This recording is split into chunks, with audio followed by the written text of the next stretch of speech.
1, 2, 3. Altså mig nu her. Ja. 1, 2, 3. Ja.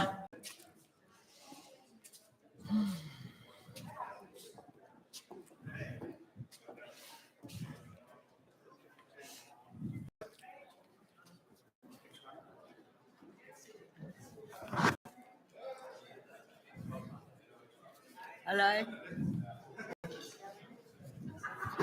Kapag sa kaya ka, ma'am, siya sila ko ipasabit sa kaya.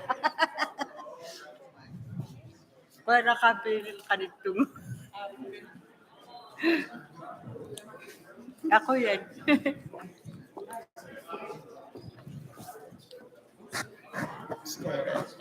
Jeg sige til folk, at de skal komme herind, eller vi vil gerne vente på, at Dennis er til stede, før vi begynder at gå i gang.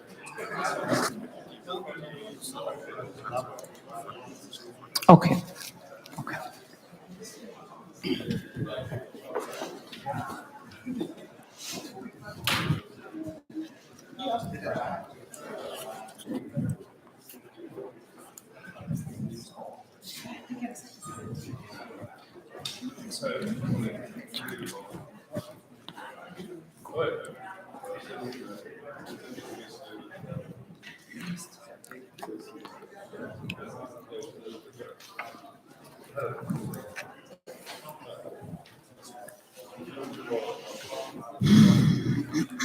Udah.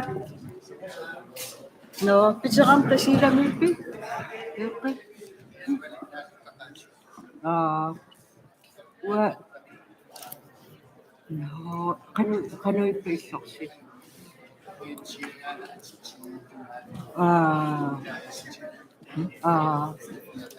Well, sasni, just pizza kan matawag ito. Det er lam. Yung pakakasasni. Ja. Men så siger jeg mig, Jeg venter bare på, at jeg får sang. ja, Emission yan. Sinitafin ng mata. Sa uwa kimasa nga nakasuin yun. Sa una, iya na, magtagumat. Una, imaliyo kami. Sa kasaksyon. Naasyok pa namin. Hi, good day. Hindi mo kay mama. Ano? Sorry? Yeah. We were supposed to start like 9 minutes ago, but we are waiting for the minister to come. Yeah.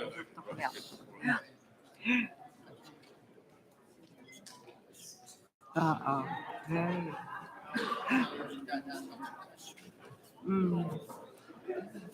Ano ka? Naumano ko yung putsi. Inatsak na tatang lipit.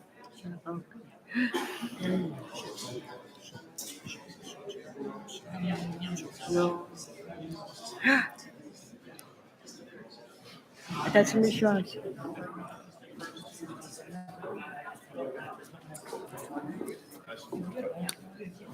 Would that be here instead?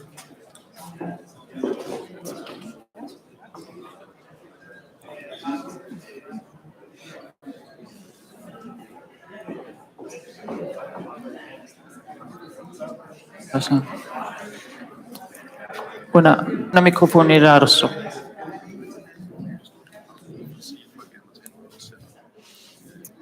Det siger jeg helt i starten. Ja.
Ikippa.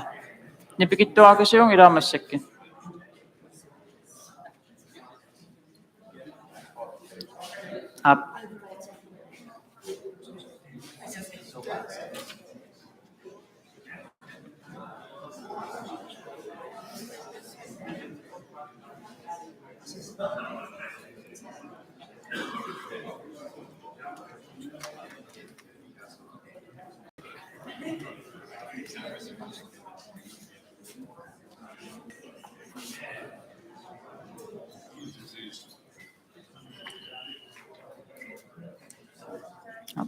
Good morning.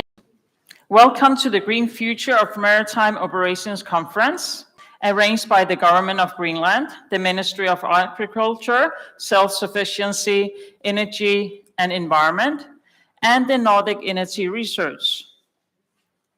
Before I start too much, I would like to inform you that we are live streaming on Facebook and on YouTube.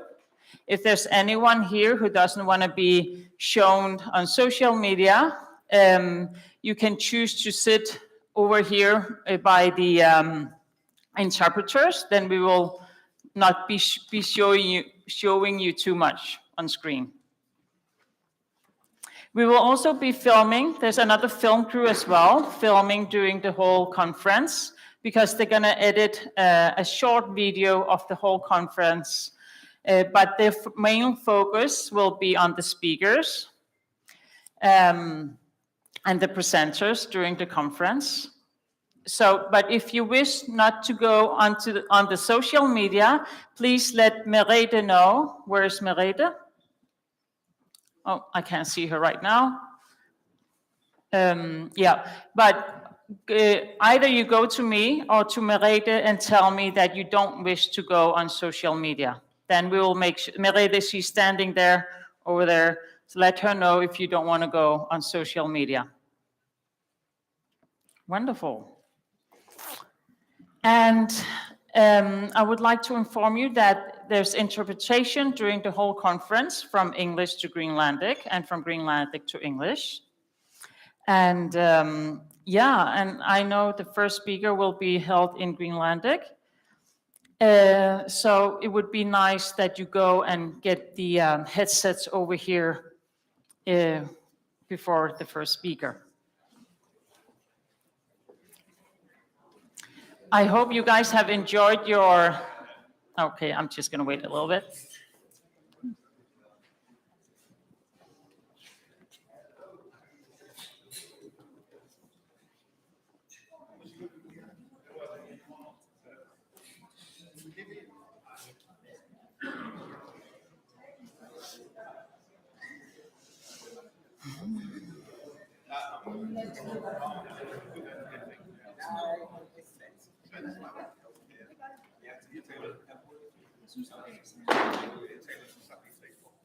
Wonderful. I know you guys, or some of you, have been to Buksefjord yesterday. I hope you guys have enjoyed your site visit. And I'm happy that you guys get to experience the first snow here in Nuuk this fall. My name is Rubenuk Olsen. I am a consultant. I have my own company. I'm a mining engineer. I do moderating, facilitation works. I held courses in leadership. And in my spare time, I make Q's Greenland videos as well. I'm very happy that I've been invited to this conference because I believe that this conference will contribute to a successful green transition. which at the end will reduce the CO2 emission. And I'm now going to go through the program a little bit for the next 2 days, or for today. I'll go in details for tomorrow. Tomorrow, yes. And there will be 7 sessions in total during those 2 days here. Today we will go through 4 sessions. And the focus is on the international focus today, and tomorrow it's going to be focused on the Arctic and Greenland. First session is going to be about green maritime transport in the Arctic. We will have 4 speakers there, and then we'll have a 15-minute break. After that, we will start session 2, sustainable maritime fuels. And after that, we'll have lunch. Then we're going to go through session 3, green ships with cases. And then we will have session 4 with port of the future with cases as well. And then we'll have a break. And then we'll have the last part of the day, ports of the future. Here we will have a panel debate.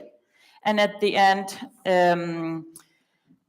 there'll be a wrapping up takeaways from day 1 by Sven Soiland. And at the end of the day, after the conference ends at 4 o'clock this afternoon, there'll be a site visit to Royal Arctic Line. After the site visit, there'll be a reception at Restaurant Nordlys, and we would like you to inform Merete if you cannot participate at this reception tonight, because it would be nice to know the numbers of people coming to this reception. So if you cannot participate tonight's reception, please let Merete know during the day. And Merete is standing over there again. Yeah, wonderful. I'm just going to see if I have mentioned everything.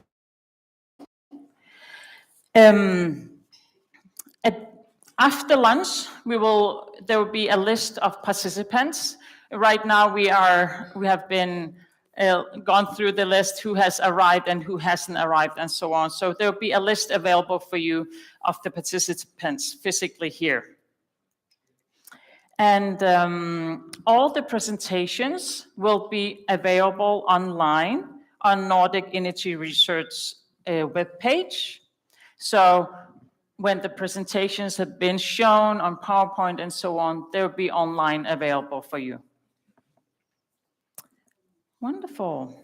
Now we're going to start with a lamp ceremony with Tukummer Kaviga. Tukummer, welcome. Tukummer, koya na gikuhawgama. Wa inukto karuyaktunga tese wa nga ukatsika inuit ni hunno misani udumi ukahirigay. Tana besutik dugu tuhagin na kaya kasiu ukatsika kanurattunakon inukto karuyaktunga. Tese nukteri hokteri huma. Gauktut hihamani out nakihut kerat diufiatuban tema ukiukakdunga udang meikitinirin ya hamagiga. Tese atakukka inungu hamahun tema nkhya abatani ni yokutsikanik tikitok takateng ikadamman amin nang ni atoktu lutik magkuninga anuraminong ni atura kangit lutik unakot dikihian kamakutsi dugu kiakauci dugu, iga nomut do atok dugu. Auna takihun, amana rungit skriki pamiun kahun, tesa pamiun kejasok taklian, takihun me atidik. Tesa ingni dorenom atok tok. Iperakkan amaka-asigingitsut. Iperak, isuatiak, ukat di ana, at akihi ana. Tasa hiurita, autamani kara natahin nakani, nitin hunnoy forumi, kihen itis petroleum tikimman, una atorong neriaktu na kamahu kara ninunani, tasa nitin hunnoy forum, outnaktin nakani. Te ukua ipekat, yakutsok lugit, ima akadik lugit.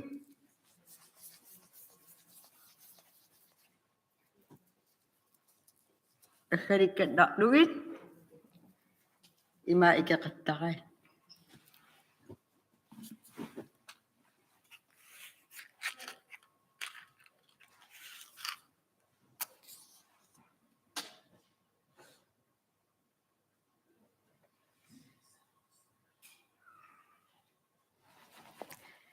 Tasa atorits tutukan na nga,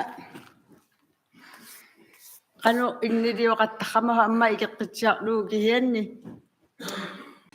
Ukua tasa ihakawin, sip kingunihiyay, okok okumak dugu, oreok dugu, tasa karat yaptatan oreok tok ukawhiga imminni.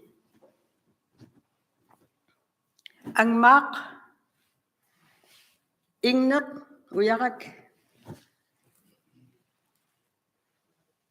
Ima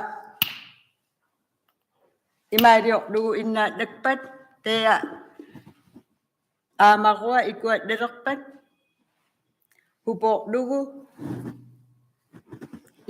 ikuat dekcakat hamagat.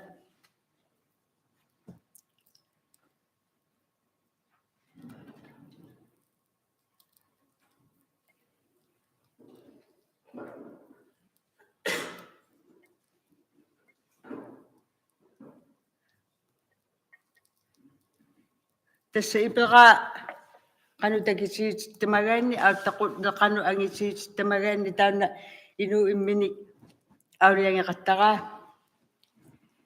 au ta ingnom mi ikicinom mi tasa una ukua kehui makduk hiok kamik nagkadata wigat dak dugi iving ni du ipek kamik du tahu na putungguang ngacik imadiok dugu nuna ham tamam hiyo te ko athamay pa ta ko wo hiuri utai mario kathamah ukwa kahungui makduk kenya mi pihiaka tesani te ko tsakaga ci kanu kodi kanu innang niya katak lut te makami hindang ko kayo te ko yakasiu kanu kodi kami hindang ko kayo te ko yakasiu kanu kami kanakho Uanga atsaga perawat nakamigo tas atsaga ima unika katkamaho tas kana karu ukiuk naway hugami hekina fiatun oktober ikuni kente disimpa februar niani nuqiduni alikaquni hekina temago kepedami aningia lutik hilahata tohwami Idungamin ihiramin asydo ko ingi hokat ingi hokat kamaw tasadi ula ko dakamangamat tasakamak tahami kamak ko sa kangit sugami taymanga tasa hunadamam mi annurat ukiukut mahongya ko nikhen taymanga kamak takto kangit sugamik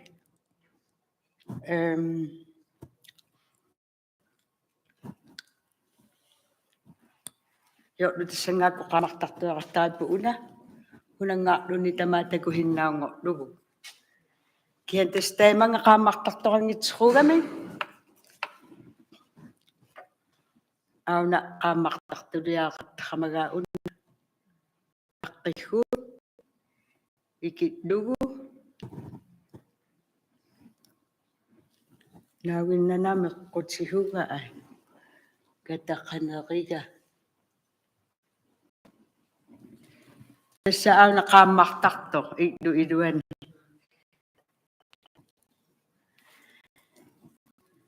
taima unukkut ima taima ikunertutihinnaam hariaqanitsuqummat innikililertaqqama inninga mikihunguangorlugu unuarriutiitlugu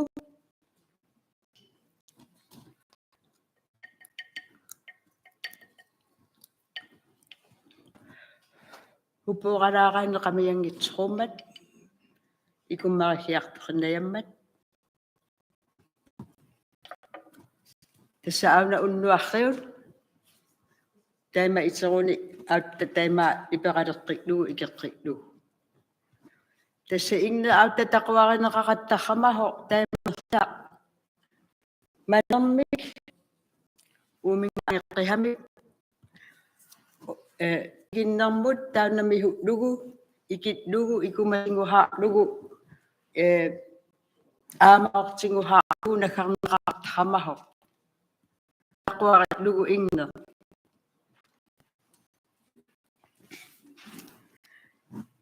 атаатсимеэққарлуарни сигасинникиссааккусси тамасси қуянарлуа геқхааққагама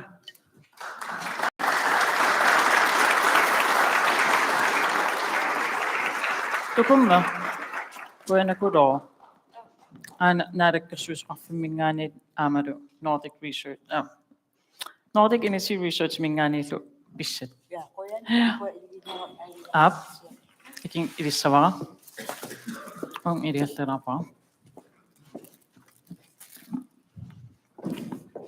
Wonderful. Now we're going to get started with the first speech.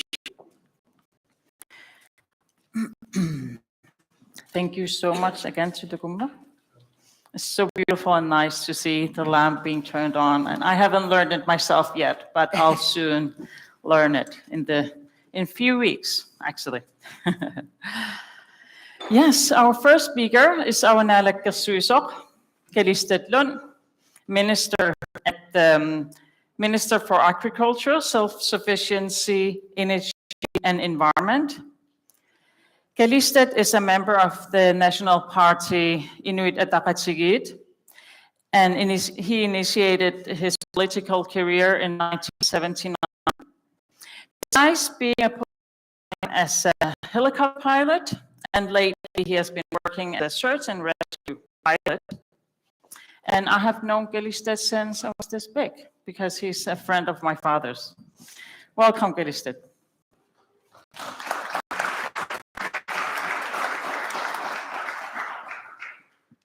Thank you. Good morning. As Kupanuk said, I'm going to speak Greenlandic, so please take your headset.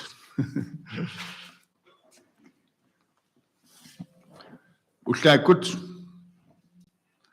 teqorluoriaruq nunatsinni alianaatsuми nipaatsumi umiatsiaruyorlutit ummiatsiap imapalaartitsinaa taammaallаат nipiliortoralu uumasunut nuyorrassimaartitsinak minguitsumik ingerlateqartutit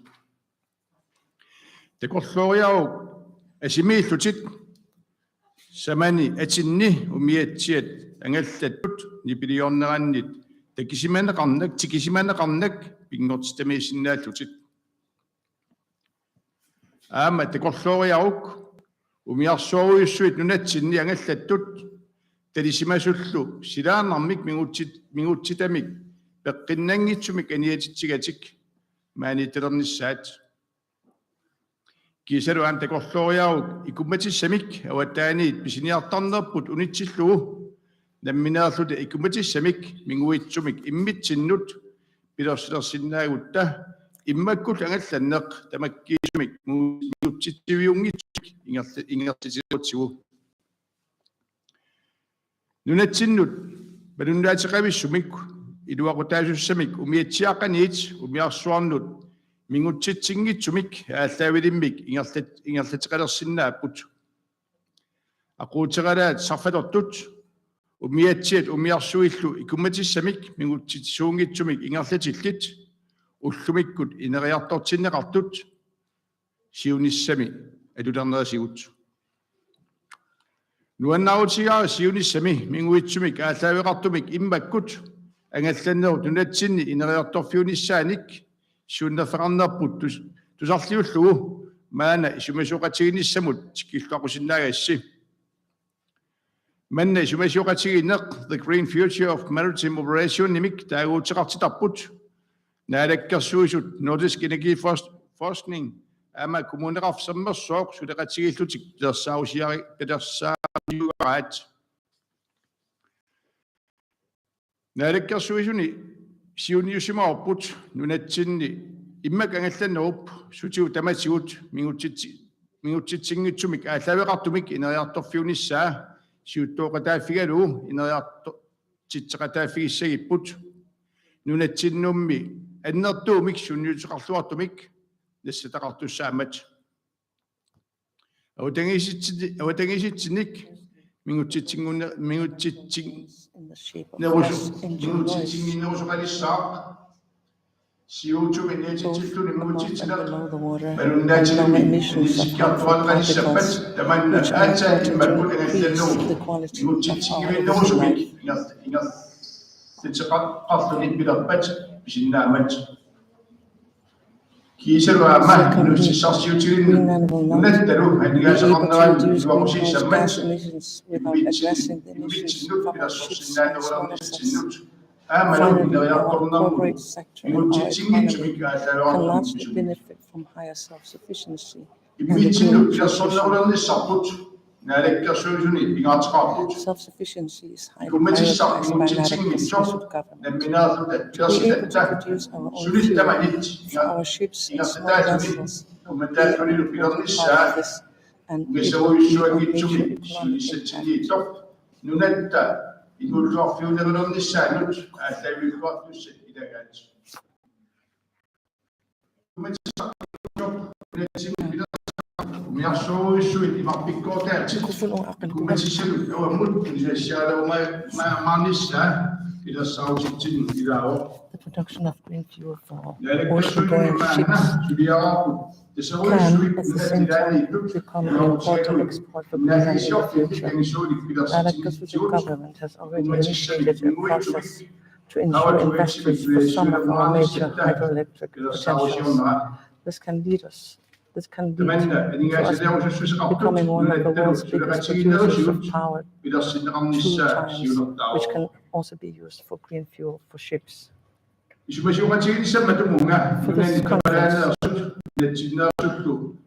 this conference, we have invited speakers who are among the world's leading experts of green shipping, and we have invited players in Greenland and internationally who are to make important decisions regarding the implementation of green shipping. It is Nordic research, the government's hope, that this conference will be the beginning of the transition to green shipping in our country. We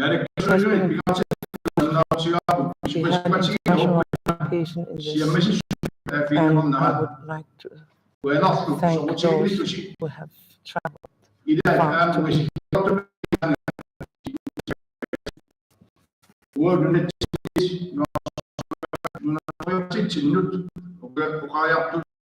that we have an international participation in this, and I would like to thank those who have traveled far to be here.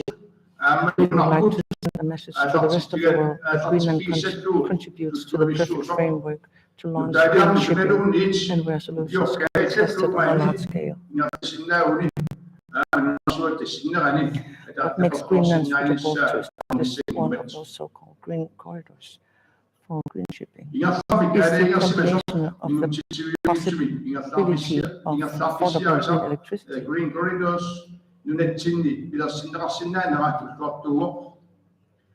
What makes Greenland suitable to establish one of these so-called green corridors for green shipping is the combination of possibility of affordable green electricity, community-owned ports and ownership for shipping lines, as well as regular sailing routes in Greenland. We will, for this reason, be interested in cooperating with companies and organizations which wish to test new technology with us. The transition to green shipping would take a long time.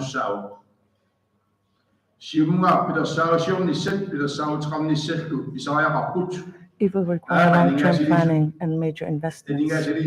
Therefore, it is vital that we start the discussions and planning in good time, and that we quickly gain an overview of the obstacles for the transition which we are going to encounter along the way.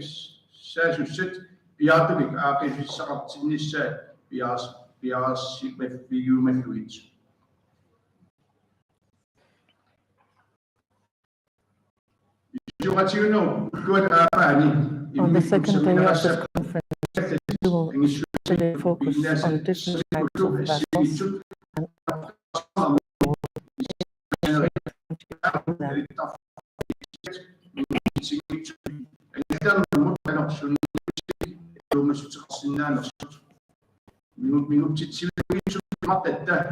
and I look forward to receiving input from the various experts and players on how we can start the process towards green shipping in our country.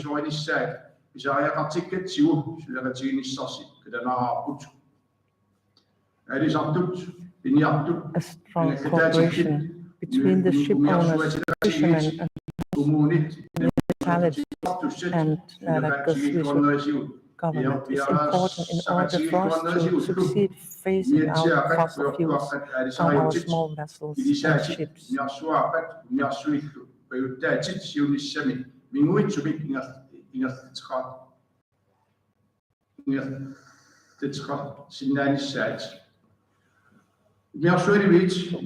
involve the ports, industrial fleet, our self-governing companies. The rights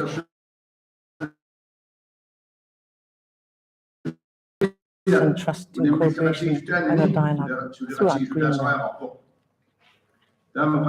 With these preliminary comments, I would like to once again welcome you to the green future of maritime operations. For those of you who have traveled far to be here, I warmly welcome you to Nuuk. Thanks for listening.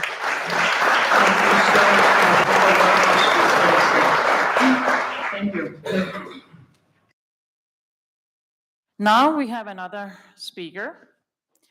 His name is Klaus Skytte. He is the CEO at Nordic Energy Research, and he has been the CEO since 2019. Yes, and he holds a PhD in economics from Copenhagen University. The PhD concerned the integration of renewable energy and electricity market design. And in his spare time, he is very passionate about horse riding and diving. Yeah. Yes. Welcome. Thank you. Welcome. On behalf of Nordic Energy Research, I'm very delighted to be here beyond all these excellent experts, politicians at this event. Nordic Energy Research is the platform for cooperative energy research and energy cooperation under the auspices of the Nordic Council of Ministers.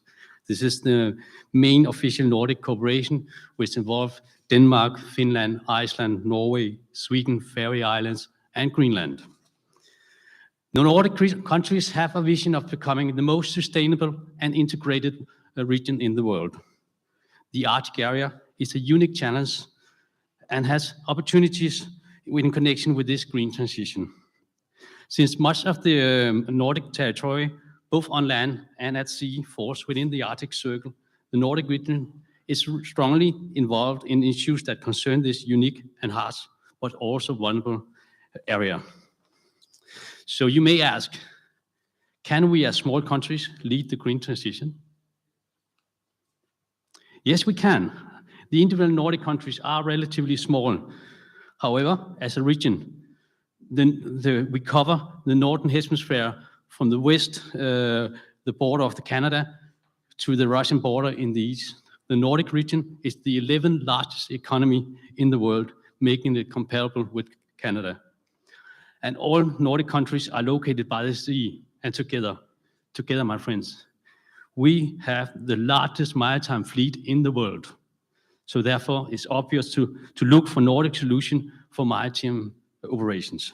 The Nordic region is jointly in an excellent position to deploy innovative solutions due to ambitious energy and policy goals, as well as extensive research program. The Nordic region is also fortunate to have a high ratio of renewable energy sources in our electricity and heat supply. At the same time, we have a very strong history of energy cooperation between the countries. The Nordic region already hold a pole position in the green transition that Greenland and the other Nordic countries can apply to further upscale innovative technologies in the coming year. For example, further development of the hydrogen value chain is one of the key enablers for decarbonizing sectors like the maritime transportation. There are very promising synergies between the efforts in the Nordic countries. Some have cutting-edge electrolyzer companies, some excellent in production of fuel cells, and others have extensive experiences in infrastructures like green ports.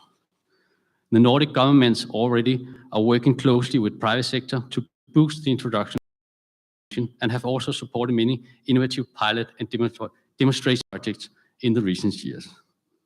It's therefore for me a great pleasure to see that this conference covers it all, from research cooperation to Nordic international experiences with green shipping and ports. I therefore sincerely hope that all of you who are here today in this conference will join Nordic Energy Research as well as the Government of Greenland as organizers to shape tomorrow's innovative research and promote new ideas with exciting perspectives, which in turn can bring added value to Greenland as well as to the rest of the Nordic region. When it comes to cooperation within energy research and common knowledge creation, it plays a very crucial role in the green transition. After the oil crisis in the 80s, the Nordic energy ministers went together and recognized the need for common knowledge foundation, and they created my institution, Nordic Energy Research. Since then, we have financed cooperative energy research projects that are adding value to national research initiative. One of the present examples is our Nordic Maritime Transport and Energy Research Program, where we are supporting 3 Nordic research consortia, all looking at ammonia as green maritime transport fuel, of which Julia Hansen will present some results from the HOPE project later today. Another example is our project on Nordic hydrogen valleys as energy hubs that Sven Sjøland will present. Looking at the oil crisis in the 80s, it also led to the development of alternative technologies like wind power, as well as closer energy cooperation in the Nordics. In that way, the crisis fostered Nordic solutions that today are implemented globally. The present energy crisis is no different, and we must remind ourselves to look for new opportunities instead of being blinded by the dark side. And I believe that the Nordic region is well positioned for this, but we need to act fast to hit the unique window of opportunity for the Nordic to remain our leading role in the energy and climate transition towards a low carbon society, keeping in mind that together we can. Therefore, I hope that this conference will enlighten you on the rapidly evolving landscape of green shipping, hydrogen, and electric fuels in the Nordic context, and use those insights as foundation for further research, cooperation, and developments. Once again, thank you for letting Nordic Energy Research being part of organizing this conference. Kujanak, thank you. Thank you so much, Klaus. Is there any questions to Klaus? No questions by the audience. I have prepared some questions in case no one had any questions from the audience. How can Greenland benefit from Nordic energy cooperation and the how can, yeah, that's the question. How can Greenland benefit from Nordic Energy Corporation? That's a very good question, but also a very broad question. Greenland is part of the Nordic cooperation and the Nordic family. So you should look at the Nordic family as your brothers and sisters. And as I said, we should work together because together we can do something. There are differences between the countries. I know that, but that's also what makes us strong. The synergy between the countries and region in the Nordic family is facilitating the work, but the differences is making us strong.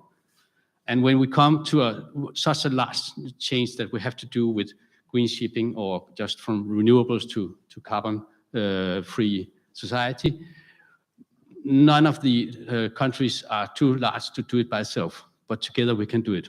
So the benefit is in cooperation. Do you have any programs, activities especially relevant for Greenland and the Arctic? We do. You will hear later today some of the project already going on, but also opportunity for new programs to join in with research cooperation within hydrogen that can be used for green transport. So we have that. And then there's the political cooperation through the Ministerial of Council of Ministers. Wonderful. So we have it. Yeah. But it's an open hand, of course, and we want your ideas on the table, and then we can work on it. Yeah. So hopefully we'll get it on this conference. So we will. Come with a lot of good ideas, and we will be pleased to discuss them. Wonderful. Thank you very much, Mr. Skytte. Thank you. Our next speaker is James Gray, and he is UK member of the Parliament of the Commons Environmental Audit Committee. Mr. Gray became a member of the Conservative Party in 1997, correct? Yes. And he's a member of the Parliament today. And during his political career, he has dealt with several political topics concerning environment, national defense, etc.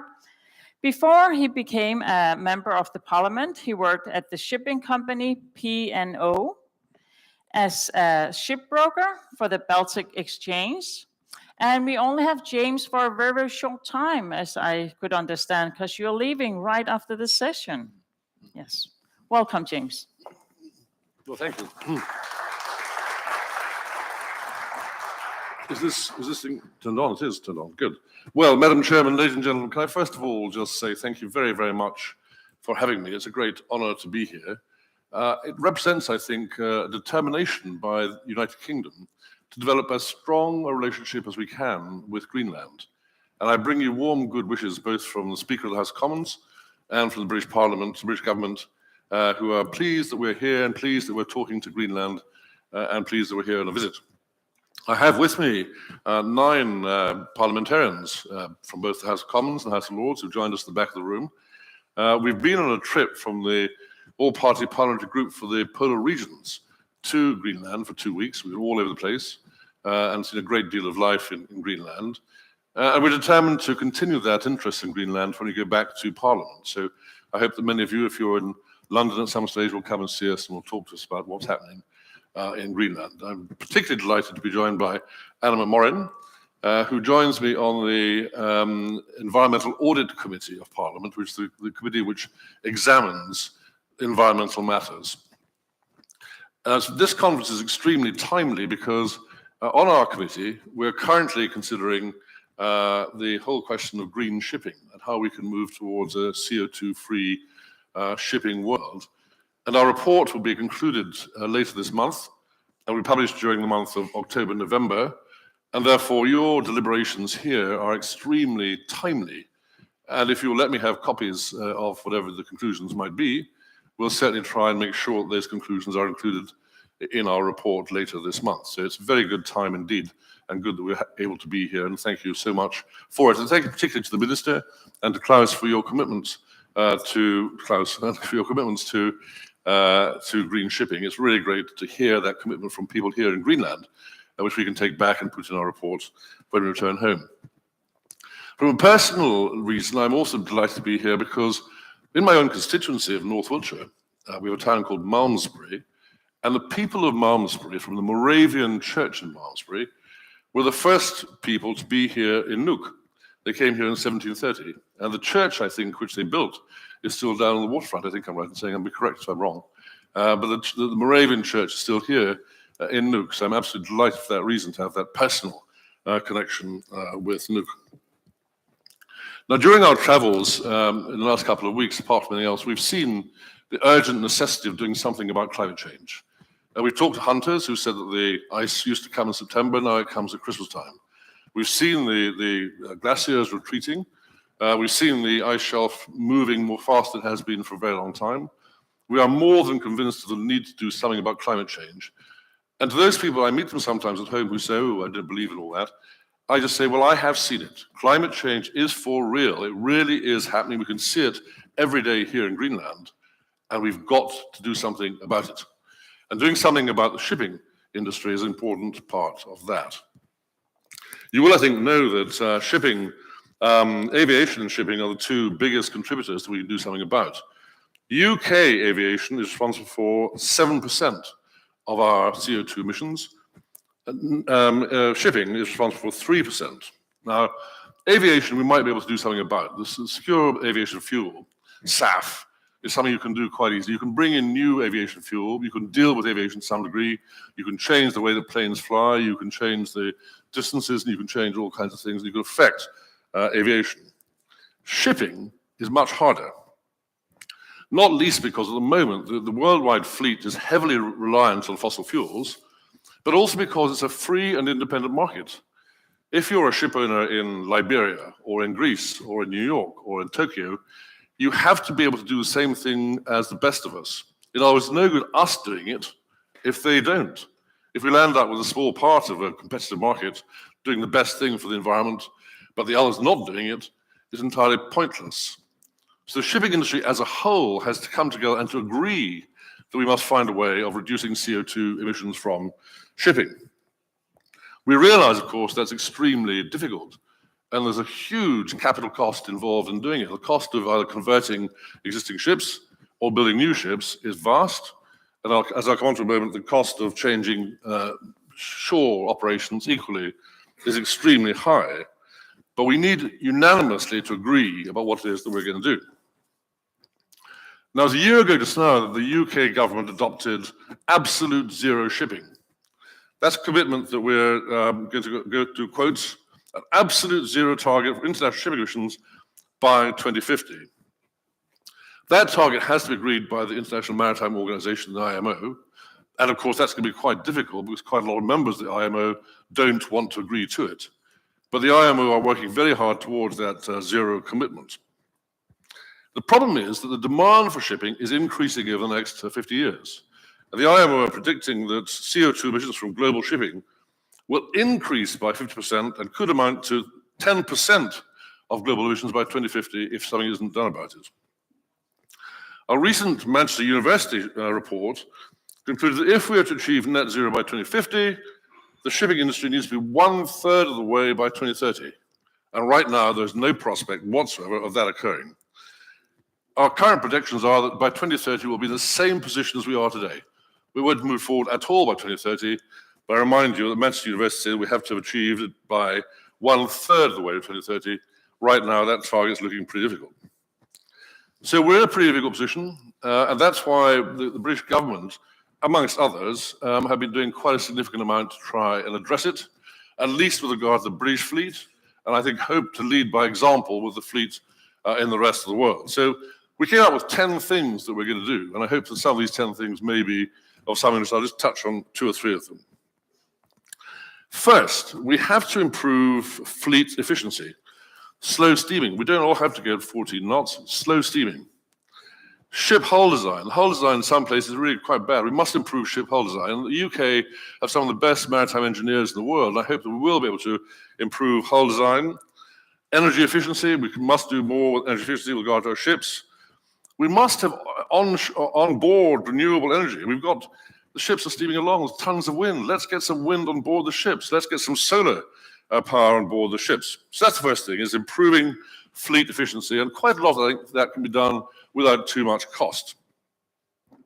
Second, we've got to promote technological change with regard to fuel, particularly highly efficient batteries and ammonia, green methanol, hydrogen, and indeed nuclear fuel. I know that many of you here are doing that professionally. We have got to improve the kind of fuel we use on these ships. Now, that would involve either engine retrofits, which are quite complicated, or scrubbers, or a variety of other technical changes on board. That will be expensive, that will cost, and that will therefore cost the charterer, and that will therefore cost the people who are buying the goods at the end of the day. So there is a cost involvement in it, we can't forget about that. But nonetheless, we've got to do it. However, no one predicts that those kind of changes will be anything like in scale for at least 10 years from now. So we've got to try and hasten that as much as we possibly can do. If we don't, or if we do rather, emissions savings from shipping can be 89% as a total as a result of zero carbon fuel. So 89% of our current shipping emissions can be reduced if we just change our fuels. And that can be done certainly with regard to new build, but also with regard to retrofit of existing ships. Last year, the government, or the British government, opened a thing called the UK Shipping Office for Reducing Emissions, catchy title of UK Shore. The UK Shipping Office for Reducing Emissions, that's tackling shipping emissions in every way, accelerating research into clean technologies, and promoting the growth of green maritime jobs. And of course, that's an important part of the whole thing. We can bring our green maritime jobs forward. It's actually good for the economy. Shore power has got a huge, important role to play. If ports can use renewables, wind, solar, nuclear, maybe using advanced modular nuclear reactors, which UK Rolls-Royce are very much involved in designing these very small nuclear reactors, that makes a huge contribution by comparison to heavy fuel or diesel oil in our ports. We've really got to do it. When the ship comes in and plugs in, we have to know that it's going to be renewable energy they're using. Clarkson's, the great brokers, estimate that the cost whole, wait for this, $1.5 to $3.5 trillion. So decarbonizing the ports ain't going to be something we're going to do overnight, up to $3.5 trillion just to decarbonize the ports. But nonetheless, the more we can do of it, and the better it'll be, and bring in nuclear, bring in solar, bring in wind power. Better monitoring is very important. MARPOL are bringing in their agreement on the 1st of January in the new year. And that's going to require ships with energy rating A to E, with those rated A and B being given benefits in port costs and in other ways. That's harnessing the market to benefit the global environment. One final thing that we did at the COP26 last year was we brought in the Clydebank Declaration. That's one of the most important ways that we can actually try and reduce emissions. It was done unanimously, signed by all of the major shipping countries in the world, including Denmark, not yet Greenland, but I hope that maybe COP27, COP28, maybe Greenland will yourselves be signatories. And it would bring in green shipping corridors between agreeing nations. So where specified routes become zero emission routes between two places. Now, we're going to try and bring in 6 by 2030, 2025, I think. And these corridors will be from A to B, and if you're a green ship owner, you will have benefits through using those corridors. We think it benefits the owners and benefits obviously the environment, and is doable. Again, it's harnessing the market for the benefit of the environment. I think it's well worth doing. Hopefully that 6 corridors will increase by a significant number over the years. And I heard the minister, I think, referring to this, hoping that Greenland will be part of one of those green corridors. Greenland's ambition to be a proving ground for green shipping corridors. Hydropower, I was interested to see you had a visit to a hydroelectric scheme yesterday. Hydropower, very important here in Greenland. And Power to X, one of the things that you're committed to. Power to X, it really is absolutely great, and the UK fully supports your ambitions there. We recently announced funding for Greenland UK science bursaries, and I hope there'll be a big uptake in them, that we'll pay for these bursaries for people to come up with new ideas for joint research into these kind of questions. And the free trade agreement, which we're negotiating hard at the moment, is important in this context. It's not going to be easy. There are complications to be decided, But I very much hope that we can come to an agreement between the UK and Greenland with a free trade agreement, and the part of that will involve some of these environmental steps forward that I've described. It won't be easy, but let's try and do it. So, ladies and gentlemen, there can be no doubt whatsoever about the absolute need to achieve net zero. And I do believe that we can do it, and you here in Greenland can help doing that. If you don't, you here in Greenland will suffer the consequences from not doing it. Greenland is one of the places, together with many smaller countries around the world, who will suffer worse if we bigger countries don't live up to the promise. We've really got to do this stuff. If we don't, the world will suffer. So I strongly support the aims of COP26 and COP27 coming up, and must be these changes in shipping and also aviation that I've described. If we can lead the way in other industries, we can lead the way by demonstrating that we, as an industry, despite the cost to us, it will cost, but despite the cost, we as an industry are absolutely determined to do what we can to reduce carbon, then I think that will lead the world. I think we'll, by that means, we'll be demonstrating to our children, our grandchildren, that we've done our bit. So thank you very much indeed. Is there any, thank you so much, Mr. Gray. Is there any questions to Mr. Gray from the audience? I have a mic here, if anyone has. Is there a question over there? Yeah.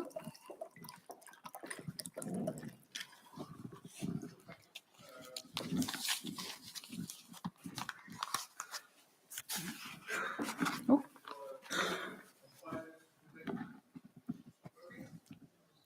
Okay. Thank you for an inspired presentation, James Gray. I just wonder whether you could outline a bit more the kind of bursaries and what kind of joint research you plan to invite Greenlandic population to take part in. I think the answer to your question is that as a politician, it's very easy to say we're going to do these bursaries. I haven't got the detail to hand in the top of my head, but if you let me have, actually you gave me your card earlier on, I'll drop you a note about it.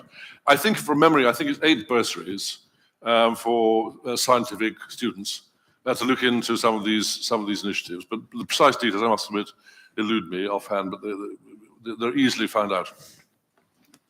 Thank you. Is there any other question from the audience? No? Thank you very much. Well, thank you very much for having me. It's very nice to be here.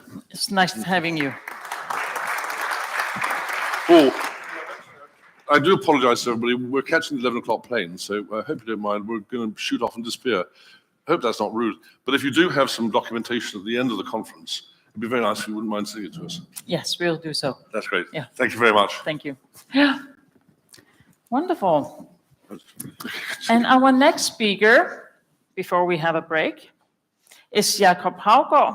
He is the director at the Danish Maritime Authority for the Department in Climate and Green Transition. And Mr. Haugaard holds a master's degree in political science, democracy and development from Aarhus University in Denmark. So for 17 years, he has dealt with Danish foreign affairs in the Danish ministry and has participated in several COP meetings. And besides work, he is an enthusiastic traveler, and he has been to 68 countries, correct? Yay, wonderful. Great, welcome, Jakob. Thank you very much for inviting me to this very interesting conference. But first of all, I'd like to thank the Honourable Minister for sharing his passionate dream of a green transition with us, which will not only be helpful and beneficial for the environment, but also for the population and the economy here in Greenland. And likewise for the Member of Parliament from the UK for sharing his commitment and his insight for green shipping. It's very important that we get these passionate speeches and ideas for how to bring about a green transition. So again, thank you for this. I can ensure that the Danish government, despite elections being called, working very hard to achieve an ambition of zero emission shipping by 2050. So as also the James Gray shared with you, we work together, an ambition of a coalition of ambitious countries to achieve this at the IMO. We have a new revised greenhouse gas strategy coming up, next year. And it is our aim to come up with a very high level of ambition, hopefully 0 by 2050, and come up with some good regulation which can provide incentives for the transition to happen. But let me start by dwelling a little bit about the global context of shipping. We heard that shipping accounts approximately to 3% of total greenhouse gas emissions in the world. That corresponds approximately to the 9th largest countries. So a country like Japan, if we account emissions. So it's a substantial amount of emissions that comes from international shipping. So it just underlines the need that we have to do something about it. So a consensus is emerging that we need to align the shipping sector with the Paris goals of limiting temperature rise to 1.5 degrees. But we need to do it fast. We need bold actions now. We cannot wait until 2040. It'll be too late by then. So again, unless action is taken, the emissions from shipping will continue to increase. So that's why we need to act now. We believe that regulation is an important part of it. It provides incentives for the private actors to make the needed investments, but it's not enough. Regulation cannot do it alone. We need support for technology development, market readiness, and also for innovation. So that's where the zero-emission shipping mission comes into the picture. And I'd like to share with you today some examples on how we are working on this particular case to promote green shipping.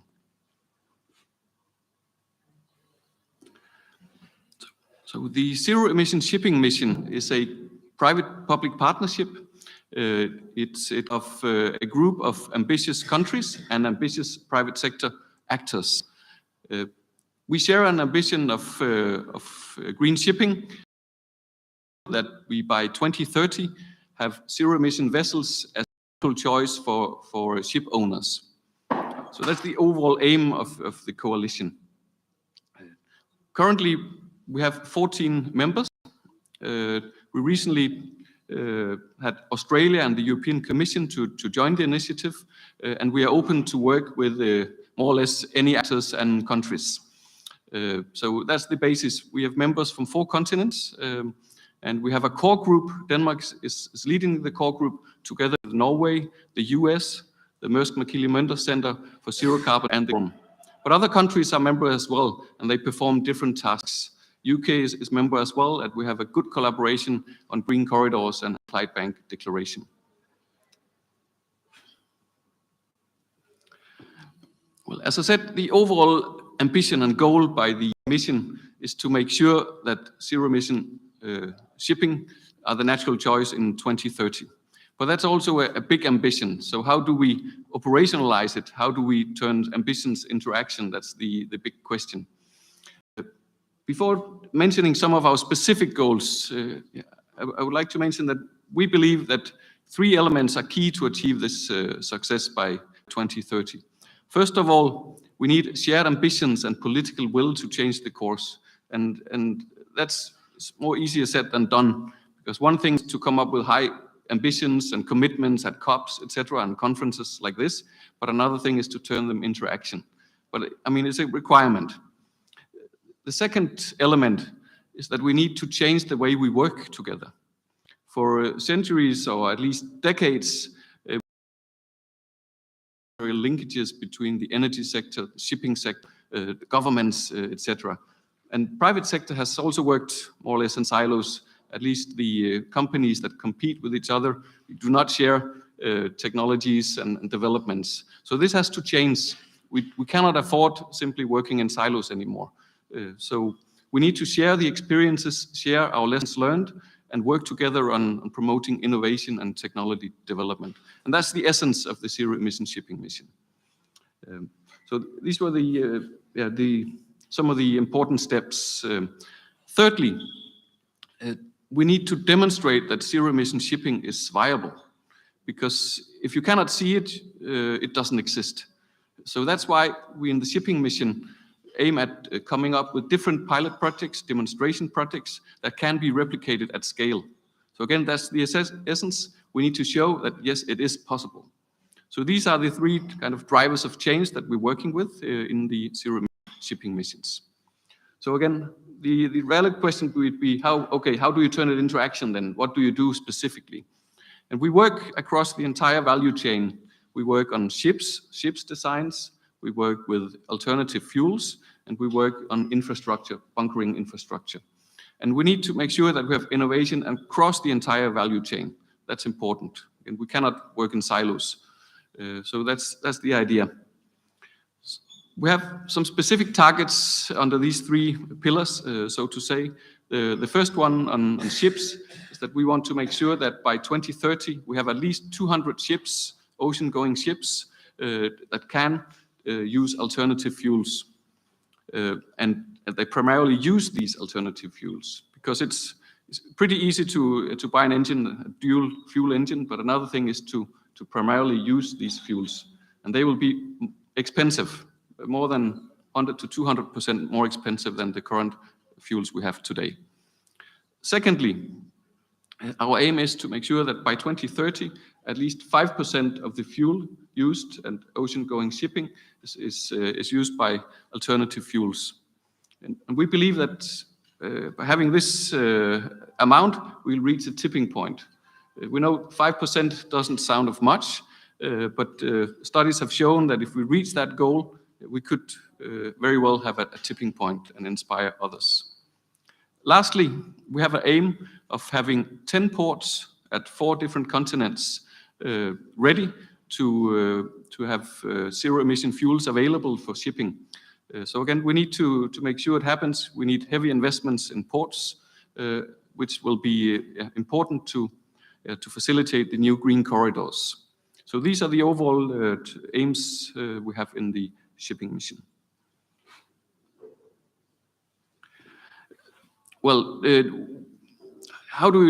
what do we do in practice would be another relevant question. We started out last year, a year ago, by forming this coalition, or this public-private partnership. We used the first 6 months to set up the structure, but do a roadmap. So we made analysis, we involved the private sector, researchers, colleagues all over the world to inspire us and identify the overall innovation needs in 5 overall areas. So, and we came up with a roadmap which was presented in April, identifying 120 innovation needs on 5 categories. It's massive, and it is, and we know for sure that we cannot solve all these innovation needs, but we need to work together and address some of them the most. The roadmap led to a work on an action plan, which was presented 2 weeks ago at the Global Clean Energy Action Forum in Pittsburgh. That was part of the Clean Energy Ministerial meeting, which is an annual gathering, and it was held in Pittsburgh. At this meeting, we presented the action plan and highlighted that in what to do in practice, we need to focus on some of the most important projects in the beginning, the projects that can lead to change in other areas. So again, we identified 43 concrete projects that we should work on. Among these, approximately 23 should be led by members of the Zero Emission Shipping Mission. The rest should be led by other actors. So we cannot do this alone. We have to collaborate with all parties, so to say.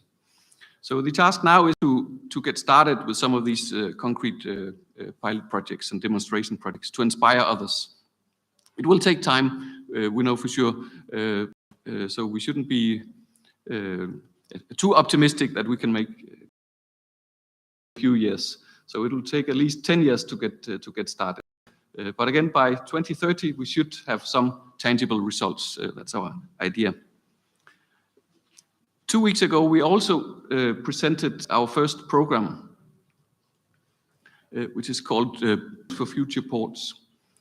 So it's a program which consists of a series of smaller projects, but the overall idea is to come up with a plan, a methodology for what future ports could look like. So future commercially viable ports providing alternative fuels.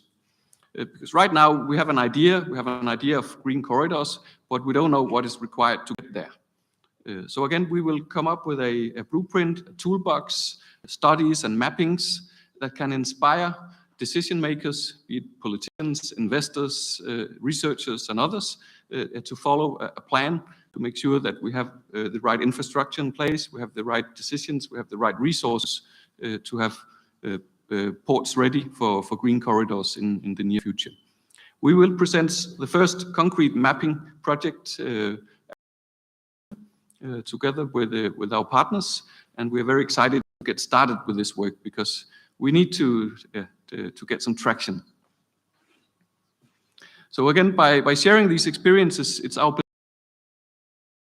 and make sure that change will. Well, good idea, good story, but we have other contextual factors, other factors that determine we cannot move along in this pace. And I agree, we cannot just claim to have power to X facilities ready within a few years here. You need to have the right dimensions. You need to have the access to energy, renewable supply. So that's for sure, that's a first requirement. But yesterday we visited the hydro plant, and the idea is to enlarge this hydro plant would be in addition to have power to X production in the future. You could do the same in other areas of Greenland, because you do have good potential for hydropower plants in Greenland. So that again, you need to start reflecting on the areas, you need to make the business case and to have the right regulatory framework in place, and that takes time. So therefore the discussion is very relevant. You could also look at onshore power supply. That also requires a lot of renewable energy, but that could be an idea to look into also for the cruise sector. You could have a look at the low-hanging fruit, so to say, and here energy efficiency and the regulation at IMO for short-term measures would be relevant. There are some pretty easy steps to make, and you can have improvements pretty fast.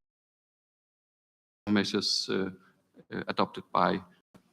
So I hope we'll have an inspiring conference, and I look forward to sharing some of our experiences with you and also to gain more knowledge about the Arctic context. So thank you very much. Thank you very much, Mr. Haugaard. Questions to Mr. Haugaard? No, I have one question. How could the Nordic countries become a catalyst within mission innovation? We can do that by working together, and we're already doing it. The Nordic Council of Ministers has approved a declaration for zero-emission shipping among the Nordic countries. And the first step is to look into the ferries, and that's already this study is already being done, and we know we'll hear more about it today. So again, it's one idea. So we can use these experiences, concrete experiences, and replicate them in other areas.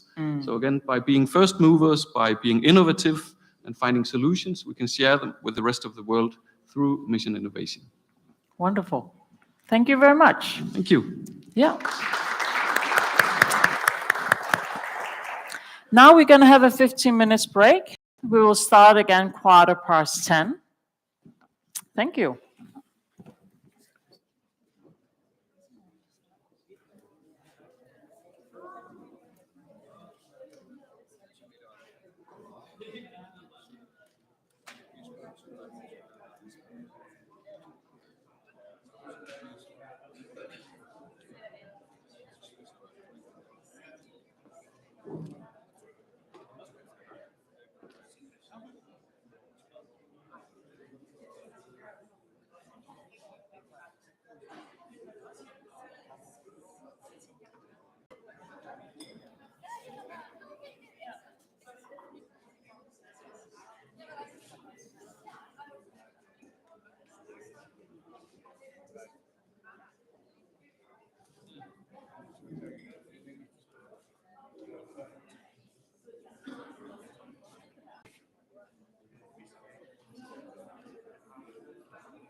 Det er fordi, jeg får alle folk til at det kunne slutningen af min skole.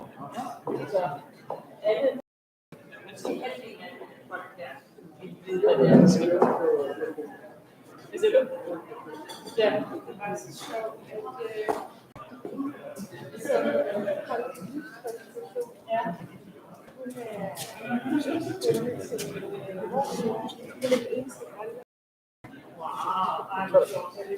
Jeg har ikke set hende i 30 år. Så står hun på scenen, og hun er over alt et par mange. Du startede med at sige noget værd, som ikke er det.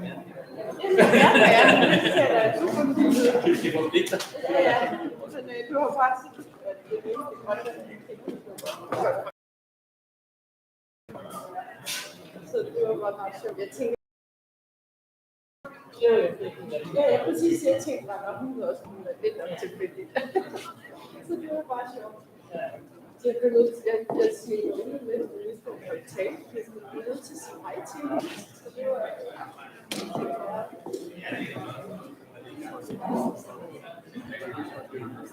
Nej, jeg hørte lige starte. Jeg synes, det var meget... Ja. Det var virkelig meget tænkt, så jeg skal ikke nej, hvor sjovt, fordi jeg tænkte, det er altid noget, det skal man jo skrive på folk. Nå, det kan godt lyde rigtig på dansk. Eller havde du grønlandsk i tanken? Ja.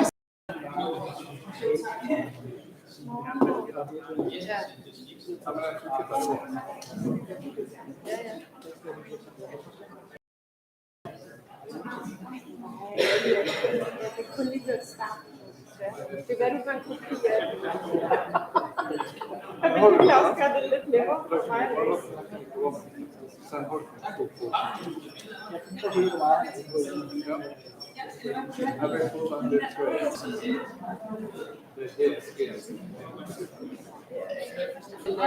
Det vil jeg da gerne se. Jeg synes også, det er mange quiz.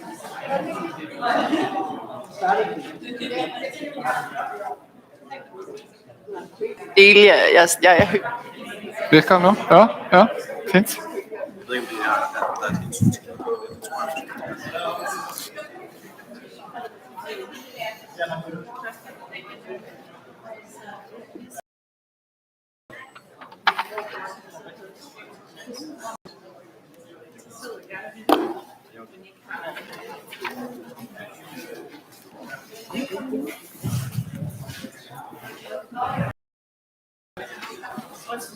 Okay. Yeah. It would be very nice if you can return to your seats. We have a tight schedule. Yeah.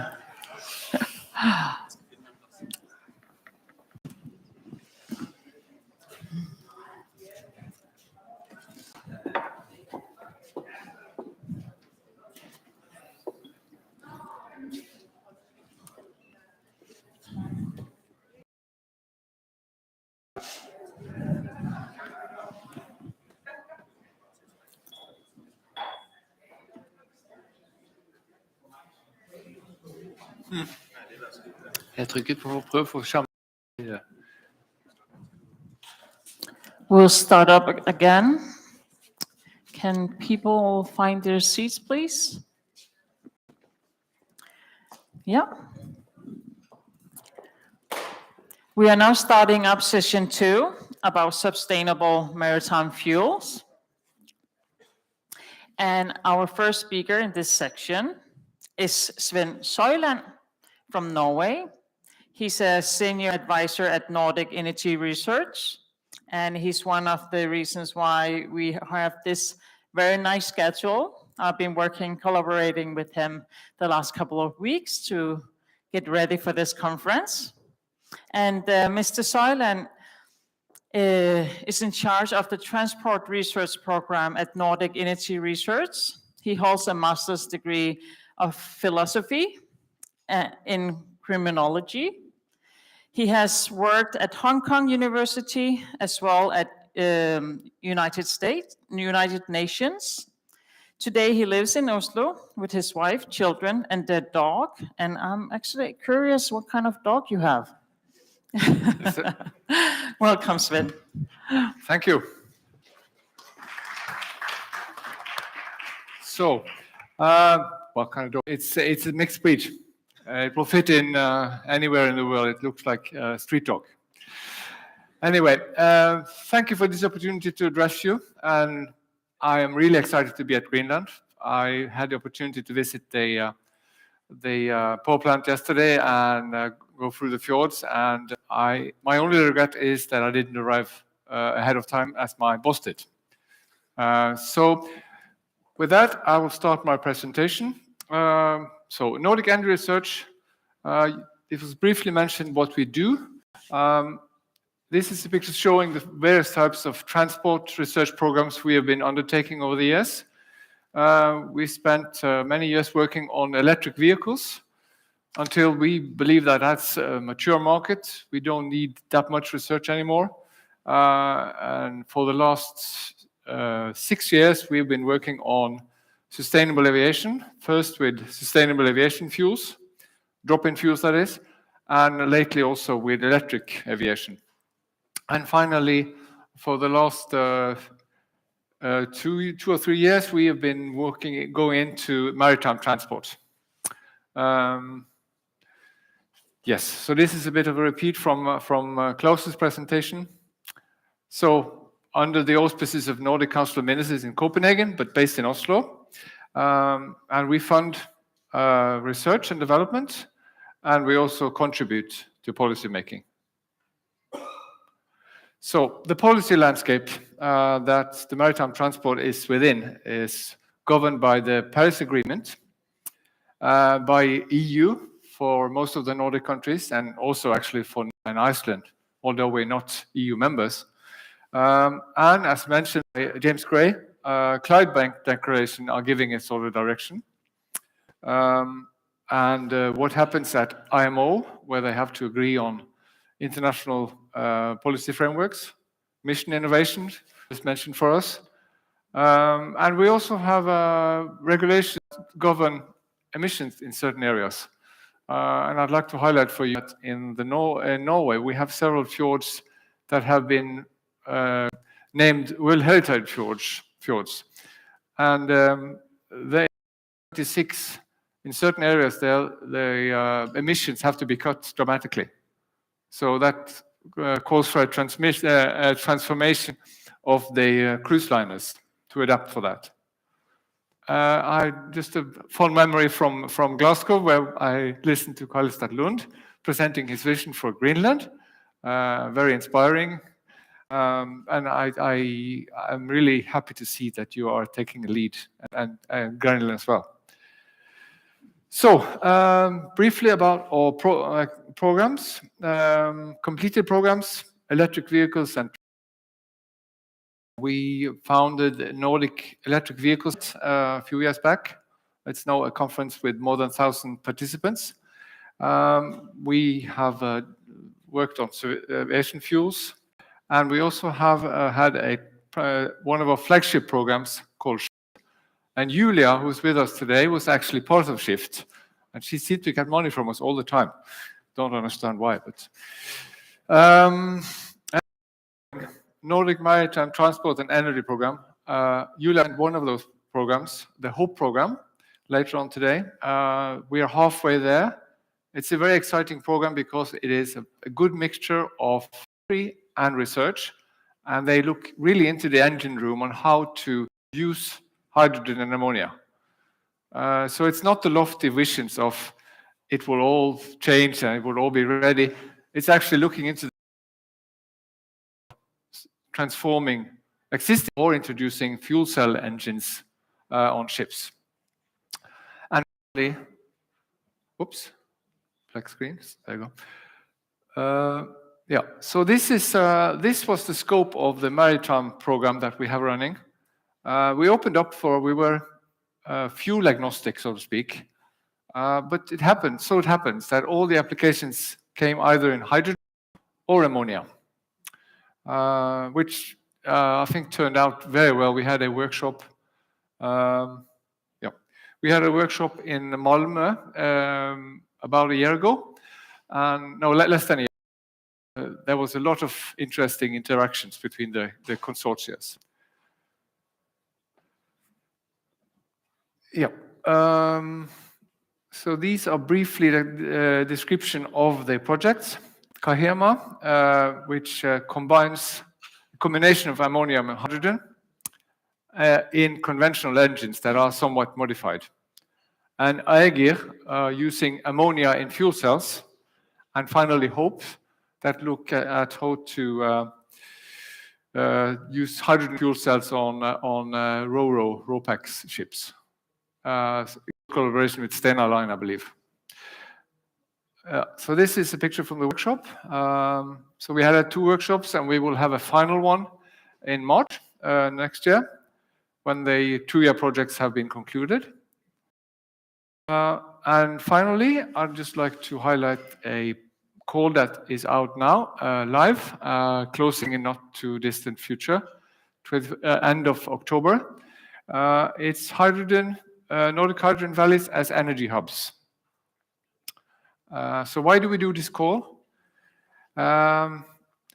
We believe that hydrogen can become a zero-emission energy storage solution and serve as a feedstock, and as which Maritime is a key example. All the Nordic countries, also Greenland, have strategies in place and plans for decarbonization.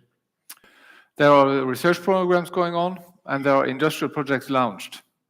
But we want to look at the harbors and see how they can develop and become, let's see, yeah. Hang on, yeah. Let's go one further.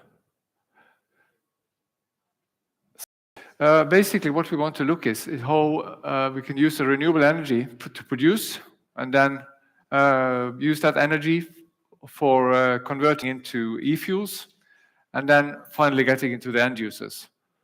So that's basically I'll go back a bit. That's the 80 million Norwegian kroners, and we're aiming for 4 consortia, 20 million each. And I'm aware that some of the people in the audience are actually writing applications as we speak. Yeah, so these are numbers I've picked from Statistics Greenland. So you have, in Greenland, you have roughly 500,000 tons of CO2 emitted in 2020. And these are the sectors. So even though if we manage to address navigation, energy, and aviation, and road transport, there are still lots to be done in other sectors.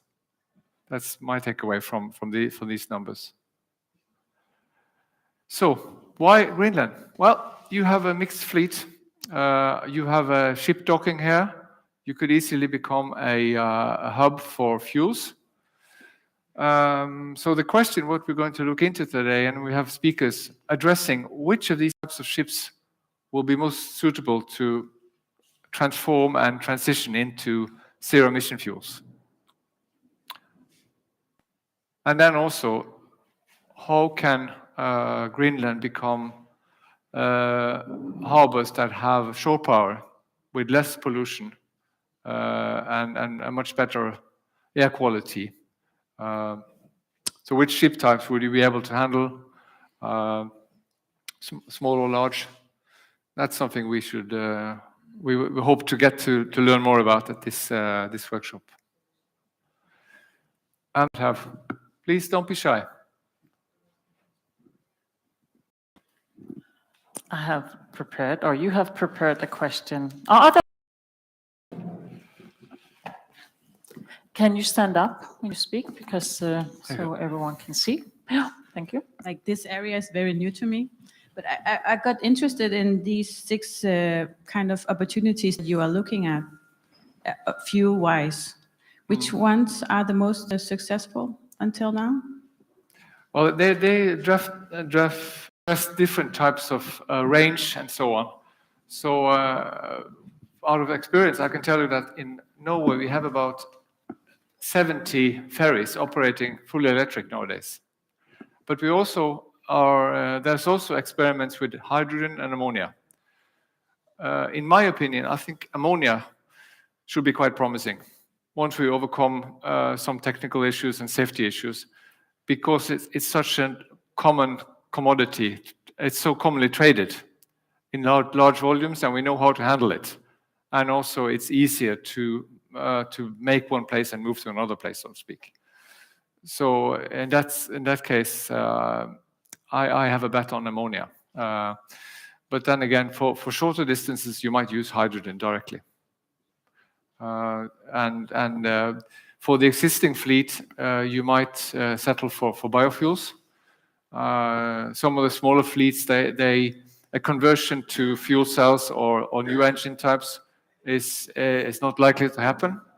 And the financial cost of that transition, James Gray mentioned double the price.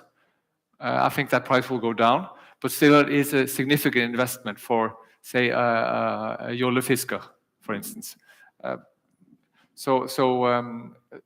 Drop-in fuels is more likely to be for that segment.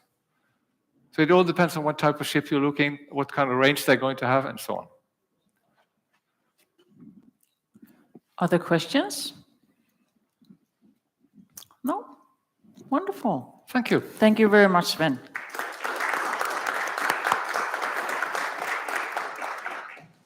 Our next speaker is Marie Münster. She's from Denmark. She's a professor at Danish Technical University in Sustainable Maritime Fuels.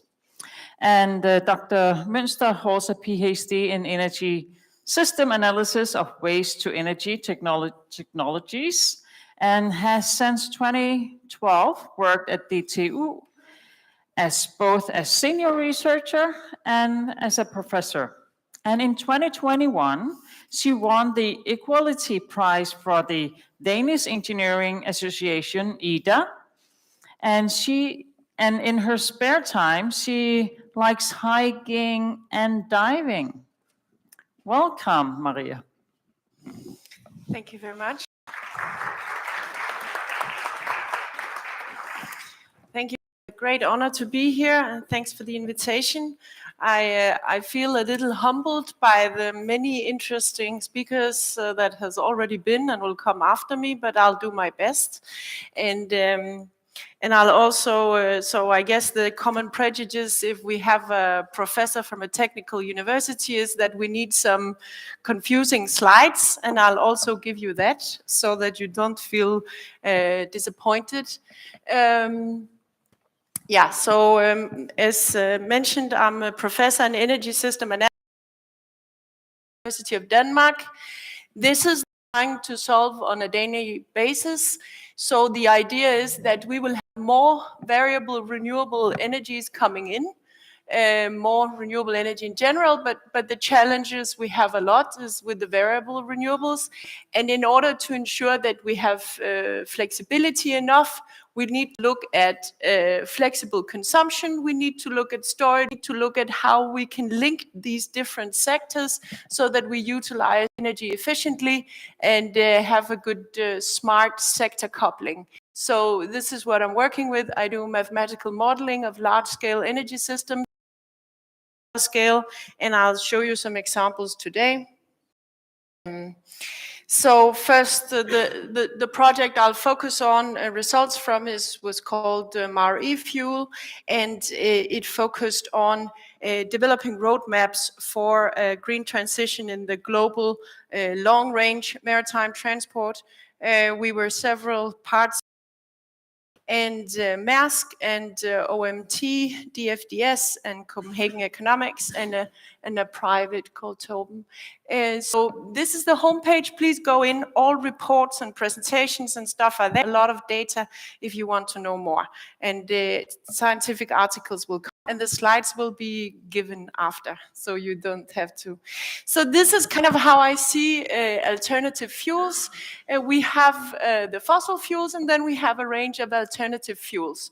So we have the pure biofuels, where we use different types of biomass. This could be waste products. Here we have a lot of straw in Denmark. Here I hear you have algae, which could produce drop-in fuels. We have over on this side the e-fuels, which are fuels that we make from electricity. So these are what we call power-to-X fuels as well. And for these, most of them, we need a carbon source. That carbon source we could take from a chimney or from the air, or we could have nitrogen for ammonia. And of course, might be an issue in Greenland in terms of having enough carbon from chimneys and stuff.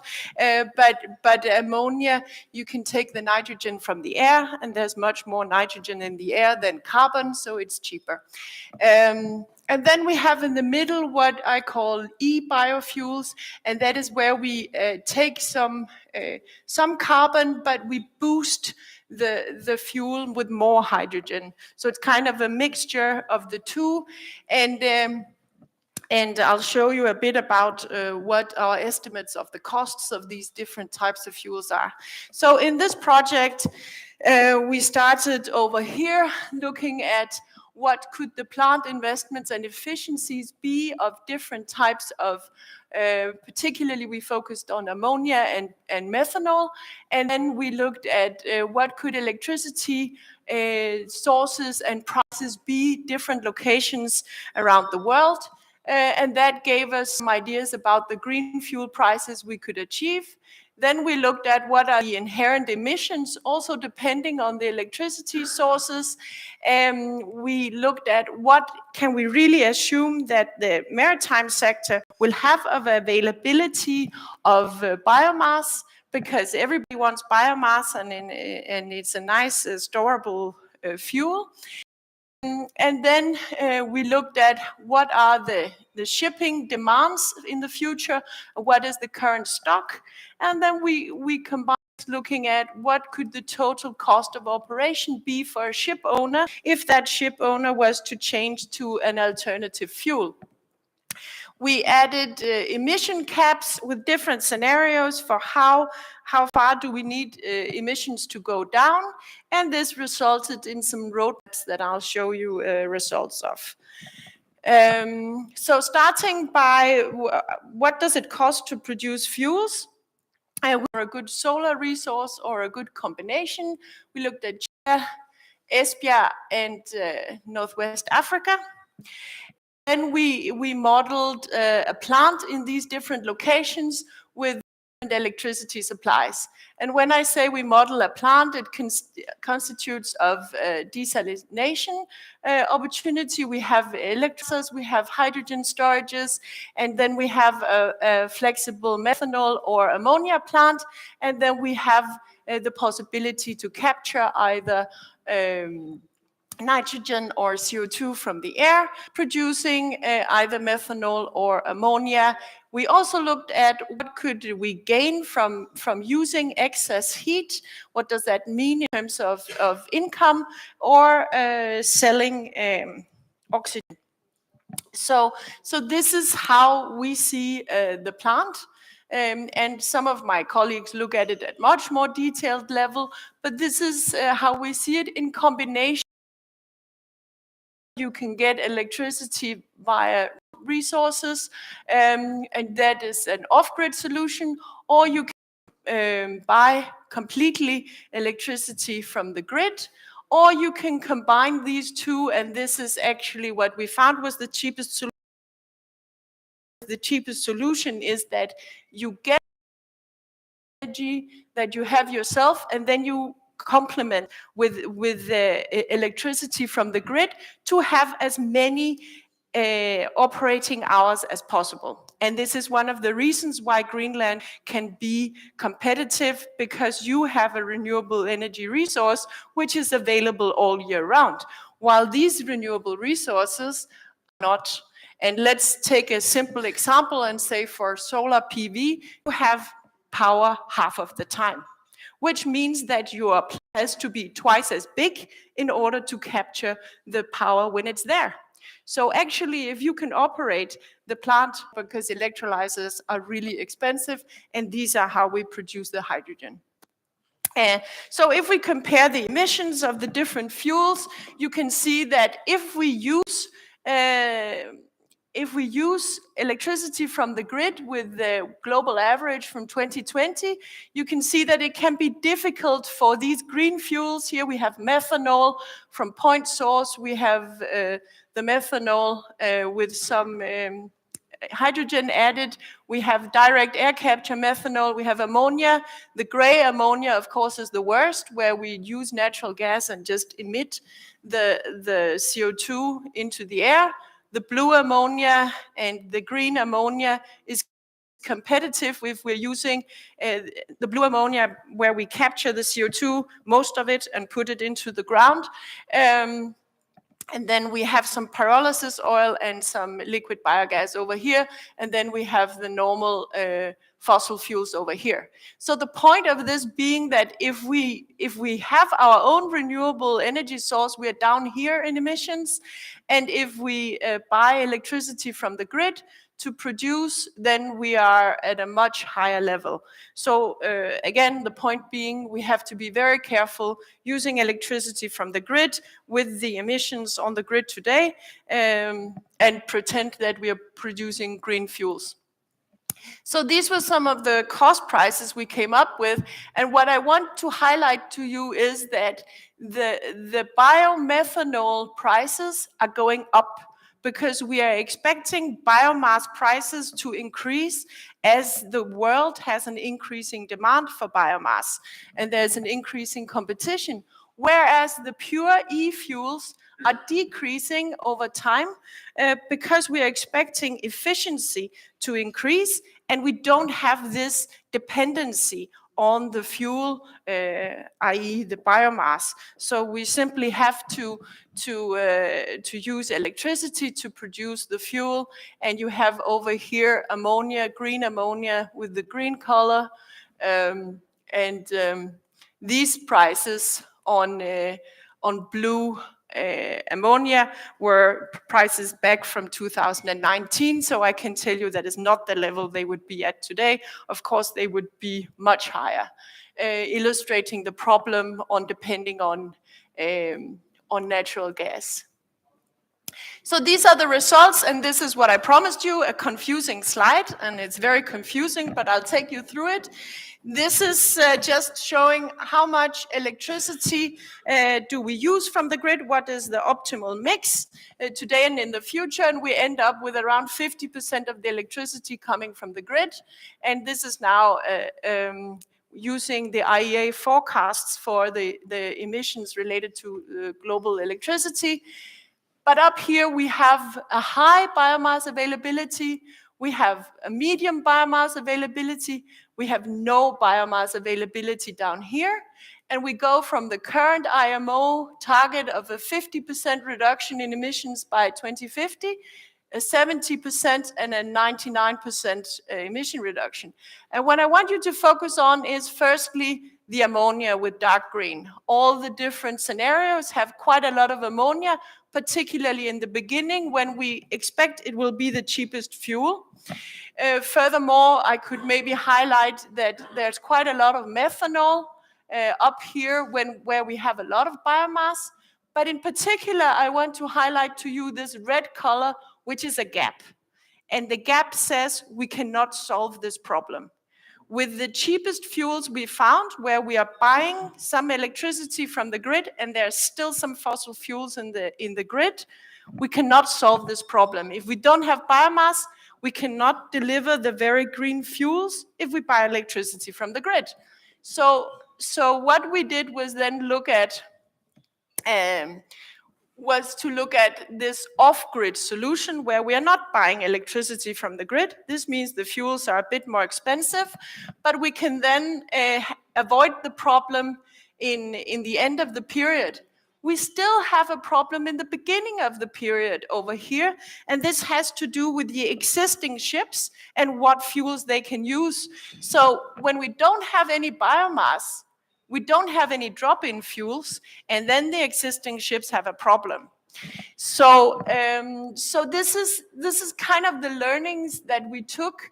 These are the initial results. So and we can discuss them with DNV, which have their own scenarios. But if I'm to summarize, and also I have to say, we didn't add ramping constraints, so this means we have some abrupt shifts. We've done that since, but the learnings are solid. And so the learnings are that the cheapest way is if we mix, if we have variable renewable energy production, it's cheaper if we can utilize electricity from the grid so that we have as many operating hours as possible. It's really problematic if we simply buy electricity from the grid in terms of the emissions that we end up with. To produce e-fuels, we need a lot of electricity. And so this small amount of dirty electricity in the mix will really harm the sustainability of the green fuels. And again, the high capacity factor is so important for the cost of the final fuels.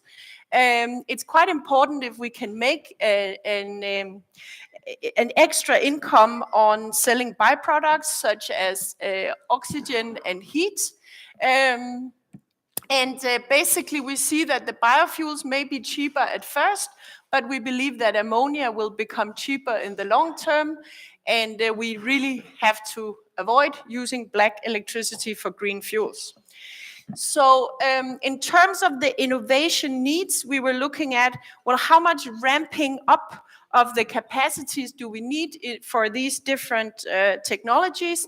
And basically, if we take wind turbines as the main provider for this, then we need 10 to 25 times the current annual installation rate, which is a lot, but it might be doable, right? If we look at the chemical synthesis, we need only to scale up with 1.5 to 4.5 times the 2020 installment rate. So that's not so bad. What is really the problem is the electrolysis, where we need to scale up with more than a factor of 1,000. Or in other words, it might take 4,000 years to get to the capacity we need if we keep on building up with the current capacity. So we need to ramp this. And luckily the Nordic Energy Research and other programs are really helping in ramping. And why is this, like, what is the size of this problem? As we heard before, this is kind of an estimate on the European level of different scenarios, and we can see that the electricity demand increase is like 2 to 4 times the current demand. The demand for renewable electricity is huge. So in other words, I believe that Greenland is sitting on a potential golden golden resource. And there are lots of different ambitions in terms to increase the production of hydrogen. This is the European hydrogen backbone, showing that the idea is to bring in hydrogen from many different places to feed the center of Europe and Germany and the production capacities there of industry. And of course, one way of bringing this is to bring it like hydrogen. Another way of bringing it could be as ammonia. Because ammonia is much easier to transport. It has a much higher energy density. These are some of the projects in Danish. I put the link, so I'm not going to go through all of them, but you can see that there are a lot of different projects in terms of power to X. And I highlight some of the bigger ones, which are all at a scale of 1 gigawatt or above. There's the Green Fuels for Denmark in Copenhagen. There's the Hydrogen Energy Europe in Esbjerg. And maybe interestingly, particular here in Greenland, might be the Høst project in Esbjerg with 1 gigawatt plant where they want to produce ammonia.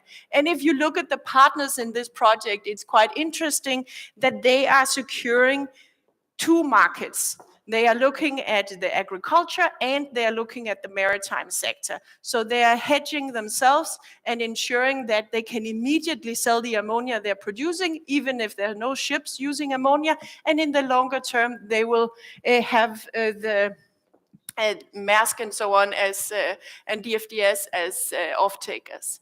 So I think for Greenland, this might be a project worth following. I will highlight that 1 gigawatt. I think that in Greenland you are planning maybe 0.8 gigawatt hydropower plant. The 1 gigawatt plant, you will be able to produce more than the one in Esbjerg, because they will rely on well, maybe they will actually purchase from the grid, but basically they're going to produce around 900,000 tons of ammonia per year with this plant, and it sounds like a lot. But currently the ammonia demand in the world is on 180 million tons for fertilizer. And if you need to power the full maritime fleet, you need 450 million tons on top. So basically this big plant, this will be the biggest e-fuel plant in Europe if it becomes online soon. And this is only 0.2% of the global maritime demand. So you can see there's plenty of room for others to come in and contribute. As I understand, you are having a bid on hydropower plants in Greenland, and I have heard that the Danish company Ørsted is willing to bid. And what I've heard is that it's this capacity around 0.8 gigawatt. And I think there's some good potential there. I was recently at a conference at CBS where I saw an interesting presentation, and I wanted to highlight this to you because I think that increasingly what we see in Denmark is that offshore wind power no longer needs subsidy to be produced. Rather, the state is starting to see offshore wind as a potential resource for income. Like we have had it with the oil, we are now seeing the good offshore wind locations as resources that we maybe give concession to use.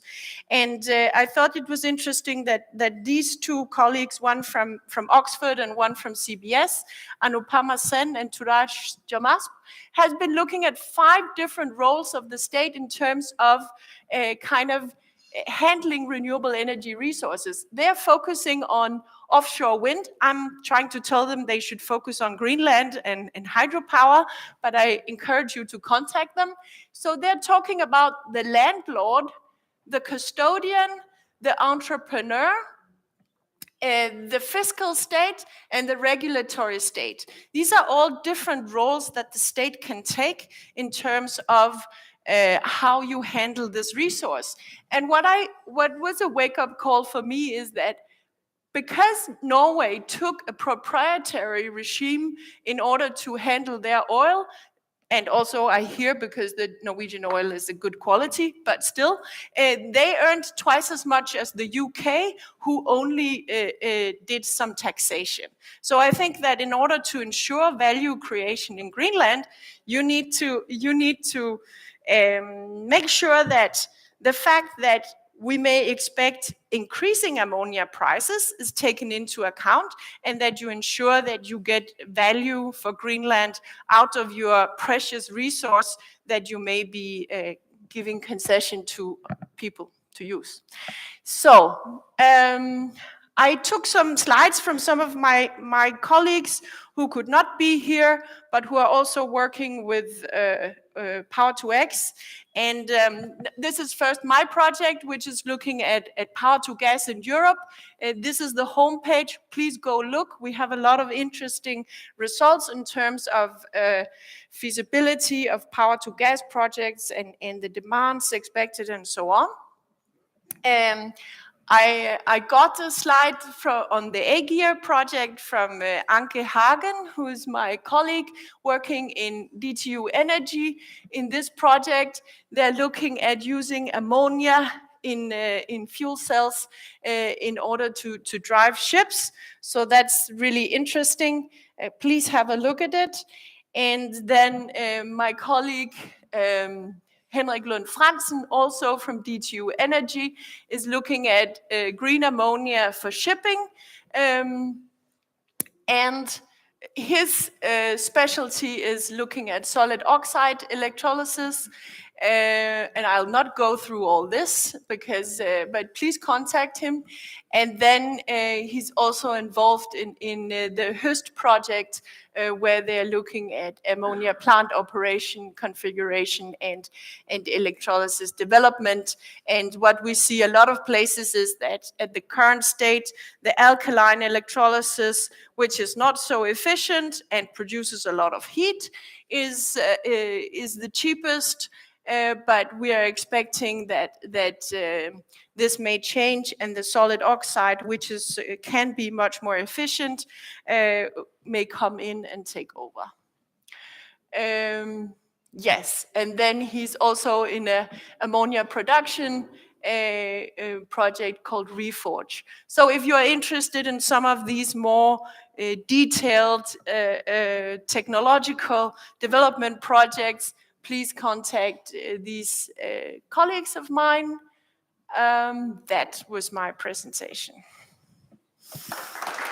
Wonderful. Thank you so much, Dr. Münster. Does anyone have a question? Yeah, over there. Can you please stand up when you ask the question? I am standing up now. First of all, thank you, Marie, for a very inspiring presentation. My name is Werner Hamilton. I'm from Royal Arctic Line, local shipping company. Off-grid electricity is a gold mine. And there's a lot of things to develop, and there are a lot of things to study and research on. What, in your view, would be a perfect playground for scientists to operate from when investigating or researching into new ways of creating e-fuels? What, a dream facility, you know, with a lot of power. Well, that's a tough question. I think that, my guess would be that it's not one place, right? I think that there are different conditions in different places that you need to take into account. So I think that what is a dream for me as a researcher is to be involved in research projects together with industry, where I try to take reality into account when I do my mathematical models, and try to see how can we as researchers contribute. I have a huge respect for the work that's going on out in the real world, but sometimes we as researchers can be used as a facility to catalyze this and move things faster and focus on specific problems that industry may face. So I guess my dream is cooperation in research projects. That's how I see it. So, but about specific, so my lab is a computer, right? So that's easy. But for my colleagues, of course, being part of demonstration projects, of pilot projects, and being out there where they can install some of their technologies and have hands-on, also through, I guess, cooperation in research projects. So this is, I don't know if that's a good answer, but that was my answer. It's an answer. Thank you. Yeah. All right, Nathaniel Fritjof from DNB here. Thank you for your presentation. It's great to see more of these forecasts as well. So I'm happy to see your results being presented here. I have a question to the modeling. When you do the grid connection and looking at the future mix and what's good for production of e-fuels, you had the 54%. Is that purely an economical optimization, let's say? And then the question is, are you looking into, or how would you combat that if you want to look at the holistic approach how society best could use that green renewable energy? Let's say that you have this off-grid capacity. Should you send that to the grid instead of sending it to an e-fuel? Are you looking into this question? Thank you for that question. That's a very good question also. So basically, when we look at, you're completely right. This was based on an economic optimization, and we were looking at the emissions in the networks where we were the 4 different locations. We were looking at expected future emissions at a global scale, and we were looking at prices for these local places. And it's all in the report. What I will say is that we were trying to get some good notion of the emissions entailed in green fuels, and I will say that the current state of showing what are the emissions entailed in the electricity consumption for alternative fuels is pretty poor in what we saw. So researchers are assuming different things and not putting like very clearly, this is the electricity demand we are assuming goes into this fuel, and these are the emissions we are assuming goes into that electricity production.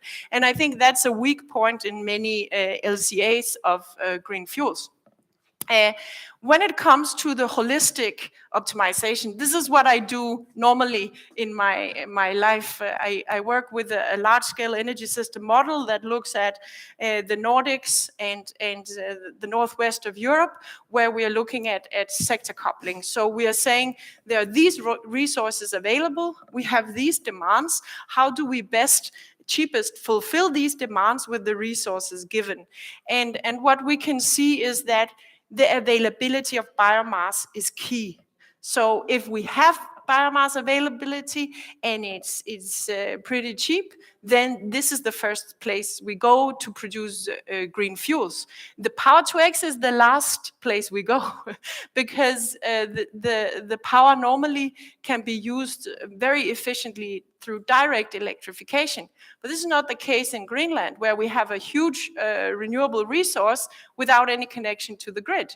So here you can really make use of this situation. I also think that Greenland could have maybe a potential in terms of looking at the kelp and looking at this as a potential biomass resource, if nothing else, to supply locally drop-in fuels, maybe. Does this answer your question? Yeah, thank you. Yeah. Wonderful. Thank you so much to Maria Münster. Thank you.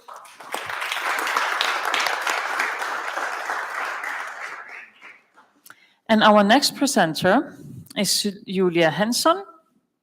She's a researcher and a consultant at IVL, Swedish Environmental Research Institute, and project leader for the HOPE project.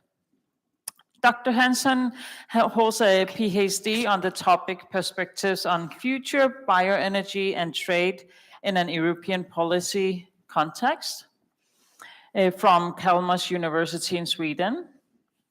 And in her spare time, she enjoys kayaking. Welcome. Thank you. Thank you for the kind introduction, and thank you for having me here. I am also a researcher like Marie, so I will continue to confuse you with a lot of graphs and tables. But I will first continue talking about all the fuels that Marie mentioned, so we will continue more about that. But as mentioned, the main reason I think for me standing here is that I'm the project manager of a project called HOPE, which is analyzing the potential role of marine hydrogen fuel cells solutions for regional shipping in the Nordic region. And HOPE does a lot of things, but we try to sort of outline and evaluate a concept design for a short sea shipping vessel using hydrogen and fuel cells for propulsion. And this we do from a very broad perspective, looking at technical aspects, economical aspects, but also barriers and drivers, and a lot of different environmental impacts for introducing these fuels in the Nordic region. And besides IVL, we have researchers from StreamingThe in Norway and also from the University of Iceland. And we also have then a lot of engagement from the shipping company Stena and from PowerCell, which is producing fuel cells. And as Sven mentioned, this is funded by different Nordic research funders and Nordic Energy Research jointly. But initially, I wanted to say something. We had a question to Sven about how are the current use, or it was sort of about the use, at least, of different alternative fuels. So I included some info on that based on a report from DNV, and it was produced during 2021, so it's not the last numbers, but the last that I could find. And in terms of the current alternative fuel uptake, if you see this percentage of ships, it's a very low use of alternative fuels at the moment, only below 1%. There is some methanol, some LNG, and mainly some battery electric solution that Sven already mentioned, but this is to confirm what he was trying to clarify. But also, if you look at the ships that are in order or were in order during June 2021, there was at least 12% or around 12% of those that were using or then supposed to use these alternative fuels. And then besides battery and LNG, you had some liquid petroleum gas, LPG, methanol, hydrogen, and ammonia coming in and being interesting for using in new ships. And also I looked, since we know that the Nordic region is sort of in the lead for using or introducing alternative fuels, as Sven also mentioned, I looked into the Swedish statistics and then looked for domestic shipping in Sweden and the total fuel use. And then in 2020, it was about 5% that was met by renewable fuels in Sweden. And that is mainly biofuels, biodiesel, but also some electric use in Sweden as well. So there is a small introduction, and the Nordic countries are actually in the lead for that current introduction of alternative marine fuels. And besides, before going into some findings, I will start just giving an overall sort of view of the different alternative fuels that we're looking into in this presentation. That mainly are focusing on these electrofuels, which could be methanol or methane or liquefied methane, for example, that we included, or hydrogen in terms of compressed or liquefied versions, and then ammonia. So different types of fuels. And then you can use, if you look into these fuels, you can use them either in fuel cells or internal combustion engines. And looking at the sort of technical maturity in terms of fuel and propulsion, which is the third sort of column here, is of course high for those that we have been used for a while or have used sort of in other sectors, while it's lower, of course, for ammonia that has not been of interest for other transport sectors to use, and also lower for hydrogen, which is not that large scale use in other transport sectors either. Costs, we have talked a little bit with Marie, and I will come back to that, but it's also important to look into this fuel supply perspective, the existing and the potential, saying that at current, of course, there's a low supply of the new fuels in terms of hydrogen and ammonia, but in the future, of course, there's very large potential for those being produced. And also, as mentioned, I think by Sven, also this safety issue is, of course, important. That the fuels that we have been using, then we have sort of a low, or have been treating in other sectors or using in other sectors, then there is a low safety risks. But of course, there's a larger risk with the new fuels. That doesn't mean that we cannot handle them. It's just that we need to be sure to handle those safety aspects, so we don't have any problems with that. So it's more of maybe more of a technical risk as well to handle that. But before I go into confusing you with graphs, I will summarize my findings so that I'm sure that you will remember at least the findings after this presentation. So what we have done in HOPE project, and in some sense also in some other projects, we have looked at the potential for different marine fuels in the future, very closely to what Marie is doing, but from partly a different perspective, but also similar studies.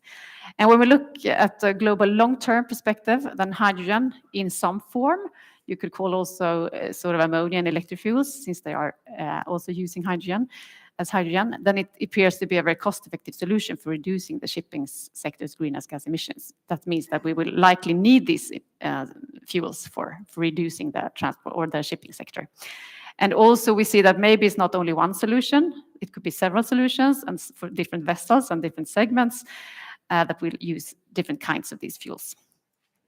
So far, there is a limited introduction of hydrogen and other hydrogen-based solutions in the short term. There are some initiatives that has already been mentioned. For example, in Norway, I would say that Norway is in the lead in the Nordic region for introducing, for example, hydrogen and other hydrogen-based fuels, but other countries also gearing up here. And when we look specifically in the HOPE project and this more regional perspective and this Ro-Ro-Ro-Pax ferry or vessel that we're looking into, we see that it seems possible from a technical perspective to use hydrogen and fuel cells to run this ferry between the Nordic countries. Even though if we see at the same sort of same ferry and the same length, electrification has an advantage on certain routes. And in HOPE, we are producing a concept design for this case study ship that we have, where we look both actually at fuel cells and also internal combustion engine, or at least compare it with internal combustion engine. And we also look at two different storage possibilities using compressed or liquefied hydrogen. And what we look at in HOPE is the route Gothenburg-Fredrikshavn and the Ro-Pax ship going that, which is the Stena ferry. And when we look at the cost for this regional ferry, we see that our initial assessments indicate that hydrogen-based solution for shipping is only cost-effective under certain circumstances and to a minor extent. So it might not be the lowest cost option for regional shipping, since the electric option can be possible for some of these routes in the Nordic region. But we will continue to make analysis on this to confirm our conclusion there. Our assessments of drivers and barriers clearly show that there's a range of different barriers and drivers for the introduction of hydrogen in shipping in the Nordic region. And in terms of barriers, well, companies face both economic and organizational and behavioral and technological barriers for adopting hydrogen. And primarily, what the actors themselves point out is the economic barriers, like high costs for this new solution. But there is also lack of infrastructure. There is a lack of green hydrogen supply, lack of regulations and standards, and of course, uncertainty and high risk going into these new projects. And all these risks, of course, needs to be addressed, mainly maybe by policymakers as well, trying to set a more clear stage and knowing how to go further in this. So this is good that we talk about this and try to overcome some of these barriers. And as I said, one of them was the green hydrogen supply, which of course Greenland has a possibility to contribute to. But when we looked at the plans for hydrogen production in the Nordics, it's very uncertain how many of those projects that will be available for shipping. Marie mentioned one that clearly indicated that the ammonia could be used for shipping. So there are a few projects that actually indicate that could be available for the shipping sector.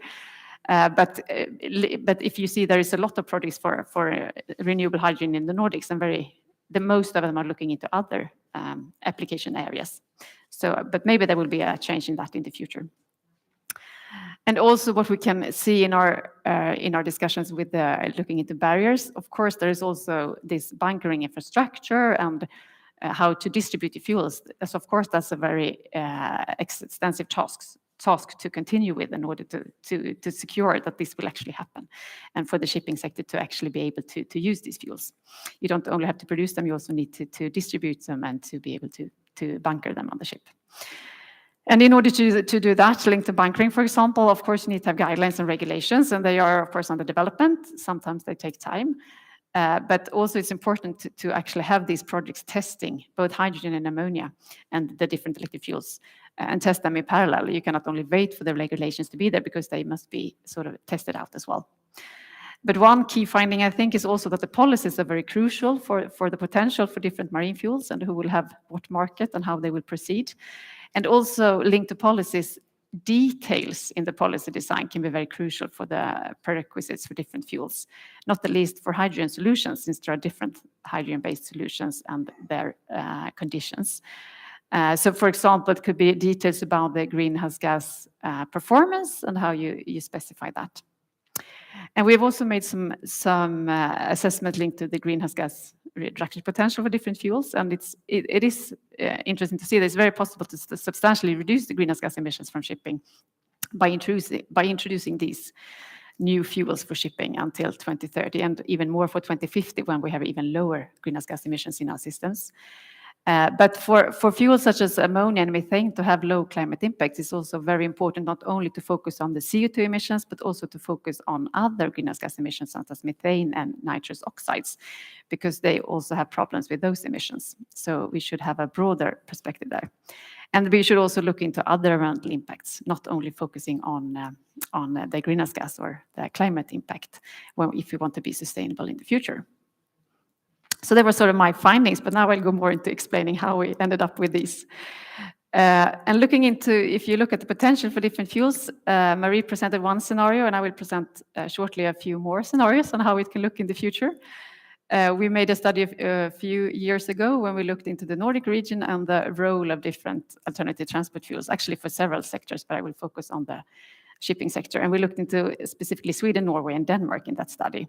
And then we looked at how we could meet sort of CO2, very low CO2 emissions by 2050 at the lowest system costs.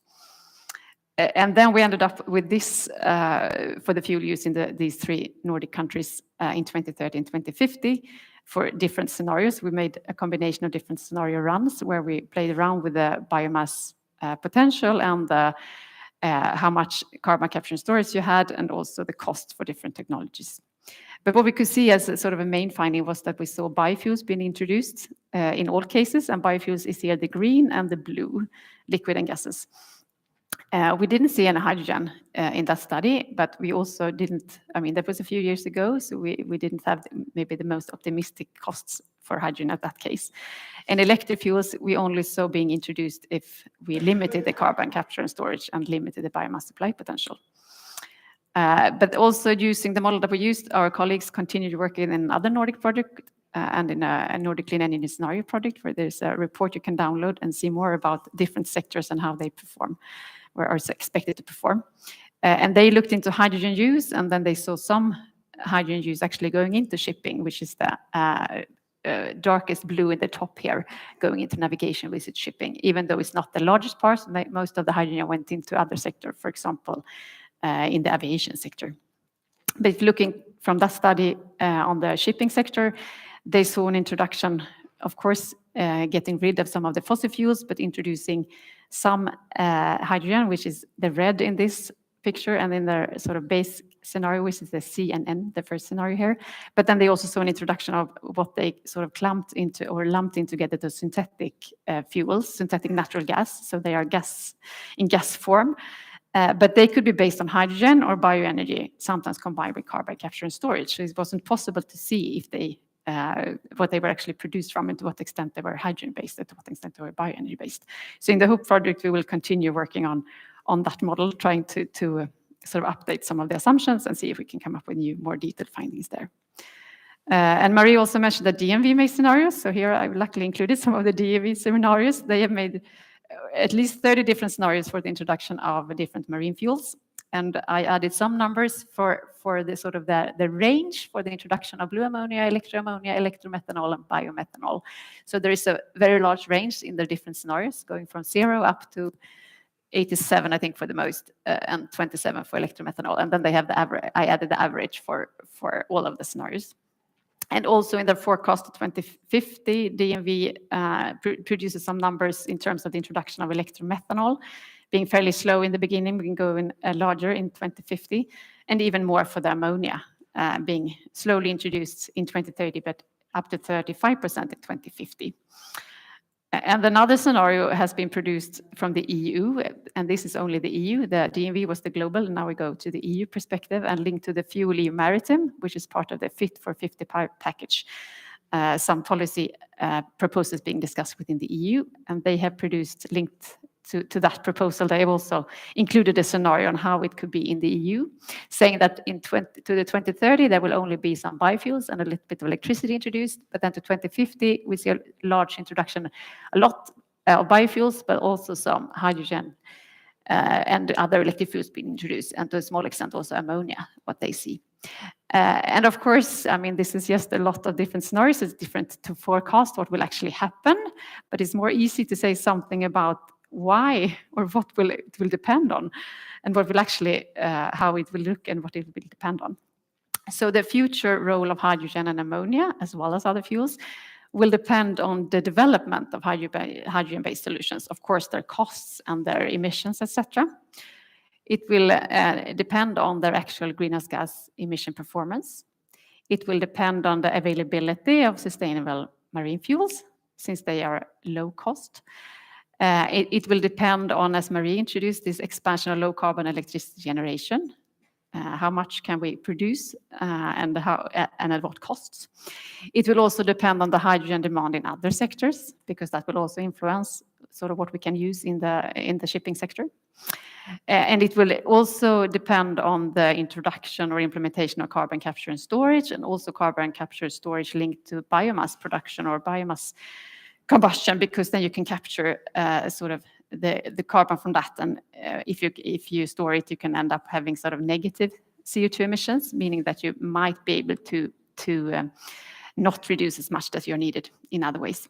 But also, as I already indicated, policies and the design will be very important for the future of different fuels, which should be kept in mind, that we need to follow the policy development very closely, and it's very important.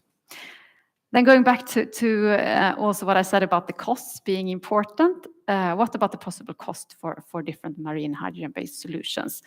Well, of course, you can estimate, make different kinds of estimate, and we have done similar estimates that Maria done, looked into the cost for different options, so I will present some of that now. And I will first talk about, we made a literature review or a review paper where we looked into a range of different papers looking into costs for hydrogen and electric fuels. And then we produced a graph just trying to indicate what are the main components in the cost or production cost for electric fuels. And what you can see here is what we included, the gray, which is the electricity, and then the light blue is the electrolyzer cost in terms of CAPEX and OPEX. And then we have other costs partly for going into, for example, electromethanol, where you need to liquefied. And what you can see is that the electricity cost really dominates the total cost for hydrogen and other electric fuel production, followed by the electrolyzer costs. And of course, it depends on what cost you have for the electricity production, but it still will be the main component here. So that is important to sort of keep in mind. But in the HOPE project, we have tried to make some assessments of the cost for shipping. And we have then introduced something that we call mobility cost in 2030, where we included fuel production and distribution cost and also the propulsion cost. We have looked into this or done this assessment for two types of vessels, a large ferry and a container ship. And then we have included options, liquid hydrogen, ammonia, some different kinds of electric fuels, and also this combined bio and electric fuels that Marie introduced, where you could produce biofuels, but then you insert also hydrogen, making a sort of called combined bio-electric fuels. And then we have also looked into internal combustion engines and fuel cells, and also we included battery electric propulsion as one system. And then we ended up with these sort of near-term costs to 2030 for the large ferry and for the container ship. And of course, it's just a lot of different fuel options here. The BE is the battery electric, ECE is the internal combustion engine, and FC is the fuel cell options. And then we have the MGO, internal combustion engine, in the bottom, being sort of the low-cost option at current, even though it has been varying a lot lately as well. And in the HOPE project, we were most interested in comparing sort of the hydrogen and the ammonia costs, and we found that ammonia in internal combustion engine was the least cost option for the large ferry, and for the container ship it was ammonia, but it could be either fuel cells or internal combustion. Is very little cost difference. But if we look at all the fuels that we included, we can see that the combined bioelectromethanol in internal combustion engines was the lowest cost for both these two vessels or vessel types. And also looking into the ferry, we also saw that the battery electric propulsion option was also very interesting. And that is also what Stena had as their initial plan for their ferry, or the case study ferry that we have in the HOPE project. But then when we did that, we also saw that the price for marine gas oil has been varying a lot recently. So we added a higher price from March. And then we see that, okay, if we then compare, because otherwise you see it's very far from being cost competitive, but if we compare higher prices, then at least, I mean, for most of the options, it's still very far from being cost competitive, but with a higher price on MGO, then at least we're getting closer, for example, for these bioelectromethanol cases. So depending on the sort of cost difference, it's also important to see when they will become cost competitive. But as I say, for hydrogen and ammonia, still some way to go before we can be cost competitive. And of course, when you do cost assumptions, there is a lot of uncertainties. So behind these, we have even more different variations, having a high cost and a low cost case. I just wanted to show that if you're very interested in cost, you can look into our paper here to see more about those assumptions. But sort of, I guess the main finding here is that it is, of course, considerably more expensive to produce ammonia and hydrogen and other electric fuels than fossil fuels at current, and also that the biofuels are generally ending up in a lower cost range, even though they are constrained from other perspectives, from the supply perspective. But my final part of my presentation, I would talk about some recent findings on greenhouse gas emissions or greenhouse gas performance of marine hydrogen-based solutions. And that has been performed, not in the HOPE, but with another project that we'll hear more about later this afternoon from DNV. It's a Nordic roadmap project for the introduction of sustainable zero carbon fuels. And this is something that we have, or this part of the project we do together, IVL, together with Chalmers University in Gothenburg. Or Chalmers University of Technology in Gothenburg, and we have performed some life cycle assessments, and we handed it in to the Nordic Council of Ministers last Friday, and they will review it, and then we will hand in a new version, so it will be soon released, I hope. But I wanted to take the opportunity to show you it as well, because I think it's very interesting findings from that. And also here we have looked into ammonia, we have looked into compressed and liquid hydrogen, we have looked into methanol, and liquid methane gas as electric fuels, and we have included electricity, and then we have included LNG and marine gas oil as sort of a reference to compare with. We have included green fuel production pathways, producing it from Nordic electricity when we talk about these electric fuels. And in case of methanol, we have also included the production from biomass. And we have also included what you can say or sometimes called blue fuel production pathways, where you use natural gas with carbon capture and storage for ammonia and the hydrogen pathways. And we have included both internal combustion engines and fuel cells, and then different kinds, actually 2 different kinds of each. So we have come up with a range of different fuel combinations here. And I will now present the results for all of them for the global warming potential, this climate impact in a 2030 perspective, well to wake, meaning that we include all from starting producing the fuels to using it on board. And we have grouped sort of the blue ammonia cases first and the green ammonia cases. Then we have the methanol, first the green, and then we have the bio case, and then the methane cases, and then the blue hydrogen, the green hydrogen, and the fossil fuels.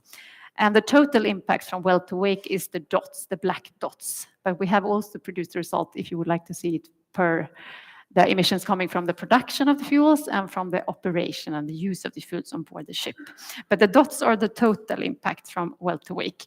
And then we can see that they are not really, in the 2030 perspective, using an estimate for the Nordic electricity mix and their greenhouse gas emission in 2030.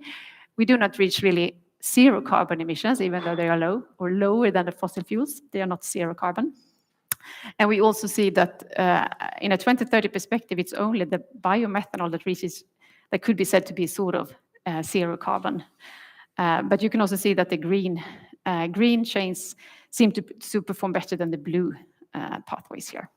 But we also did it in a 2050 perspective, because of course we are very keen on actually having low carbon fuels in the future. So we did the same estimate, focusing only though on the green production pathways, looking into a 2050 perspective, producing the same life cycle climate impacts from the green fuels. And then, and having then another Nordic electricity mix in the 2050 perspective with lower greenhouse gas emissions, meaning also that we can produce other materials that are lower, with lower emissions. And then you see that sort of, if you look at the dots, all of them are fairly low, very low, very zero carbon, or hardly, or almost zero carbon fuels.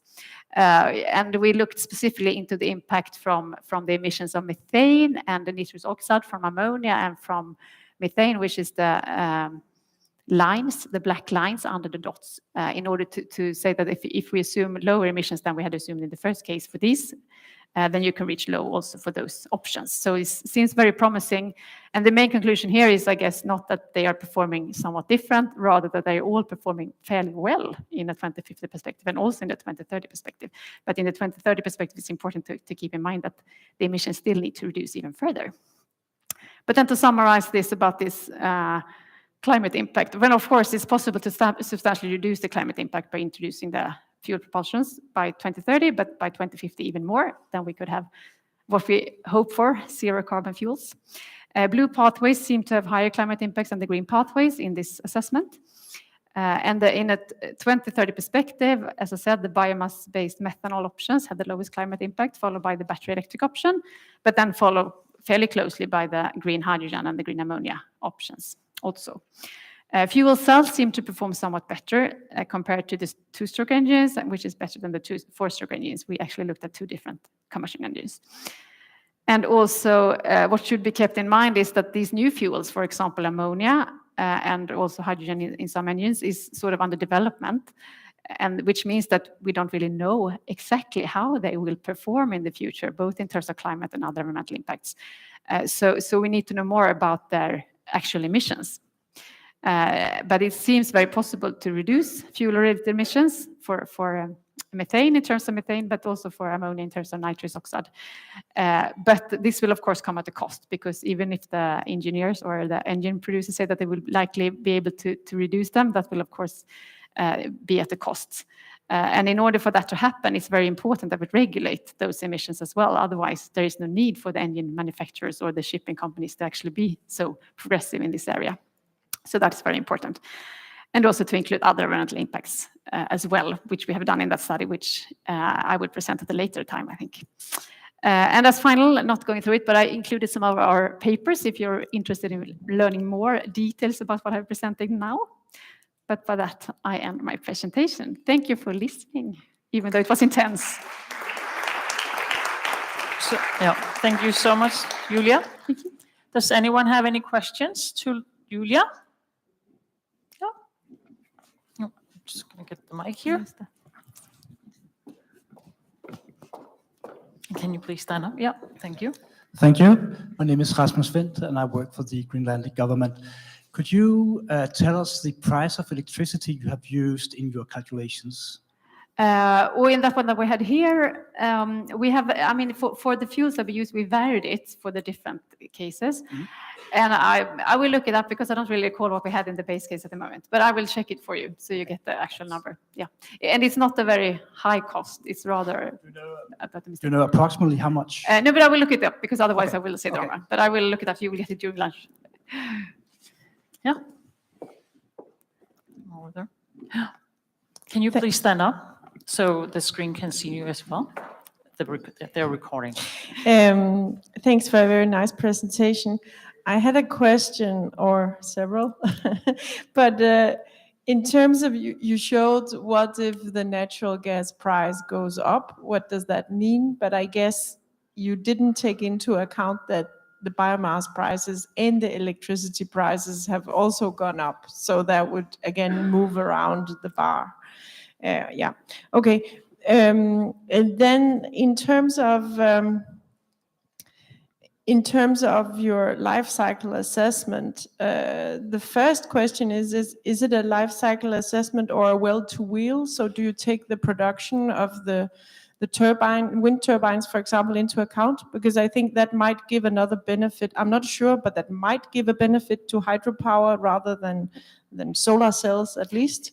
And the second question is, did you look into indirect greenhouse gas impact, potential indirect impact of hydrogen on greenhouse gas? No, the indirect from hydrogen is not included in that assessment, but the greenhouse gas emissions from production of different electricity sources is included in our assessments. But of course, there are different sources for that, so there's a variation. Do you know whether, I'm guessing that the life cycle impact of producing electricity from hydropower is lower than from turbines or we looked into a mix here from the Nordic, so there's a mix, so therefore I don't recall exactly what was the relation between wind power and hydropower, but there is a mix in the number that we used. But yeah, I need to look up what was actually what share and how that is, the relation is, because I don't have it in the top of my mind for that. But as you say, it's likely might be favorable for even for hydropower. Yeah, that's true. Hi, Julia. Thank you very much for your presentation. Very interesting. My name is Francesco Bertoldi. I work for the Scottish Government. I'm the head of the Nordic and Arctic unit. Mine is not so much a question, but actually something I wanted to put on your radar if it's not there yet. And it is the High Seas project. It is an Horizon 2020, Scotland-led Horizon 2020 project that is looking to build hydrogen-powered ferry that would serve internal routes in Orkney, our archipelago just off the Scottish mainland. And my understanding is that they are well into the design stage at the moment. This would be a 120-person, 16-car vessel. So I just wanted to put down your radar. We'd be very happy to facilitate introductions if you are interested. It could confirm or not the kind of conclusions that you've reached so far. So just wanted to mention that. Yeah, thank you very much. I think Sintef and Stena, who is working mostly on the sort of design, they would be very happy to have input and sort of share their ideas. So thank you. Thank you. Yeah. We have the last question here. Okay. Yeah. My name is Niels Skov. I'm with the Department of Finance here in Nuuk. I have a question, if you'd be prepared to give your opinion regarding green hydrogen and green ammonia's potential to command a premium in the market. And to frame the question a little bit, I understand that the London Metals Exchange, in collaboration with Norsk Hydro and I think it's called Rus Aluminium, they have marketed a product where they sell green aluminium based on hydropower at a premium. I think this is very relevant to the Greenlandic context because of the source energy that we will be able to offer to project parties will of course be entirely green. Yeah. So the premium would be very interesting for yeah, exactly. prospects. Yeah, of course. And of course you could, I mean, we looked into this Nordic electricity mix, but of course you could look, I mean, if you produce it in a certain region, then you should look at the context there in order to have the same numbers for the specific case. And it's also what we sort of mentioned in that report is that you also need to do it for the different vessels. I mean, the different vessels are different in terms of how they perform, so you need to consider that as well. But of course also the electricity production, and if that is totally green and very low climate. I mean, this was produced based on the Nordic electricity mix, which is not completely carbon zero, but of course if you can have lower, then that's true. So yeah, that's something that you should add on to this, that you could make more individual life cycle assessments and present numbers for that. So, and then you can claim that to another extent. Just to comment, I also believe that there's been an article recently about Maersk communicating that they actually have a commitment on their customer base who are willing, have communicated that they are willing to pay a premium for their goods to be transported in a sustainable manner. So this ties into the same question. So yeah, exactly. Yeah. But I mean, it's interesting with such initiatives, and of course, so this is more from a general Nordic perspective, and we are very clear on like this is the Nordic electricity mix, and then you end up with this result. And also the main is that you can actually reduce it a lot depending on what kind of electricity you use, for example. So that's good. And also, as you say, that could be an interest in the market for actually using fuels that are very low in order to sort of claim that you use or produce very low climate impact. So good comment. And one final question. Can you please stand up? Yes. Yeah. Quick question. So imagine I work for Royal Arctic Line. I would be curious to know how far Stena is away from making a final commitment to build such a ship. Could you elaborate a bit on that? No, they haven't really said that. I mean, their plans for the first vessel on that route is to make it electric. So they are not yet in the stage of going into hydrogen, but at least after the whole project, they will know, I mean, the cost and how they will do it. But they haven't said anything on like how close they are to making that decision. So I think they will first go for the electric and then see. So, yeah. Wonderful. Thank you so much, Julia. Yeah, thank you. And before we continue to the next presenter, let's all stand up. From my own experience, I get tired after sitting down for more than an hour. So let's all stand up and stretch a little bit. Arms up.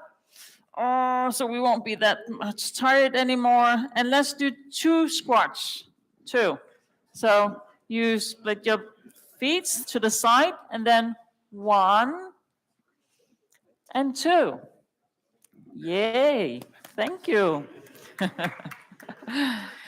Yeah, our next presenter is Anne-Sophie Sarsbakken-Næss.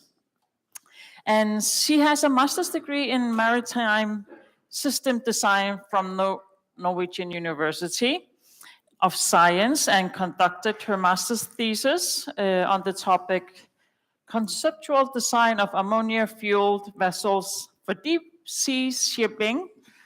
And you guys gonna guess what she likes to do in her spare time.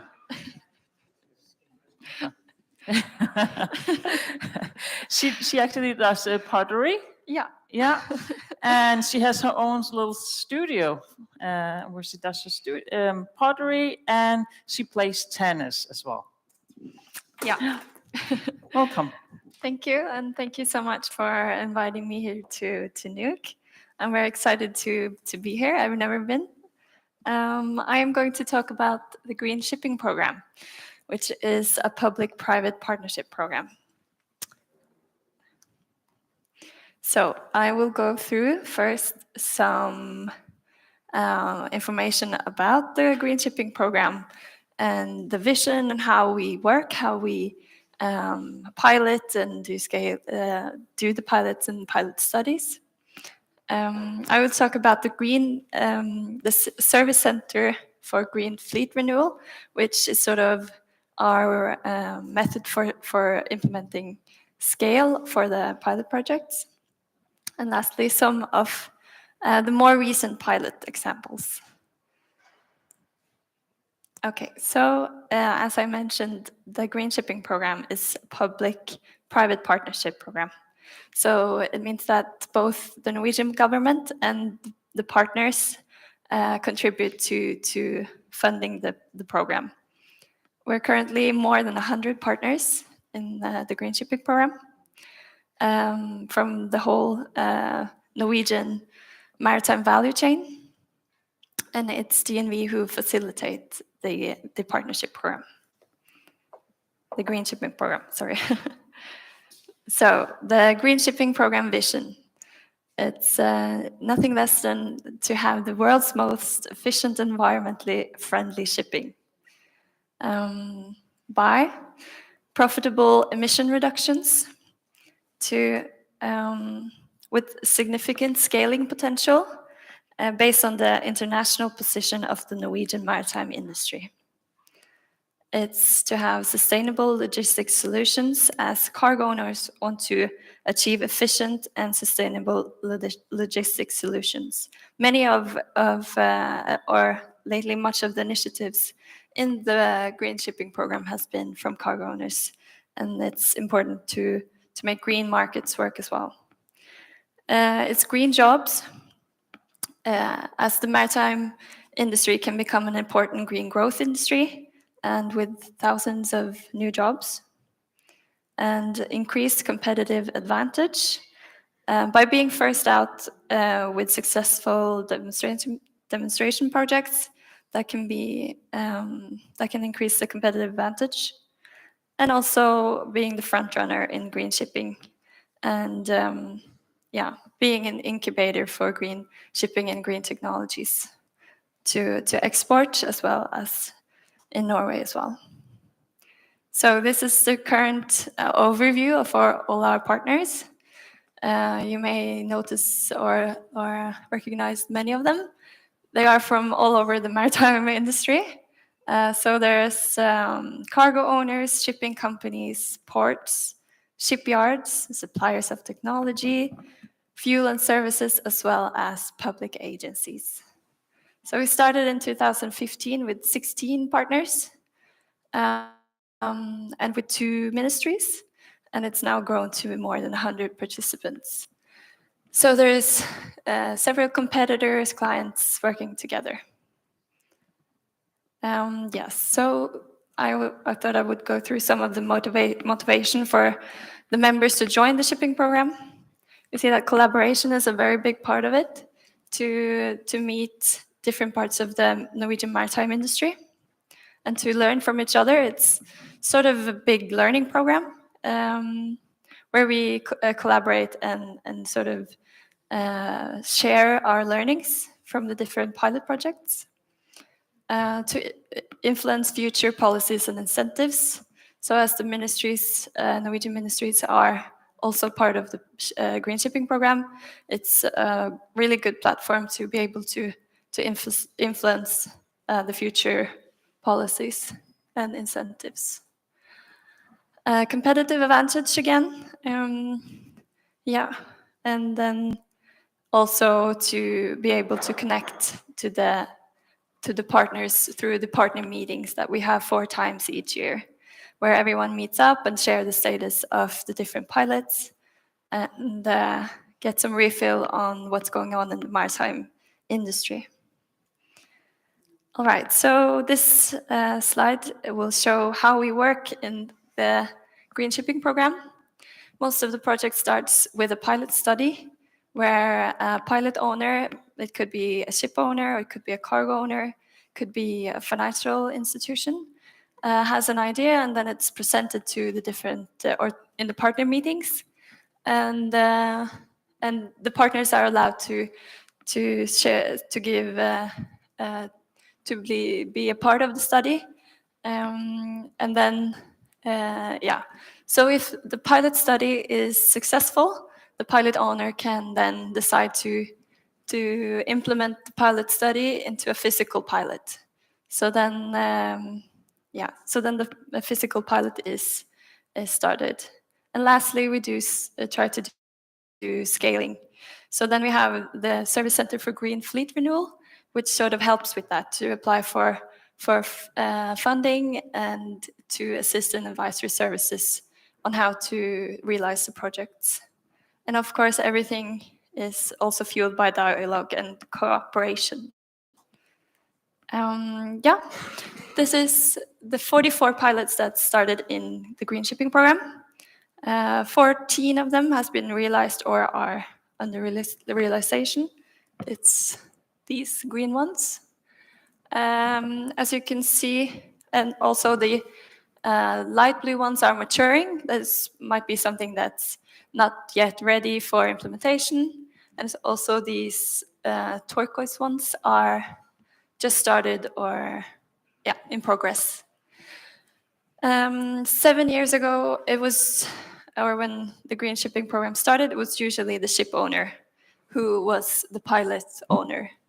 We were working a lot with energy efficiency, LNG, and batteries. And then we had a focus on ports and also the finance sector after a while. And also we see that cargo owners are more and more taking the initiatives to start pilots. Yeah.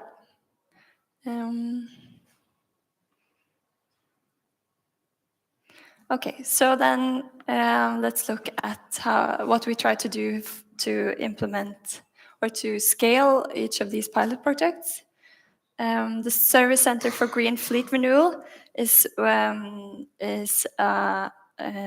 the green shipping program, but is fully funded by the Norwegian government. And it's giving advisory services to both cargo owners and ship owners.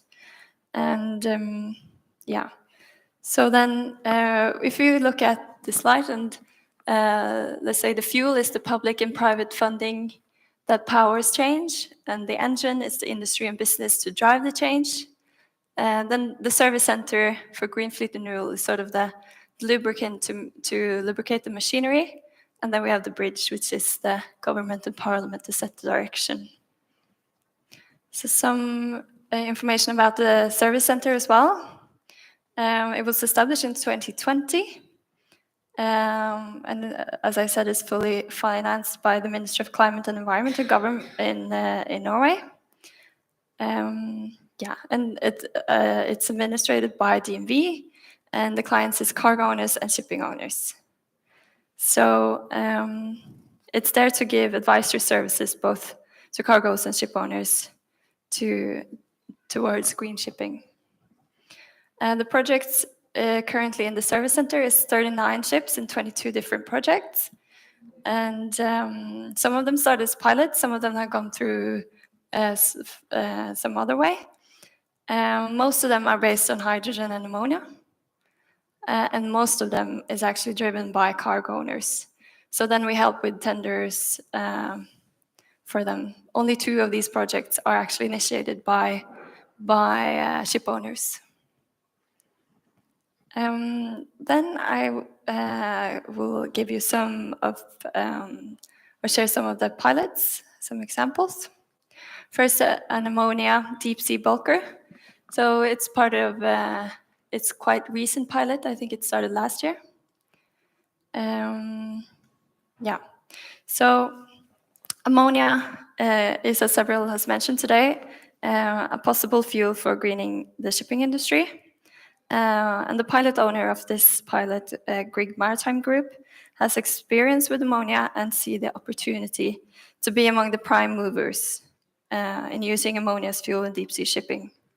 So this pilot study, which is how it's starting, it's going to look at technical and economical feasibility for using ammonia on board a bulk carrier. It will identify safety and regulatory barriers for this specific ship, as well as, and they have a lot of different partners contributing in this pilot. And the goal is to have the world's first offshore open hatch bulk carrier. And then I wanted to take a look at another alternative fuel pilot, which is concerning methanol. So it's the retrofit of an existing container ship to methanol. And unlike other green energy carriers such as ammonia and hydrogen, vessels powered by methanol can be realized with smaller changes in existing infrastructure. However, there are many challenges due to toxicity, lower energy density, and more. So this pilot will look at also a techno-economic assessment and safety-related study, identify availability of methanol both locally and globally. Financing opportunities will also be a big part of this pilot. And the goal is a retrofit of a ship for the use of methanol. Lastly, I wanted to show you this pilot, which is an ammonia powered trawler. A traditional trawler will have significant difficulty with implementing alternative fuels, as every little crook is used for something, and the integration of storage, integration of system for storage, distribution of alternative fuels will be quite difficult. There are a few areas to spare. So to realize this project without significant increase in main dimensions will be quite difficult, they see, and might also affect the operational logistics. So they will look at this trawler. It's Lerøy, who's the pilot owner, a feasibility study where they look at technical solutions, risk aspects, and cost effectiveness. They will look at barriers to implementation and impact on the operational conditions. And lastly, the goal is to facilitate the first trawler to use ammonia as fuel. So I wanted to highlight some of the learnings we've had from the green shipping program. It's that piloting is quite important before scaling, and that coastal and local pilots can sort of pave the way. It's really important with collaboration among the whole industry. It's important to make the green markets work. So cargo owners are quite important in this regard. It's also important to identify and resolve the barriers first. And then lastly, to influence future requirements and policies and incentives. That was my presentation. Thank you so much. Thank you so much, Anne-Sophie. Does anyone have any question to Anne-Sophie? Yeah, here. Can you please stand up? Yes. Yeah. Thank you for the presentation. I was quite interested, especially about the trawler, ammonia trawler.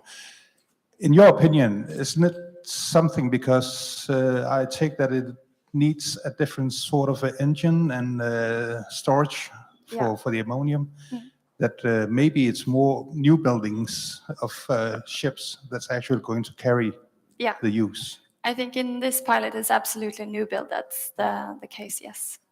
Okay, thank you. Yeah. Does anyone have, yeah? Thank you. This is, thank you for your presentation. This is more a comment than a question. Just saying that I think Greenland will fit pretty well into being a pilot country. We have a lot of clean and cheap energy, and we also have an infrastructure here that could facilitate pilot projects. So I hope that you will bring with you back that that we could be incorporated in some of the projects that you do. Yeah. Thank you. Absolutely. Thank you. Yeah. Yeah. Thank you, Julia Hansson here from IVL. You mentioned shortly about the funding situation, but I was also thinking, do they share a lot of experience about how to find funding from other sources within this network as well? I mean, for writing EU applications, etc. Yeah. So that's sort of one of the big tasks for the Service Center for Green Fleet Renewal. They often help with applying for NOVA, which is Norway, and also EU Horizon and Innovation Norway. So they help with applying for these funding programs. Yeah. Okay, excellent, thank you. And I could add 50 euro per megawatt hour was the electricity price that I used. 50 euro, yeah, in the base case.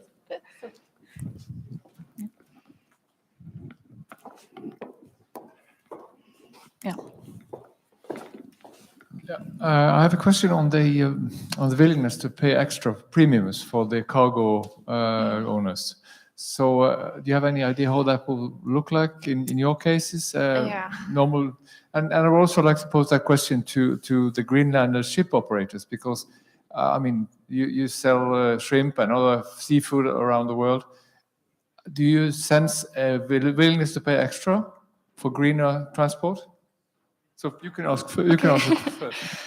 So we see that this is one of the challenges that the cargo owners, or in order to actually realize these projects, the ship owners will need long contracts, and that's one of the sort of the barriers for the cargo owners. So that's been difficult in some of the pilots, but we see, for example, this pilot called Green Bulk, where there two cargo owners are coming together and transporting one sort of cargo one way, and so there's no ballast journey.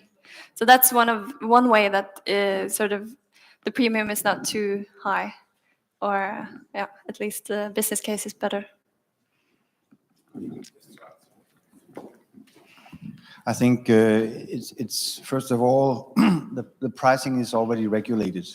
So it's a politically decided price level for all our services. But it's abundantly clear that all investments and initiatives in this respect will have to be taken in dialogue with those who can benefit from it in their markets. So what we will do, of course, is to promote the idea of how we can become sustainable, not when or if, but how. And then in the terms of outlining the roadmap to those solutions, we'll of course include in the dialogue our customers and also outline how we can meet each other in meeting our climate goals set by IMO and others, together with the climate goals that our customers will also set, because that's also becoming quite clear that the CO2, let's say the CO2 footprint and how that is becoming a requirement for our customers as well, that can be met in a sensible way. So it's all about balance. When you invest in a lot of new technology, you have to do it in such a way that it's in dialogue with your customers, and that is true whether you are a private company or government-owned company and so on. So it's a dialogue when it comes to how ambitious we can be. But first and foremost, we need to be open towards the solutions, find a roadmap that outlines the various possibilities, and then we seek out in a joint fashion how we can move forward as a country in this.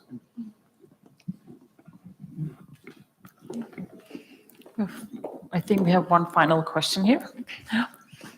Lisbeth from Royal Greenland. My question was about the trawler project, and is of course interesting for us. The question was actually how can we follow this project, and how close can we come to the project results, and actually how fast? Is it only in the end of the project, or can we follow it along? I can definitely check how we can do that. As generally, all the pilots are available online with the green shipping program. But we can, of course, to try to ask if we can get in contact with them. Yeah, it's Lerøy who's the pilot owner here. Yeah. Yes, I understand. Yeah. Wonderful. Thank you very much, Anne-Sophie. Thank you.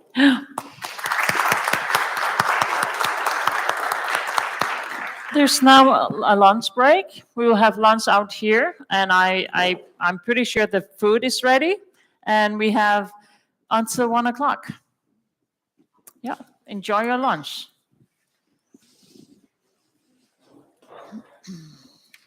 I can smell the food. Yeah.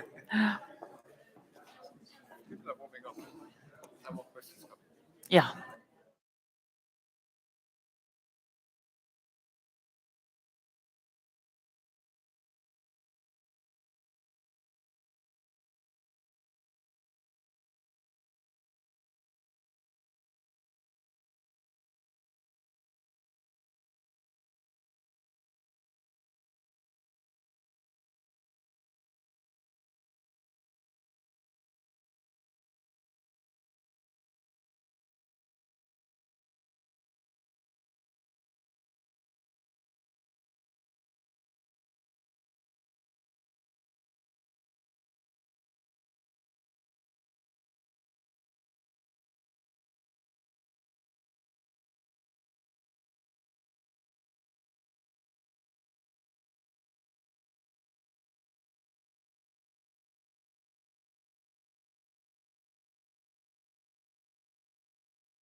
medmindre du har lyst til at flytte over til iPhone.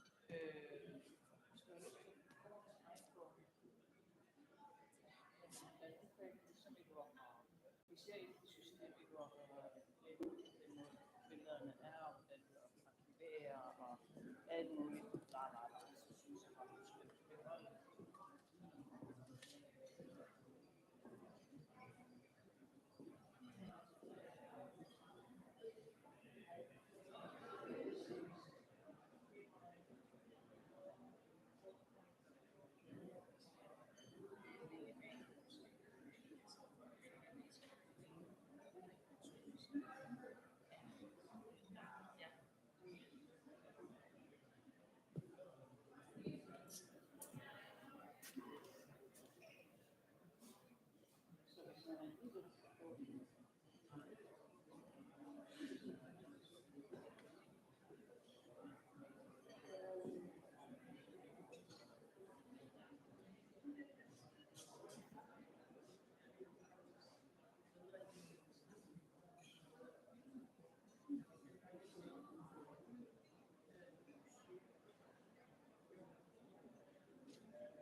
Befänden har så på sig för att utsätta applicera på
Keeping up, yes.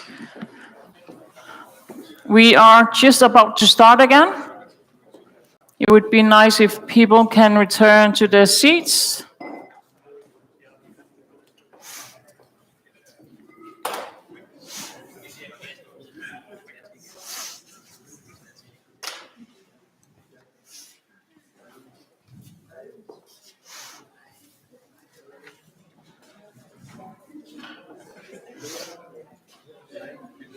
Yeah. I'm just going to start while the last ones are coming back to their seats. Wonderful. Now we are going to start session 3, green ships cases. So we're going to be a bit more practical oriented. It was very theoretical this morning. Now we will be a bit more practical. Yeah. First we have Carl Mandbjørn Mortensen. And Mr. Mortensen is one of the driving forces behind the implementation of a 100% renewable energy system on an island, which name I cannot pronounce. What? Faroe. In the Faroe Islands. He's a member of the Nordic Committee of Senior Official for Energy Policies and engaged in the Arctic Circle. As young, he played professional handball, and today self-supplied with potatoes and sheep with his agriculture, recreational agriculture. So we have many things in common. I grow my own potatoes, and my parents were sheep farmers. Yeah. Yeah. Nice. Welcome, Carl.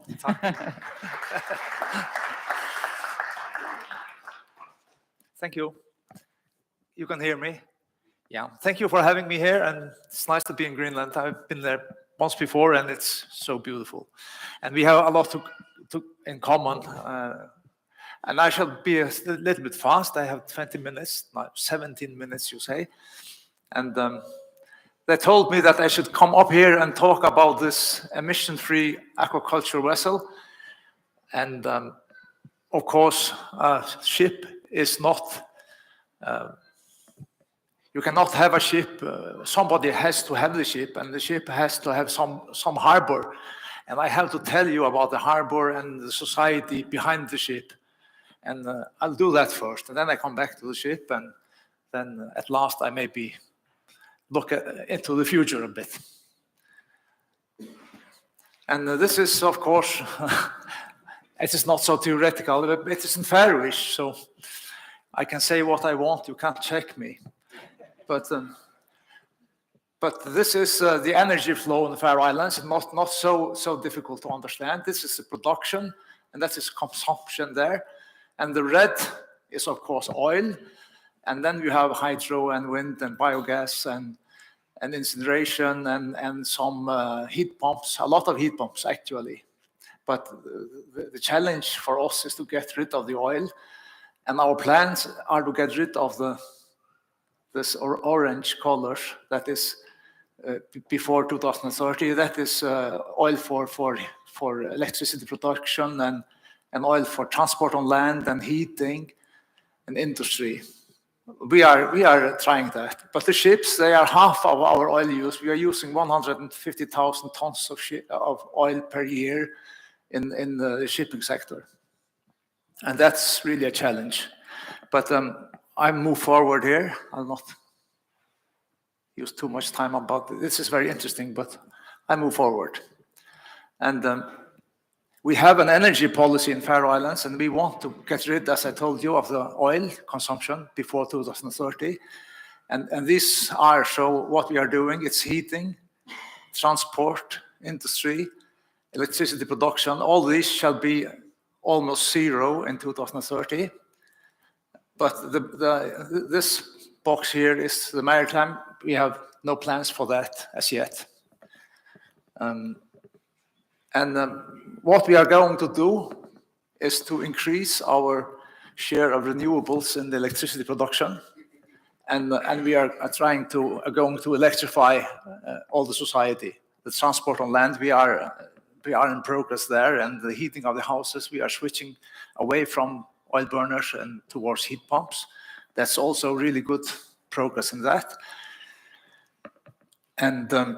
And we are going to need, really, from now, we have 400 gigawatt hours per year. You can compare it with Greenland, I think. And we are going to be around 1,000 or more gigawatt hours in 2030 just to cope with electrifying the usage on land and the electricity production. And what we are doing to get this renewable energy is absolutely wind energy. And this is a picture of a site north of Tórshavn, the capital in Faroe Islands.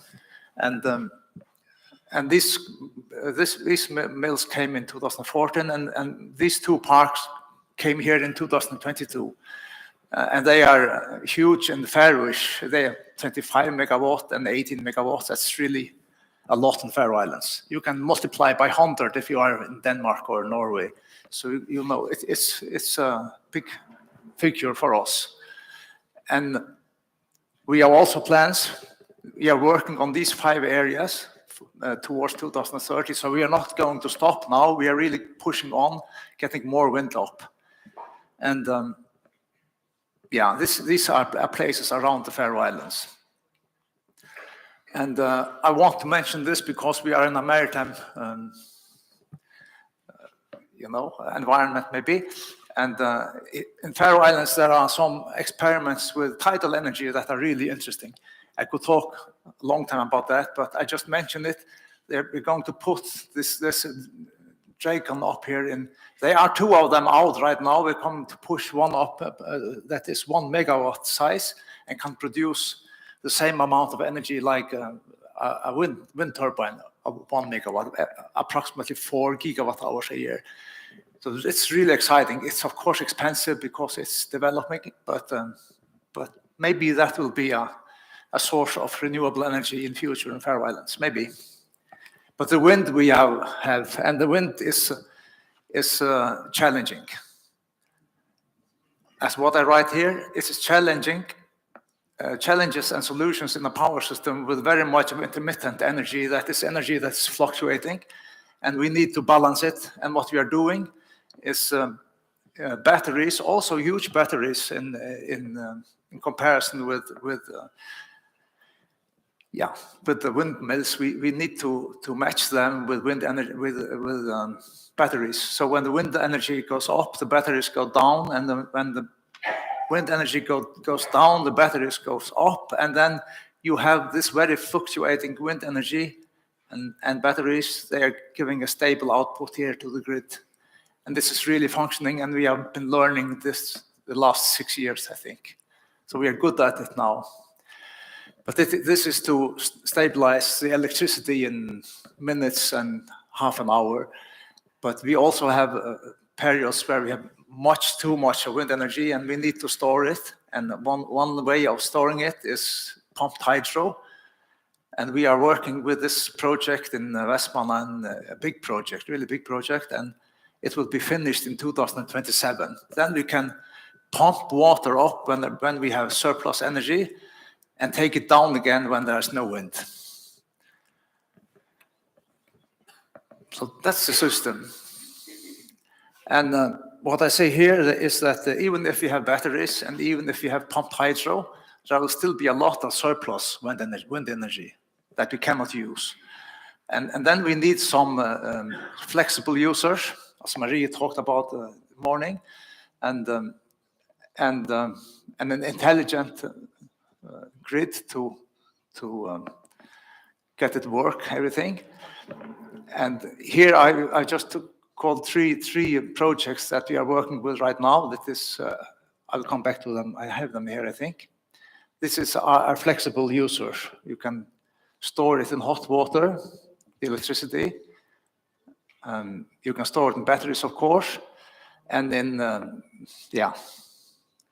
this is the same, actually. But we have 3 projects here that I should tell about one of them. It's demand-side flexibility demonstration projects. And they are actually in cooperation with Nordic Council of Ministers that come with the fundings in 2019. And one is a district heating system in a village in Faroe Islands. It is finished and it's going to work right now.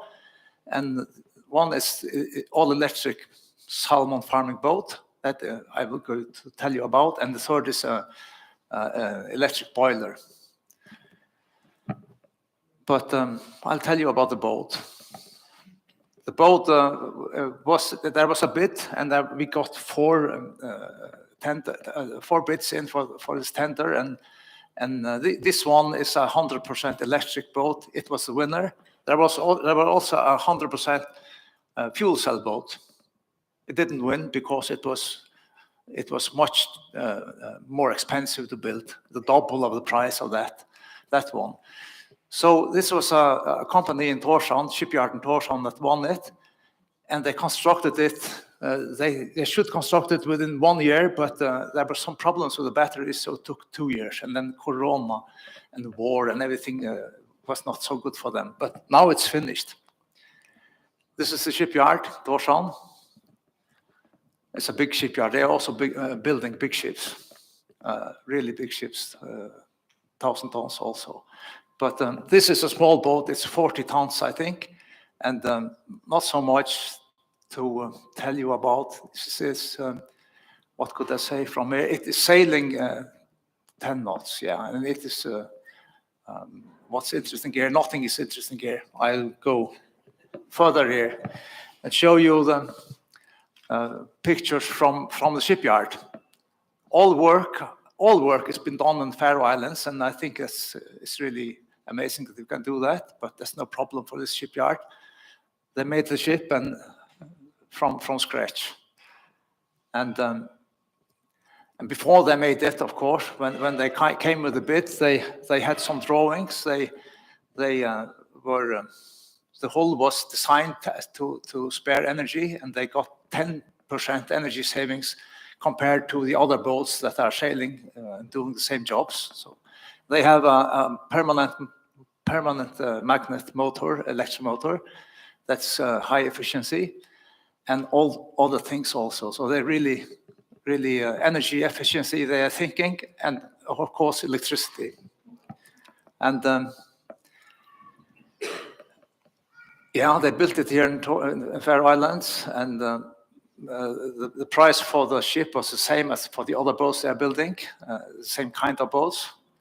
And it costs, I think it was 5 million more than, this boat cost maybe 10 million Danish kroner, and with batteries it costs 15 million Danish kroner. So they wouldn't build it if it wasn't for the fundings that came from the Nordic Council. But now it is there, and as they say and we say, the batteries we hope will be cheaper and more energy dense later. So this should be the first of them. And yeah, this is just pictures. This is, of course, there's no motor, and it's very clean and streamlined. And this is a picture of machine room, what you call it. There's, of course, no machine. There's just a battery rack standing here, and 6 tons of batteries. It's heavy. So they had to build it a little bit higher, the boat, because they are so heavy, the batteries. But they have a storage of 1,000 kilowatt hours and efficiency power of 130 kilowatt. And they can work for 1 day, and they go out at 7 in the morning, come back again at 7 in the evening, and they have tried it, commissioned it, they tried it, and they use approximately half of the energy there for 1 day. So no problem. The battery is big enough for sailing out, working all day, coming back in the evening, and laying the harbor, and then they plug in the loader, and they get energy through the night. And I should maybe tell you a little bit about that, because that's one of the ideas building this boat, is that when they are charging the boat at nights, it's from 7 evening to the 7 morning, next morning, 12 hours, and the electricity company has the job to fill the batteries.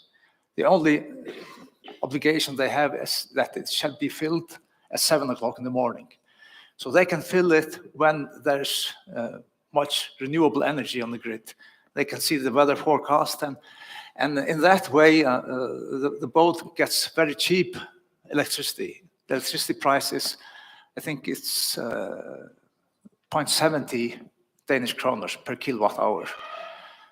So when they are sailing, they are through a year, they are using only half of the cost for drifting the boat, as if they had oil to do it. Yeah, and they have tested it and tried it out in every way. And the owners, that is Bakkafrost, the salmon breeding company in Faroe Islands, they are very satisfied with the boat, and they have started to use it. And we hope, of course, that this is one of many boats, because there are sailing 135 of these boats. 135 of these boats are sailing around the Faroe Islands in the salmon industry. Yeah, okay. And in summary, they say less noise, less pollution, no smoke and gas on board, very little maintenance, and as many elements are static, and charge, yeah, once a day, I told you that. And this one shows that even if we take batteries, pump storage, and flexible users, there's still, this calculation shows there's still a lot of surplus energy in our system with wind energy, even if we are trying to electrify and all things. So we have started a new project also in the Nordic, the Nordic Council of Ministers also inside this. And this feasibility study we start now, we are going to look how we can produce hydrogen. And as Maria told this morning, we are producing, making electrolysis of water, and with surplus wind energy when it is there, we are going to examine how we can use an electrolyzer, how we can design it so it also can be a part of the grid. And we are using the hydrogen for fuel cells. These ships may be a heavy transport on land. And we are using the oxygen in the salmon breeding. We are using a lot of oxygen in the Faroe Islands. And we also think that this electrolyzer shall be in close to the district heating system in Tórshavn, so we get really benefits of all the products from the electrolyzers. And we really need to start it up within 2 years maybe. So it's a very exciting project we have there. And this, okay, now I become a little, my chemist. This is just to show you what you also know, that this is an amazing cycle of elements and process of energy when we are using water and producing hydrogen, and using nitrogen and producing ammonia, and we are using and electricity from wind to produce hydrogen, and electricity from wind to produce ammonia, and then ammonia, when you're burning it, we are using energy for work. This is the process, and you can see everything is here with the water, the air. It is in Greenland, it's in Faroe Islands. It is amazing that you can have a power system that is absolutely sustainable, and you don't need any other components. Of course, you need the electrolyzer and you need the windmills. You need cooperation with the big world. But when you have them, you are by your own here. So it's very amazing, I think. And here, Faroe Islands, small islands, but we are a large ocean nation because we have 275,000 square kilometers, not to say about in Greenland. Greenland is much bigger, of course. But this is a huge area, actually. And if we take the blue area, this is the water depth between 100 and 200 meters. It's the size of Denmark. The size of Denmark is this blue area, where we can put floating wind turbines up if we want to, and when we want to. And if we take 1 gigawatt of offshore wind, they could produce all the energy or the ammonia that we need for all our maritime activities. That's not so much. We have plenty of place for that. So I'm finished now. These windmills are floating windmills, but they are not in Faroe water, not in Faroese waters yet, but we'll see. Thank you. Thank you so much, Carl. Is there any questions to Carl's presentation? No? I have one. Good. Here's one. Oh, here. Oh, okay. Sorry.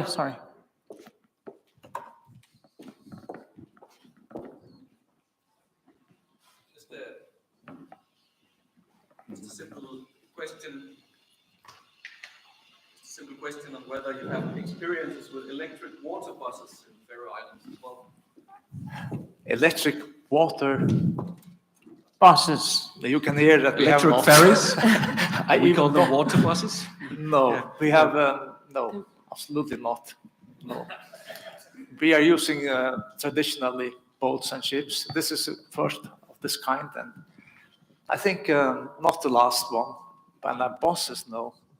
We are driving under the sea with traditionally buses.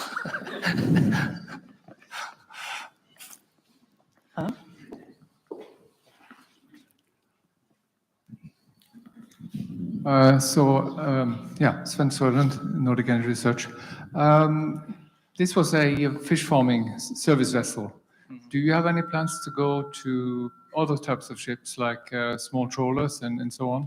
Electrify those? Yeah, I should tell you about that. I can't say everything in 20 minutes, but the salmon breeding industry in Faroe Islands, they are really interested in getting renewable energy in all their value chain, because they're being more competitive and selling the salmon for higher prices.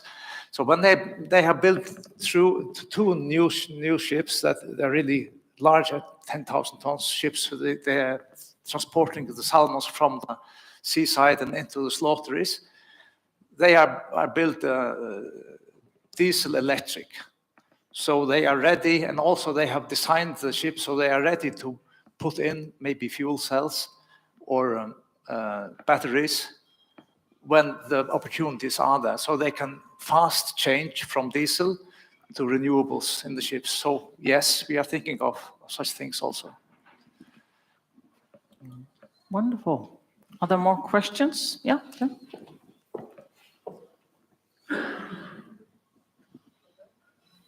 Hello. It was more comment on this last part that one of the things I forgot to say was also that we definitely see a huge interest in multi-fuel ships and ships that are ready to be converted once you see more sustainable alternatives become competitive. So I think that is an important step if you're a ship owner to be ready. It is, yeah. We also know the new trawlers that have been built in Faroe Islands for the fishery on the Barents Sea, and also pelagic ships that they are going to change them. The big ships cost a lot of money. They are also looking into diesel electric solutions of the same reason. Wonderful. Yeah, wonderful. Thank you very much, Kåre. Thank you yourself. Yeah. Very nice presentation. We will now continue to the next presenter. His name is Ove Tidemann Rylandsholm from Norway. He's the head of marine operations at H2 Career. Mr. Rylandsholm holds a master's degree in naval architecture and marine engineering from Norwegian University of Science and Technology. He is specialized in jack-ups, offshore wind production, as well as fleeting production, storage, and floating units.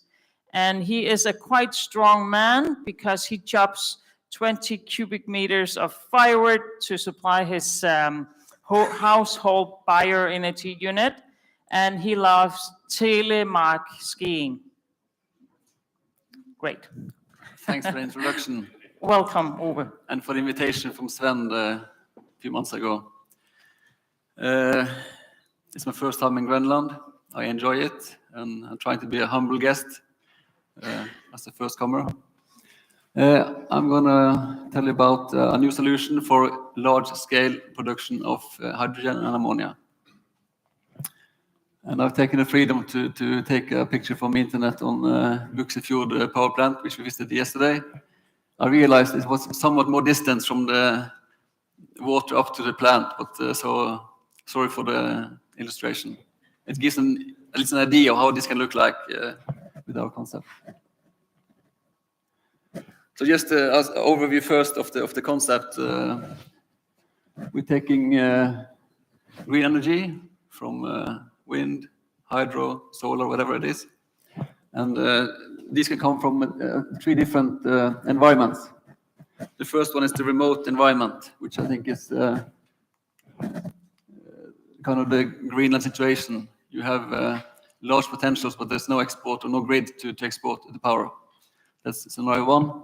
The second one is more combined, where you have different types of renewables, north of Norway maybe. And then you have the last one, which is maybe more Denmark style, with you have too much energy when it's blowing in the wind. You have a wind-rich grid. And then we become kind of a black hole to peak shape when there's too much power in the system. It's going into P2X, and then the power price is 0 or minus something. Then it's a standard P2X plant. I'll come back to that one. So we produce hydrogen and ammonia, and we can export directly from the vessel. And we think it's a cost-competitive solution compared to shore-based plants. Export, the main product is green ammonia, refrigerated or pressurized. Refrigerated is the base case. And there is existing vessels today which can export this cargo, which takes away this chicken and egg situation which hydrogen is into. We have to start, produce first or make off-takers. So we avoid that one by having ammonia. And then you have the side streams, which we mentioned, that there's a lot of oxygen coming out and warm water, which can be used to other stuff. First question I've been asked all the time: why don't you put it on land? Safe and sound on land. We believe there's some advantages of putting on a hull. It's more than I'm being a naval architect. This is beyond that one. First of all, you can fabricate this plant on a shipyard in the world, Asia or Europe somewhere, and there's a different cost to make this plant at a big yard compared to a remote location where there's no facilities. You have to air freight everything in, which you have forgotten about. So the cost of the plant is totally different, and also the weather is quite bad in the places where it's good green environment or power sources. And the timing is better as well. We can produce much faster.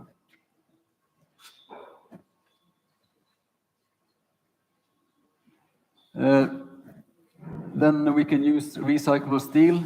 So when the project finishes, we can sail away and recycle it. And also there's no impact on land, which is quite important to a lot of places. A shore-based plant can be easily 35 football pitches to build such a plant. And that's a lot of area to excavate and make big impact on the land. Mobility. That's, you can say geopolitical is one thing. Ukraine would like to have a mobile plant today, but also if there's changes in the global energy picture, you can move away the unit to a different location. If there's big changes in the power situation, you can relocate it, which is important for financing. And then the last point is to get approvals and so forth.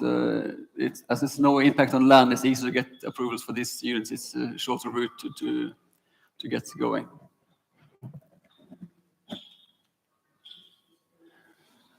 Where's this coming from?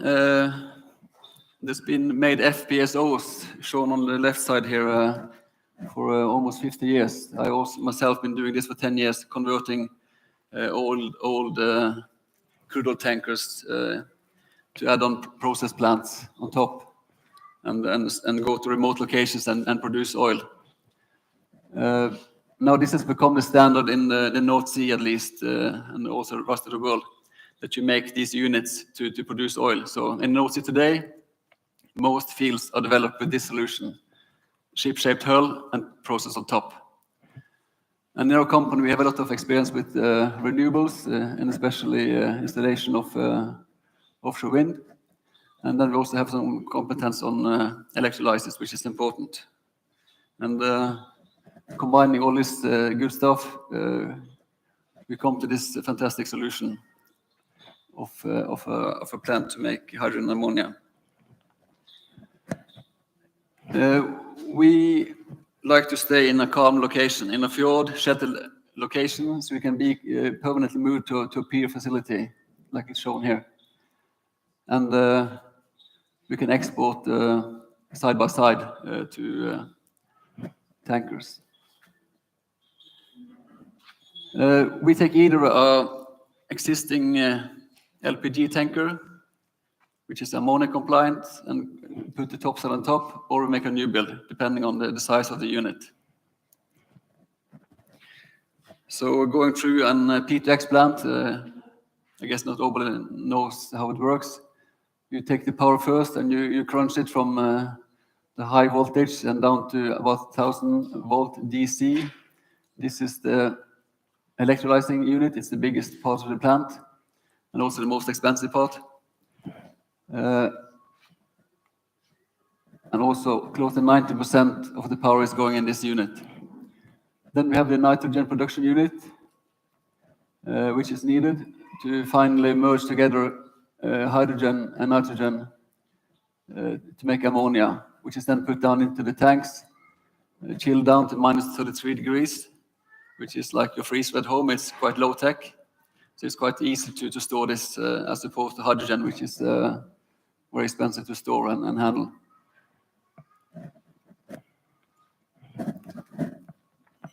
We can also do direct bunkering to any vessels that needs ammonia or hydrogen.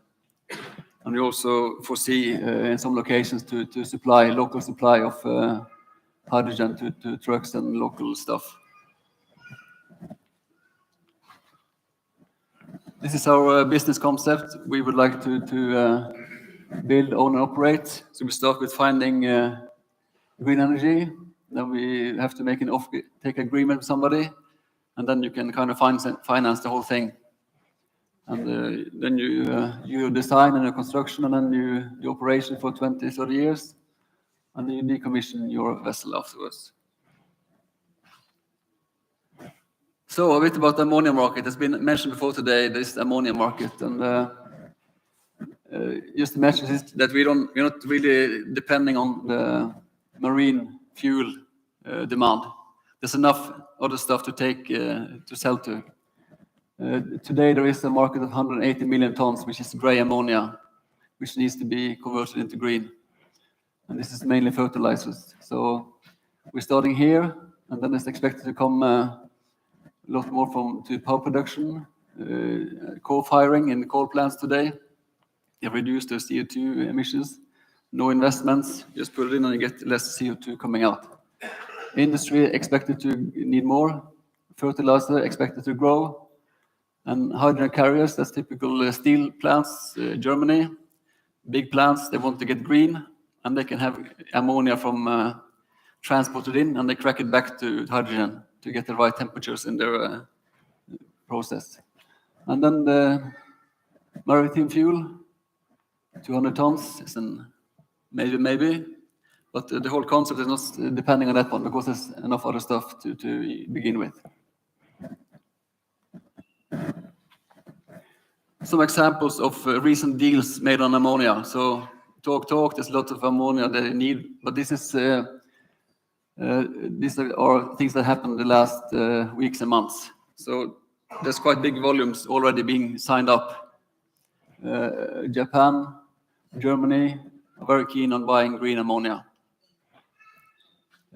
We have also a lot of requests to sell ammonia on long contracts, which then is doing us able to finance the projects. So this is just a listing of different deals made recently. And then the last one on here is some American interest who has ordered 5 gigawatt of electrolysis, which is a quite big order, which is saying that things are cooking also on the ordering side of electrolysis.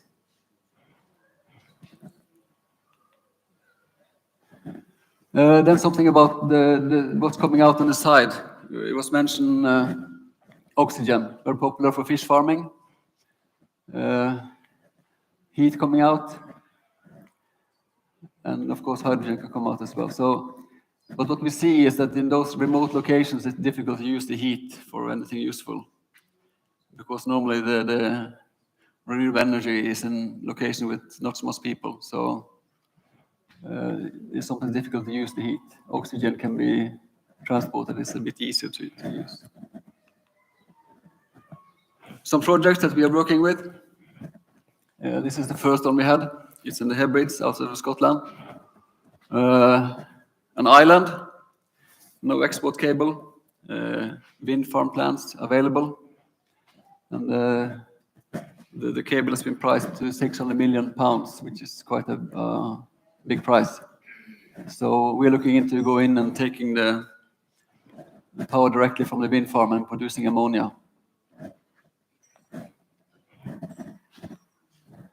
Then we have a project in Finnmark, which is it's called True North Ammonia, because this is the Levesby commune, which is the true north.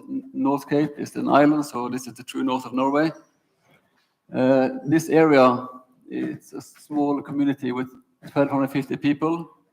The area is 7 times the area of Oslo, which is quite big area.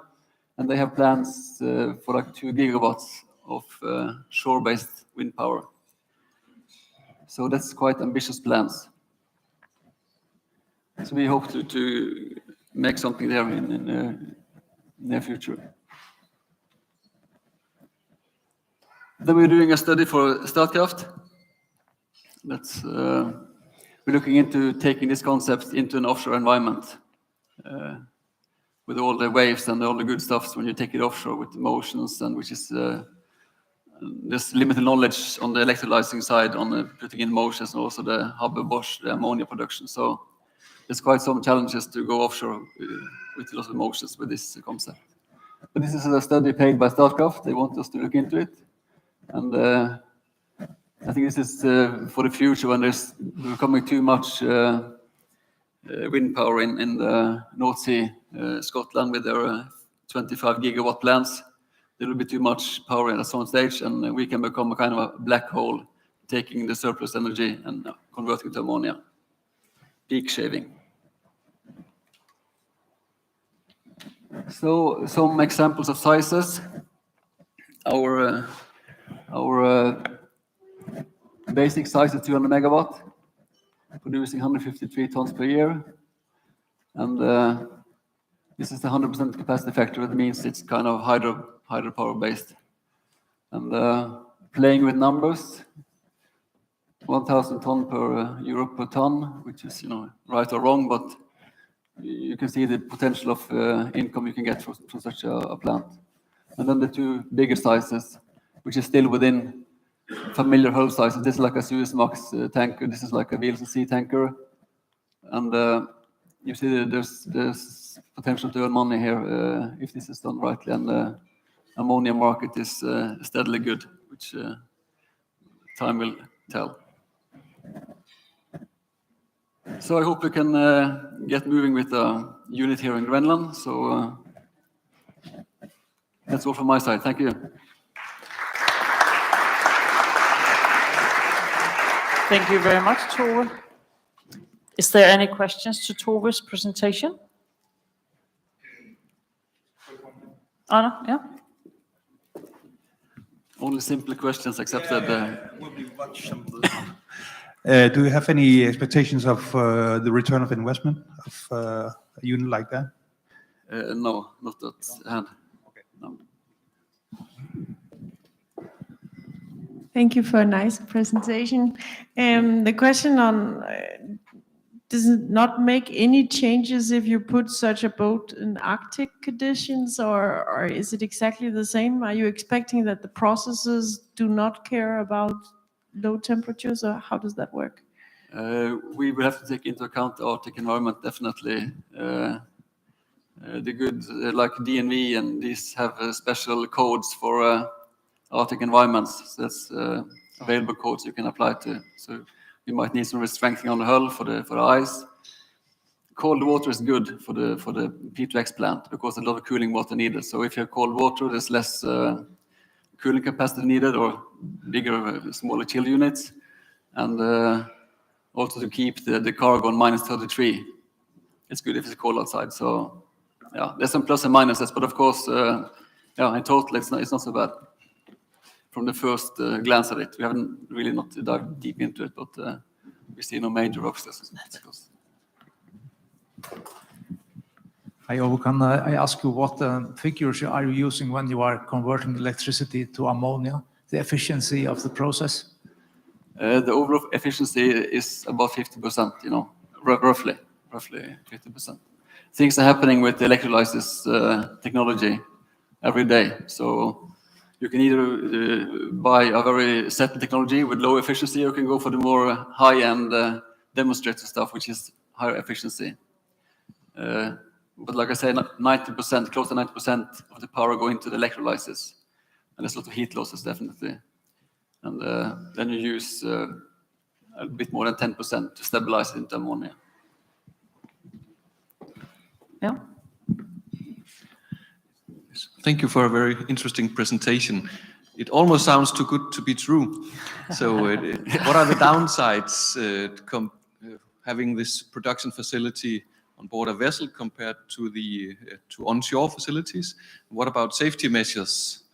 And have you had any feedback from the Norwegian maritime authorities with regard to approving these ships? Good question. It's good you mentioned that, because this summer we got an AIP from DNV to kind of approve the concept that this will work. And of course, there needs more design to be done, but there's no showstoppers in the design. So we've had the first rounds of hostage safety checks that, you know, this is doable. You have to put your hydrogen stuff on the top of the plant. If something goes wrong, it's going up. And downsides versus shore-based, of course, we have some moorings to take care of. There could be some motions, but hopefully in a shield location, not so much. So you have to select the right electrolyzers who can cope with some motions. So, yeah, maybe the wrong person to ask. Wonderful. Thank you very much, Tove. Very nice presentation. And while I'm going to present the next presenter, we should all stand up, because I just saw someone sleeping before. Yeah, we are now going to move to session 4. Session 4 is about ports of the future, and it's again with cases, so it's going to be a bit more practical oriented again. And yeah, and the next presenter is Nathaniel Fritjof. Nathaniel Fritjof. And Mr. Fritjof holds a master's degree in naval architecture and marine engineering from KTH Royal Institute of Technology in Stockholm. He has worked at DNV since 2015, where he deals with the projects concerning developing sustainable vessels and ensure safety. And he is engaged in marvel arts in his spare time, and I'm really looking forward to hear what kind of marvel art he does. Welcome, Nathaniel. Yes, please sit down again. Please sit down again. I'd like everyone standing for me. That's fine. All right. Thanks for the kind introduction, and thanks for the invitation to come to Greenland and present for all of you today. I think for me personally, it's really interesting to be here, but also for the project I'm about to show you. It's absolutely crucial that I'm here and speaking with you. The project is a project funded by the Nordic Council of Ministers, and it's the long name of it is the Nordic Roadmap for the Introduction of Sustainable Zero-Carbon Fuels. I've shortened that to something more like what I'm writing here, which is the Nordic Roadmap for Future Fuels. But it's part of this larger project from the Nordic Council of Ministers. And in that project, we are looking at yet another roadmap, you could say. There's a lot of roadmaps going on out there, but this one tries to, of course, increase the collaboration and to increase the knowledge sharing. So we have a huge task to do there, I think. So for the martial arts, yes, I had a fun fact slide here. I started out as a kid practicing karate, and I wanted to be this guy, but then it turned out I was this guy. So on my spare time, every other weekend, not so much anymore, I used to do it a lot more earlier, was going out and being a referee for competitions around the Nordics, actually. I live in Oslo. Those are some quick facts. Anyways, I will speak to you about the roadmap project. I will be looking at, especially looking at traffic analysis that we are doing for the Nordic region. And that I think will be maybe why I'm also speaking about ports today. I will be looking at what kind of ports are active and what kind of traffic are they seeing in the region today, with a special focus on Greenland, I should say. And then I will briefly mention then what that can have as implications for fuel potential in the region. So that's it. This picture I think you've seen in a lot of different contexts for today. I won't spend too much time on it, but it shows the different pathways for future fuels.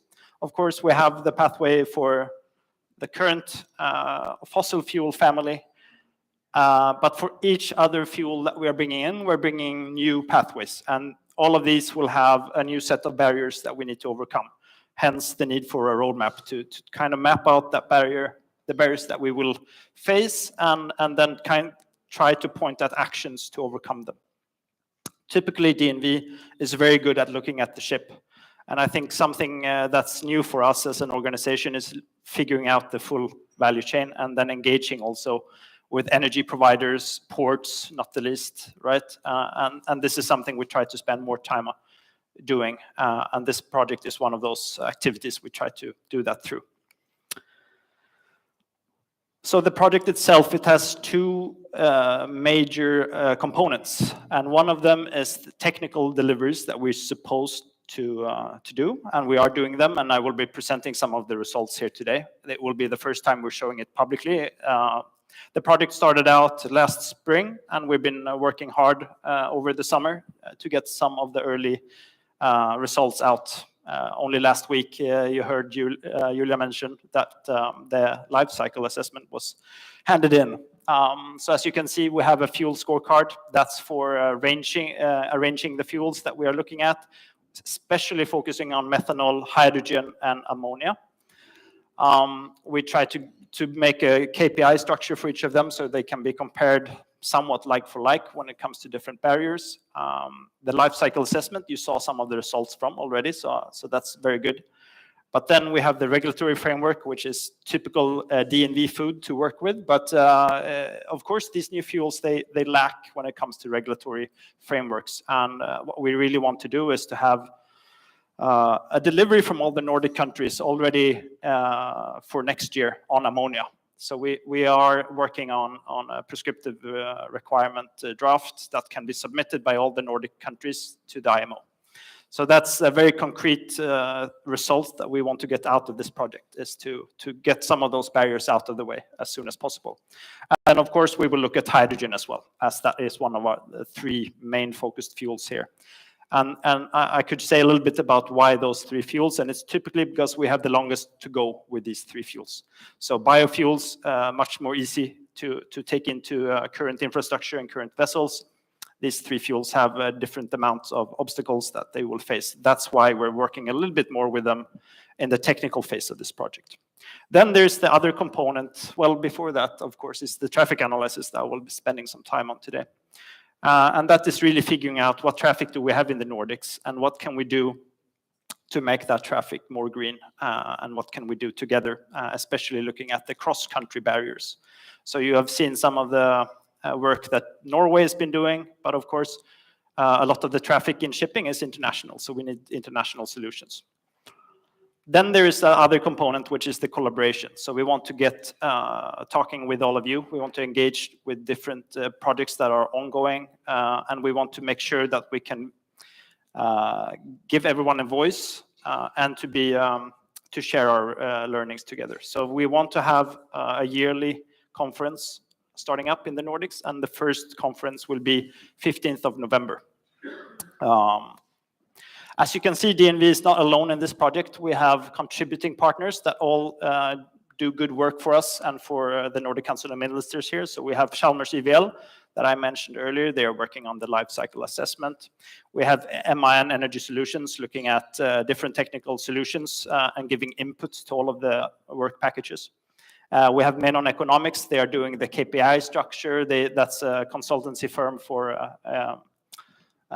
economics, and they are really looking into the infrastructure and the costs and what can be realized as potential there. Then we have ourselves, DNV, of course, and Lighthouse, which is a Danish consultancy firm as well, that really engages the Danish community as well. And then we have a long list of partners and supporting partners who like to see us succeed, and this list we want to see grow. Just as we saw with the Green Shipping Program, started out with 16 partners, now 100 plus partners. The supporting partners of this program we would like to see grow as well. And then I will jump back into the traffic and AIS analytics that we have been doing. So that is not my area of expertise, so I've been stealing a lot of the results from a good colleague of mine called Nikolai Divedal, but I will do my best at showing some of those results to you today and why we're looking at doing this kind of traffic analysis at all. So we needed a baseline, so we needed to know what kind of traffic we have, what are the emissions really, and then from that you can really start to decide what to do with it. So where do we have the biggest energy demand? Which routes are the most energy intense routes where we could benefit a lot from a green shift? What are the dominating patterns in the region? What kind of ship types do we have in the region? And where are they operating? Right, and that really comes into focusing the roadmap on development needs, investment needs, and what kind of fuel types makes sense. This, we also realize, is a very good framework for identifying potential green shipping corridors or potential green energy hubs, of course. How it's set up today, so AIS is, of course, this global tracking service that is required for all international traded ships over a certain size, so typical 300 gross tonnage is where you would find that cutoff. So we are missing some of the smaller boats in this analytics. That's well to mention, I think, when we're looking at Greenland in particular, where you might see a lot of smaller work boats, aquaculture boats, fishing vessels. Typically, fishing vessels above 50 meters would be recognized on this analytics as well. But what we do, because we focus a lot on the Nordic trade, is that we try to then define what is Nordic trade. So we try to look at all the ships operating in the Nordic economic zone. Then, of course, a few of those ships, they will just pass through. And they might be huge emitters for sure, but we can't really do anything about them. They are passing through our waters, going to ports outside of the Nordics. So we take that bunch of vessels out of the analysis, and then we are looking at vessels only trading in and out of a Nordic port. And then from that, again, we try to divide it. So we have Nordic domestic traffic is, of course, then a vessel that only operates between the ports in one of the Nordic countries. We have the intra-Nordic traffic, that is a vessel that would be identified trading between different Nordic countries. And then Nordic International is the third option, and that is if you are trading also from a Nordic port and going out of the Nordics. So that's, of course, a major part for shipping, but not necessarily the focus on our roadmap, because we will be looking at the intra-Nordic trade patterns in particular. So that's good to have in mind. And from that, I wanted to look at the Greenland ports and what kind of traffic we see here.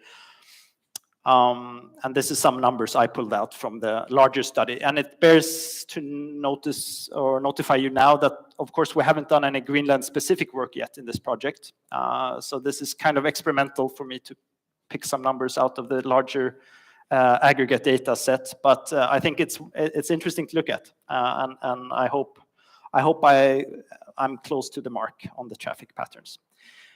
Fishing vessels, of course, and domestic fishing vessels will be a large part of your number of vessels. And then you will see also intra-Nordic fishing vessels, typically larger than or international. And then work service vessels, a lot of the vessels are identified in this scope. And then you see the cruise ships entering the region. And a lot of the cruise ships, they will operate between Greenland ports and spend some time doing that, but also, of course, then going international. Cargo vessels also, it's a lot of them operating domestically, but domestically for Greenland now in our analytics, we haven't been able to divide them up from Greenland to Denmark, and we have Faroe Islands included in that data set as well. So that's an important point to make, that a lot of the cargo vessels in that group would probably be trading between Greenland and Denmark mainland. But you also see some international here, wet and dry bulk, and lastly, some domestic passenger traffic as well. So what about the emissions? So we divide that as well into inbound trade coming to Greenland. So that would be the full leg of voyage that the vessel would take coming to Greenland, and then looking at the total emissions from that trade. And we can see that, of course, cargo vessels, again, dominate the inbound trade to a Greenland port domestically, and that would be from Denmark and from Faroe Island, but mainly Denmark in this case.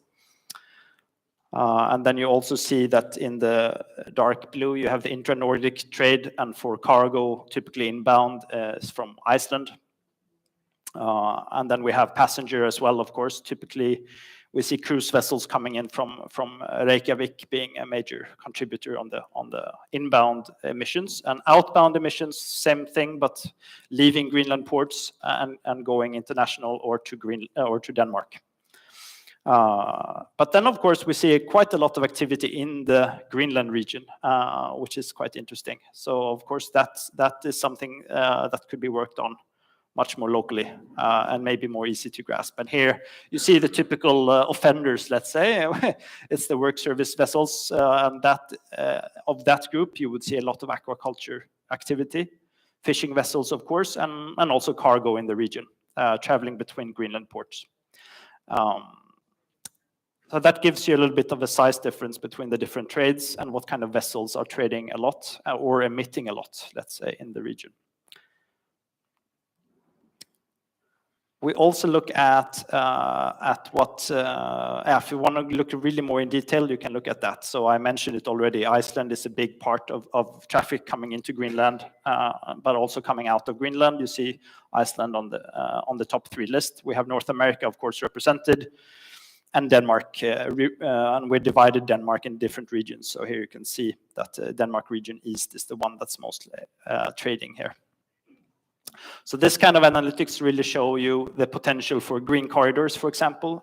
It can show where to put effort, but hopefully you can at least recognize yourselves in this picture. And here as well, you can see just the sheer amount of voyages being conducted locally as compared to the international trade. So we have 200 plus voyages per year internationally or to Denmark. And we have almost 6,000 number of voyages locally. Of course, much shorter. So the total amount of fuel spent is bigger, but not that much bigger, of course. Drilling into the data set, we want to establish what ports are active in the region. So we can look at the connections to Nuuk, for example, so where we are today. And then we can see Reykjavik coming up as a clear contender for a green shipping corridor. We have quite a lot of activity between those groups. And the width of your different funnels here is basically your fuel consumption. So it doesn't mean the amount of vessels or anything like that, but the fuel spent going to different ports. So this can show you, especially on the outbound trade from Greenland ports, you can see the energy need that would be required to, for example, go over to something, future fuel, and how much that would entail. So this is quite good learnings we can get out of the data set. For fuel potential, we have a module that automatically identifies the suitability of future fuels for a vessel. This takes into account the vessels, each individual vessel that we find in the dataset. We look at the single voyage where that vessel spends the most energy. And then we see, can that energy demand be met with a realistic vessel design to also operate on a sustainable zero emission fuel. And looking at batteries today with the traffic patterns and the vessels trading in the area today, it's typically only the passenger transport in the region that could be fully electric, battery electric, I should say.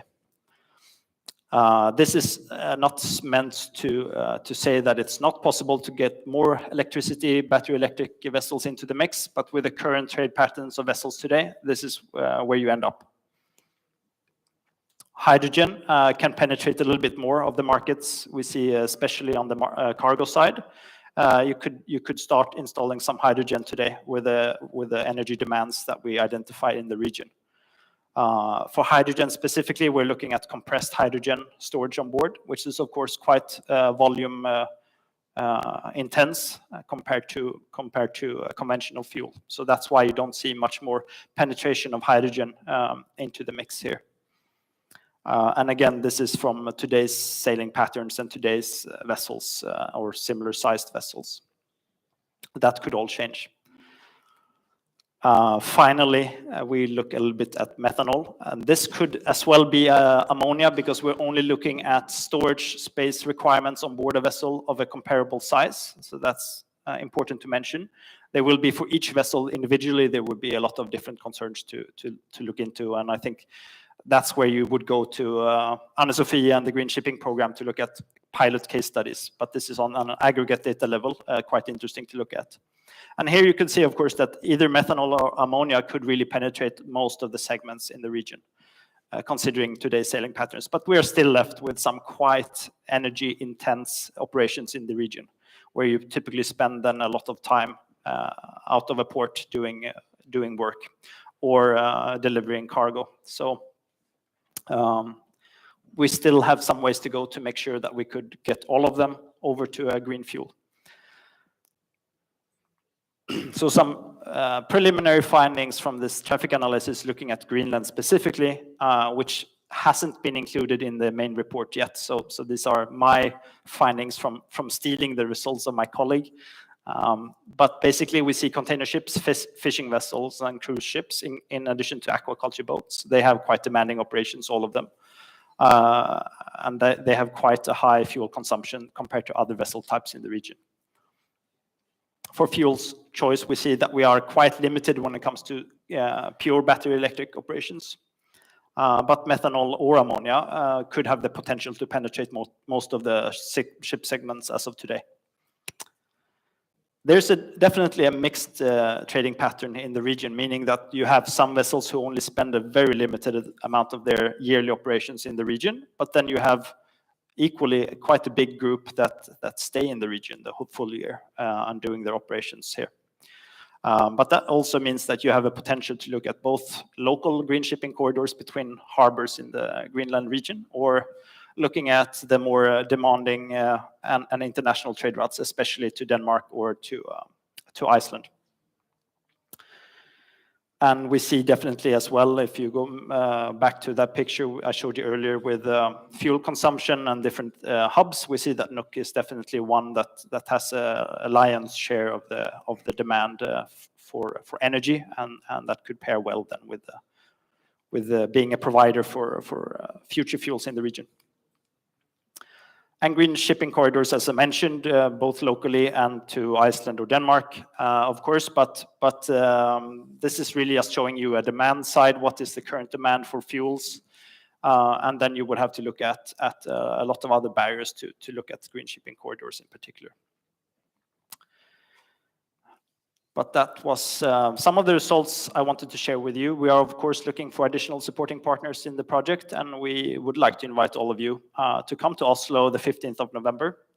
So that's an open conference for anyone to join. The link here will take you to our project website, where we also aim to share all the results as they become public. Thank you. Thank you very much, Natalie. Nathaniel, I can't pronounce his name, sorry. Nathaniel. That's good. Is there any questions to Nathaniel's presentation? No questions? I have a question.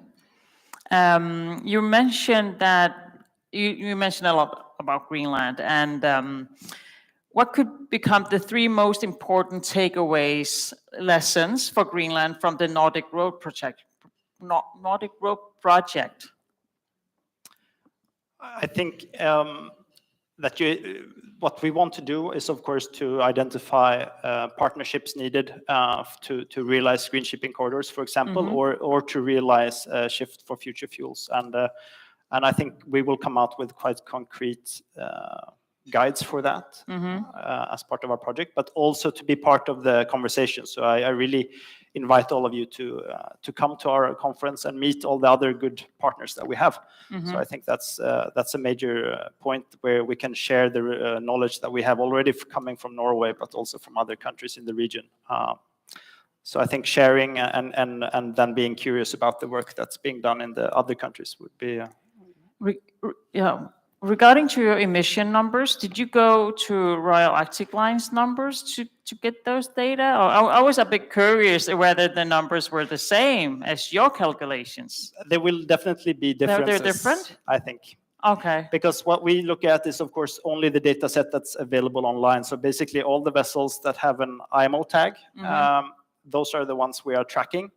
And we're tracking them and attributing a consumption to those vessels based on our own modeling, which is quite generic. But on an aggregate level, it hits the mark usually quite well. But what we also do is we include the full voyage going to Greenland for an international ship, for example. So on the numbers I showed you today, it's voyage-based, meaning it's not necessarily Greenland's own emissions. It's the emissions for the full leg coming to Greenland from wherever they started their journey. Okay, yeah. So it will be differences, but we could, those kind of studies can be done to look more into detail where the fuel consumption is happening. Okay, wonderful. Thank you very much, Nathaniel. What other? Okay, sorry, I didn't see. Hi, thank you. From Faroe Islands. Just want you say you hope people are coming to visit you in November. The Faroese, for example, Faroese ship companies, do they know about this project? Are you contacting them? And are you calibrating maybe your findings with some of these companies?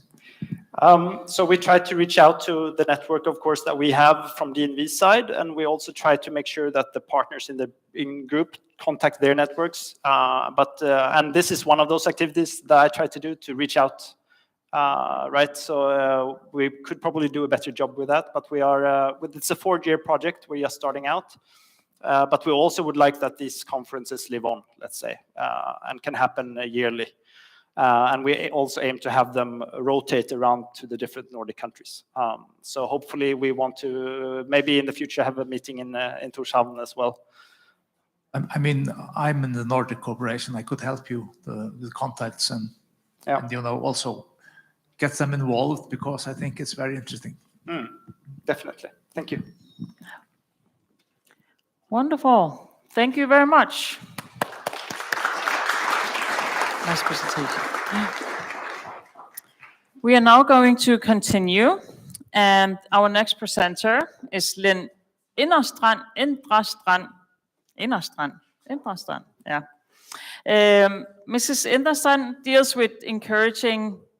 She's the head of Maritime Service and Fishery at Hirtshals Havn.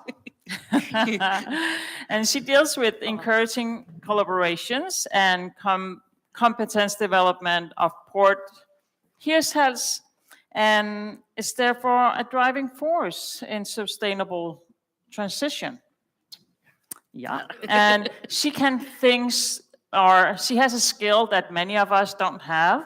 She can weld cars because you and your friends own a garage where you fix cars, correct?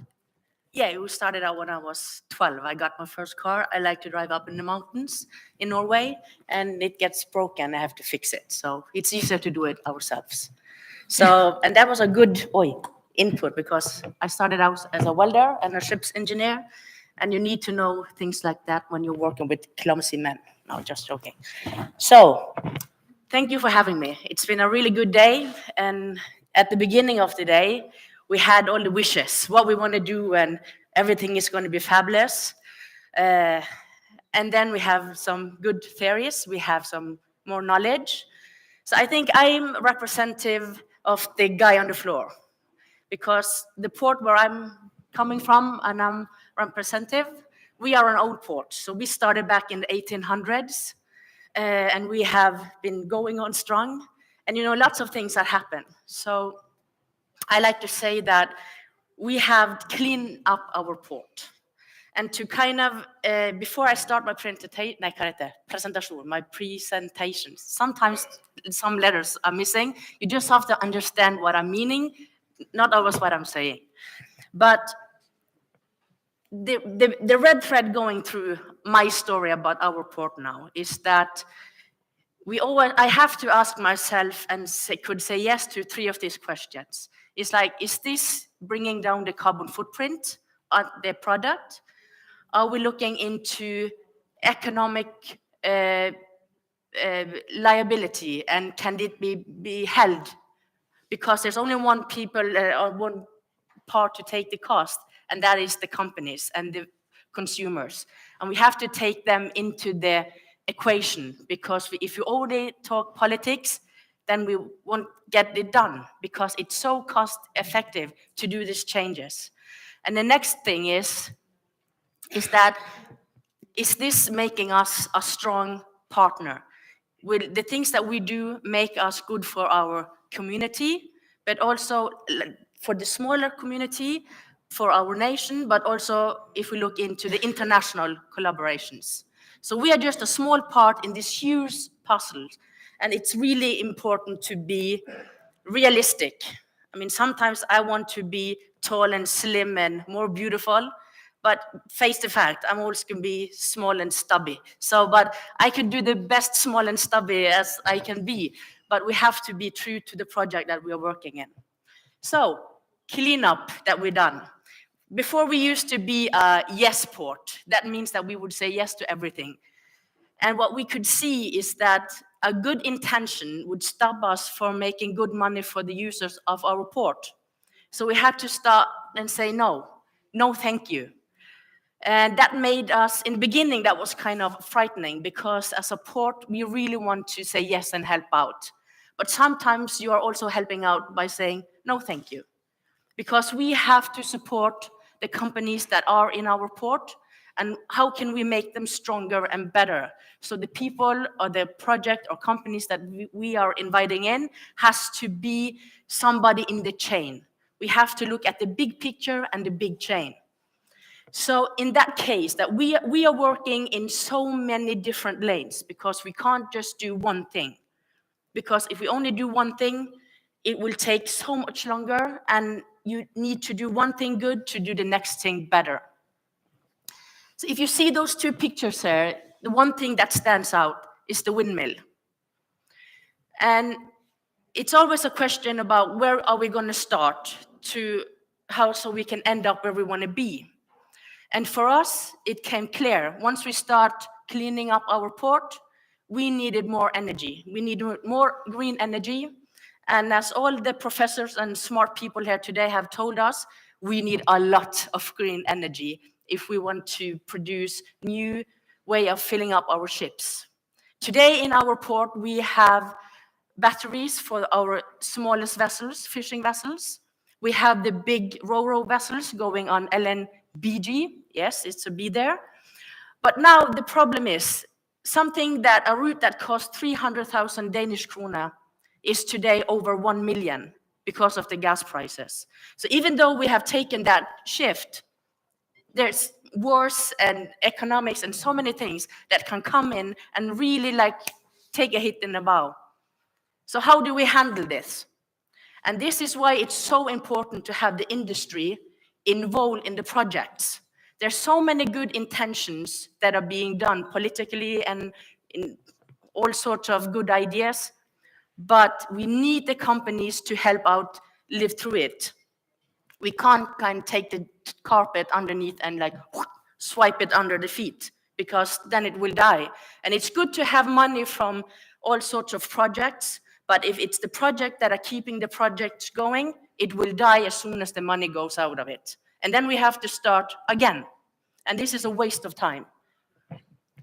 So we need different scenes to talk from. As a port, we have to be true to what we are going to do. And that is making our port the best port that we can be.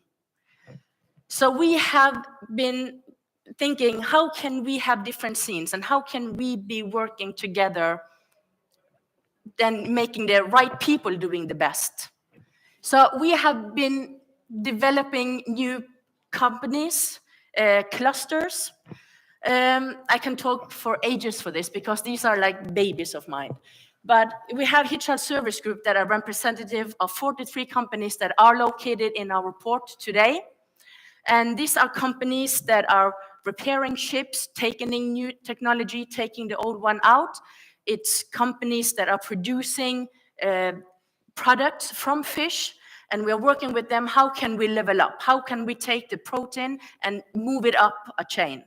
Added value, locally, low carbon footprint. We are also working together with other clusters, like the Icelandic Ocean Cluster, that has done a really amazing job on added value to the resources they have. So what we're going to do in the Danish Ocean Cluster is looking at controlling the flow. And with that, it's like, what are we doing in the exit heating? In Hirtshals, we can heat up 4,600 houses with the heating that our freezing facilities are producing. And as from not long ago, it was our seagulls that had the pleasure of that warm. But today, now we are putting it into our local heating system. So it will go on the offentlige system. Yeah, you know what I mean. Yeah, yes. And then it was the question about our windmill. How can we find the money for the windmill? How can we ensure that the money that these windmill are producing is going back to our society, to our community, to build it more up, to take the next investments that we need to do? Because the investment needs are high, it's huge, and we can't always count on EU coming with the big money bank. So we want to find our own money. So we have Hirtshals Havnefond that owns the money, they own the money. They own the windmills. And this money can't just be put out. The money has to go back into the project that we have in our port. And the Green Port North, that's the company that we started out with 4 others companies. And they are taking over our green energy projects. So many of those projects that we had in the port, we have put over there. And they are also looking into PTX, and we are using them when we have a question about something regarding the green area, we will use them. We are the owner, we are in the board of directors, so we have a really close communication. But we are driving a port, so let them do what they need to do, and we will help each other out. This is some numbers. So the numbers you see with us, that is kind of what we can use. Looking into the new green ways of green corridors, shipping corridors, we have to, what cargo should we put on on what kind of vessels? How many people are coming through the ports? Because this gives us an idea on how we can be a good collaboration with new sailing routes, where we can have cargo going the right ways to the right customers. Again, low carbon footprint. And this shows how the green port they are working with us. I'm not going to say underneath us because they're kind of kinky, but you know what I mean. So this is a good collaboration, and we have total trust that they are going to be the best they can be and supporting us on what we are going to do and vice versa. And so far, so good. Right now, we have 2 huge Interact projects that we are looking into. And we also have real business cases that we are working on together. So this is kind of some of these things we are doing today. In our part of Denmark, we have the highest production of biogas. So, and a good example how what goes on in the port has a value for the biogas production is that all the produced water, all water that has been in contact with fish, for instance, are today transported up to our water facility, and the water is going in to produce biogas. So we are doing this today. But we wanted to take that a step further. So the next step is that we are combining a different company that we have invited in. So here is, you know, the next part of what it's so important what we have to do. We sometimes make a 100% done business case, and we go up, knock on the door, and say, "This is for you. I want you to come down to us." So this company that we have been hooking in, they are going to add a tiny bacteria, and this bacteria, they are eating up the protein in this water. And we take this fat bastard out afterwards, dry them up, and then you have protein powder. So then you add it up again. So this is also one example of what we are doing today. So what we want to do, this is all about what we, in the future, what we're looking at. So we are thinking hydrogen production, but we are looking in local, what we can use, what we can do, because the numbers are so huge and you need so much energy. So we have to look at what we can do for us. And we want to capture up the carbon from productions around the area. So we can take that up and carbon capture, thank you. You know, I have to get the people involved, and we have the biofuel, the green one. And this is connecting the whole of the northern part of Denmark. And this is also a part of that sector coupling that we are doing. We have one project that we are also working on that kind of will explain more this to a real business case. So when we do the hydrogen production, we will have oxygen. And we already have a lot of warmth, as I told you. And when we take a production of freshwater shrimps, they need oxygen and they need heating. And then we have our production of shrimps, and then we take the maggots. Oh yes, the black fly maggots is like really juicy for the shrimps. And we can also produce them locally. And that's the feed for the shrimp. So this shrimp will have a really low carbon footprint, and we have taken the waste from other production and we put it in and added another product in the line at our port. So now we have the salmon. The port of Hirtshals is the biggest salmon landing port in Europe. So now we have the salmon, we have the shrimp, give me some rice and we make some sushi. Because today there are like 3 companies in Poland that are making, you know, the sushi you buy in your shop. They are making them in Poland, shipping them up. First they take the salmon down, then they bring them up. And we shouldn't do that. That makes no sense. So this is also something that we are looking at. How can we take back added value and doing it where it's supposed to be? So who do we need to do this? They say it takes a village to raise a child, and it's the same thing with this. It takes a whole community to make a really, really good port or a industrial area, or call it what you want to do. Symbiose is a really popular term to use these days. But some of these things are just common basic knowledge. It's about what you can do right now in your own port or industry path or on your ship or whatever. But the thing is that we all have to give our best. We have to go in and do our really best, and then we have magic happens. And then we have the added value, and then we have this really nice project going. So yeah. So, but we are expanding our port. My favorite, I'm going to have 1.1 kilometers more of dockside port. I need that. So we are starting now, and in 28 we are done. We're going to have a big party around there somewhere, and you're all invited. We're going to eat shrimps. No. So we're going to have some more windmills. We need that. And our windmills, when we got them up, had no protest. Nobody. Everybody was happy because the people around surrounding got one of the mill. Best investment I've done in years. So, yeah. I mean, I know I talk a lot of many things, but I'm really passionate about this, and I have so many projects I would love to talk more about. So I invite you people to get in contact, and I will talk even more. Heat up your ears, no, and give me a beer. I talk even more, no. Yes, but yeah, happily in the port. Give me a call. Thank you so much, Lynn.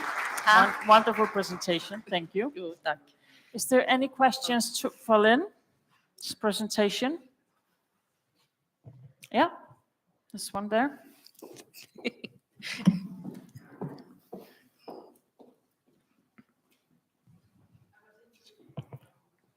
Try again.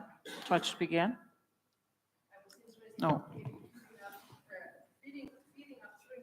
Yeah. More about that? Yes. We take some maggots. No. The thing is, we had a company called Entomas, and they are producing black fly cabbage. And they are producing them, and they take the heating from somewhere, put it in, and that you can just take it as it is and feed them. So right now we are involved in different, especially one project that we're looking into. You have to figure out, can we give the maggots something else to make them into something, because they will become what you feed them basically. So right now the project we are having is looking into where is the crossing about what is it going to be 100% raw and feed them, or we're going to add on, is that cost efficient to what we want to give the shrimps? But it's hard to get scaled up. But if you have if you have the volume for it, you can use this protein to almost anything. So I will give you some more details of it and show you the test. Yeah. Wonderful. Thank you very much, Lynn. We will now continue to the last presenter of the day, because after this we're going to have a panel discussion after a break. So the next presenter is Rune Werner Munrad, Port Director at Sortland Havn. And Mr. Munrad became Director of Port of Sortland in 2017.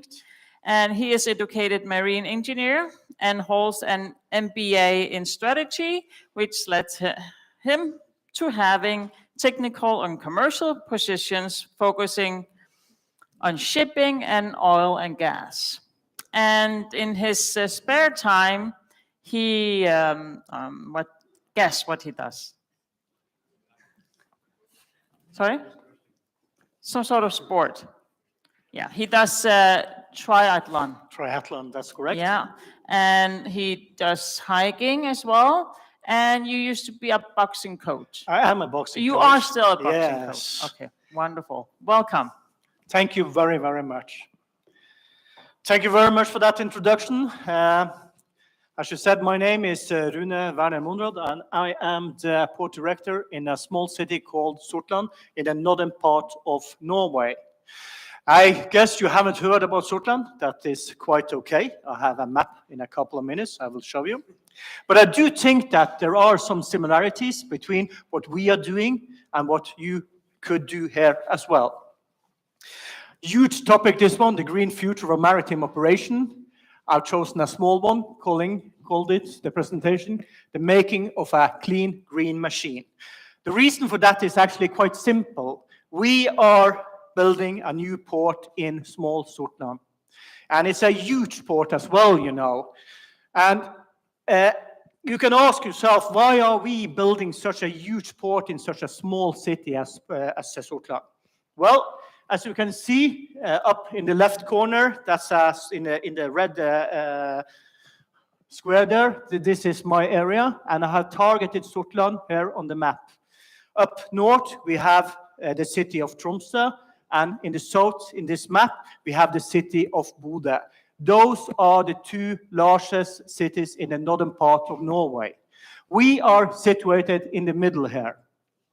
Tromsø, perhaps 11,000, 12,000 people are living there. Not a huge place, even smaller than Nuuk.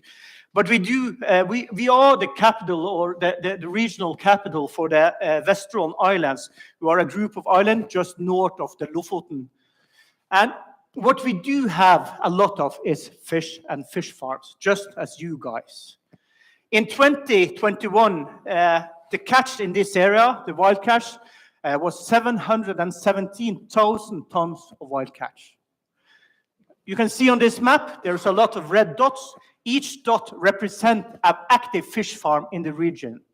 They produce 1,024,000 tons of redfish in this area, which gives a total of 1.75 million tons of fish. It's a huge amount, you know. So we have a plan to build a new port covering more than 700,000 square meters, you know. And when these plans came in the public domain, people came to me and they said, are you completely insane? Are you going to build such a huge port in a small city like this one? And we said, yes, we're going to do that, you know, because that's the most eco-friendly way to do it, you know. It's sustainable to do it like that. It's going to be like a very good thing, you know, to attract all the talents, you know, and it's going to be immensely rich, you know, for the region as well, you know, to build such a port. So that's the simple way, and that's the simple reason why we have these plans, you know. And I do think, you know, that we have a lot of similarities as you as here in Greenland and perhaps especially you can learn from, you know. Because it's been a long process, you know. And I'm going to take you on a small journey telling you what we have done, what we have experienced so far in this process. And I'm going to have what I call a holistic approach on this one. It's kind of an overview, you know, because it's going to take a lot of time to go in depth, you know. So just some key points, you know. But what I can tell you is that this was very important for us, and we're very happy to be introduced, you know.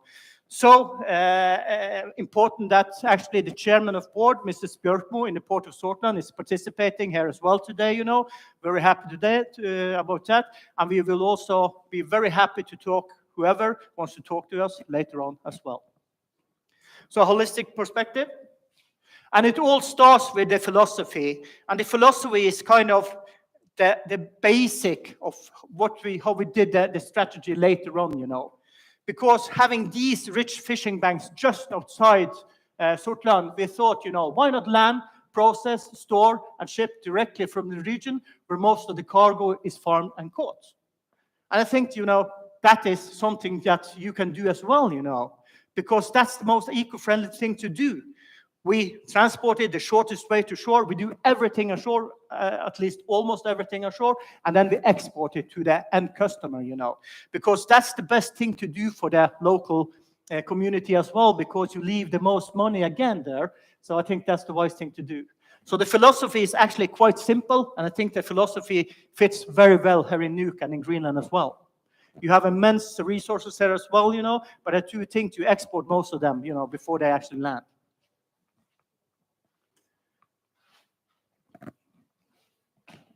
Okay, but it all starts with a strategy, you know. We didn't start with constructing a new port, you know, and said we're going to cover 700,000 square meters.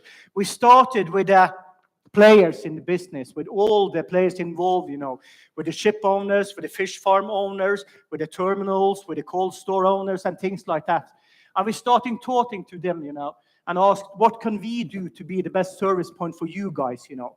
And in the start, it was quite a difficult thing to talk to them. They wouldn't talk to us, or they said, you know, we have a system that we are using today, and we're very happy about this system, you know. But then we start asking questions, what about being eco-friendly? Could that be some selling point towards your customers? And they, of course, said yes. What about the price on the salmon that you deliver? Perhaps if you pay 25 to get break even in Oslo per today, what if you could cut the cost to 23 kroner? Could that be of interest, you know? And they said, of course, that could be very interesting, you know. And of course, we have a lot of accidents also on small, narrow Norwegian roads during winter, and no one wants to be involved in these, be related to the accidents. And we ask, do you want to cut all the interest, or all the focus on you as a company being involved in such an accident? And they said, of course, we want to do that, But these things took a lot of time. So when I started in November, we had actually no boxes in Oslo at all, No, in Sortland at all. In 18, nothing.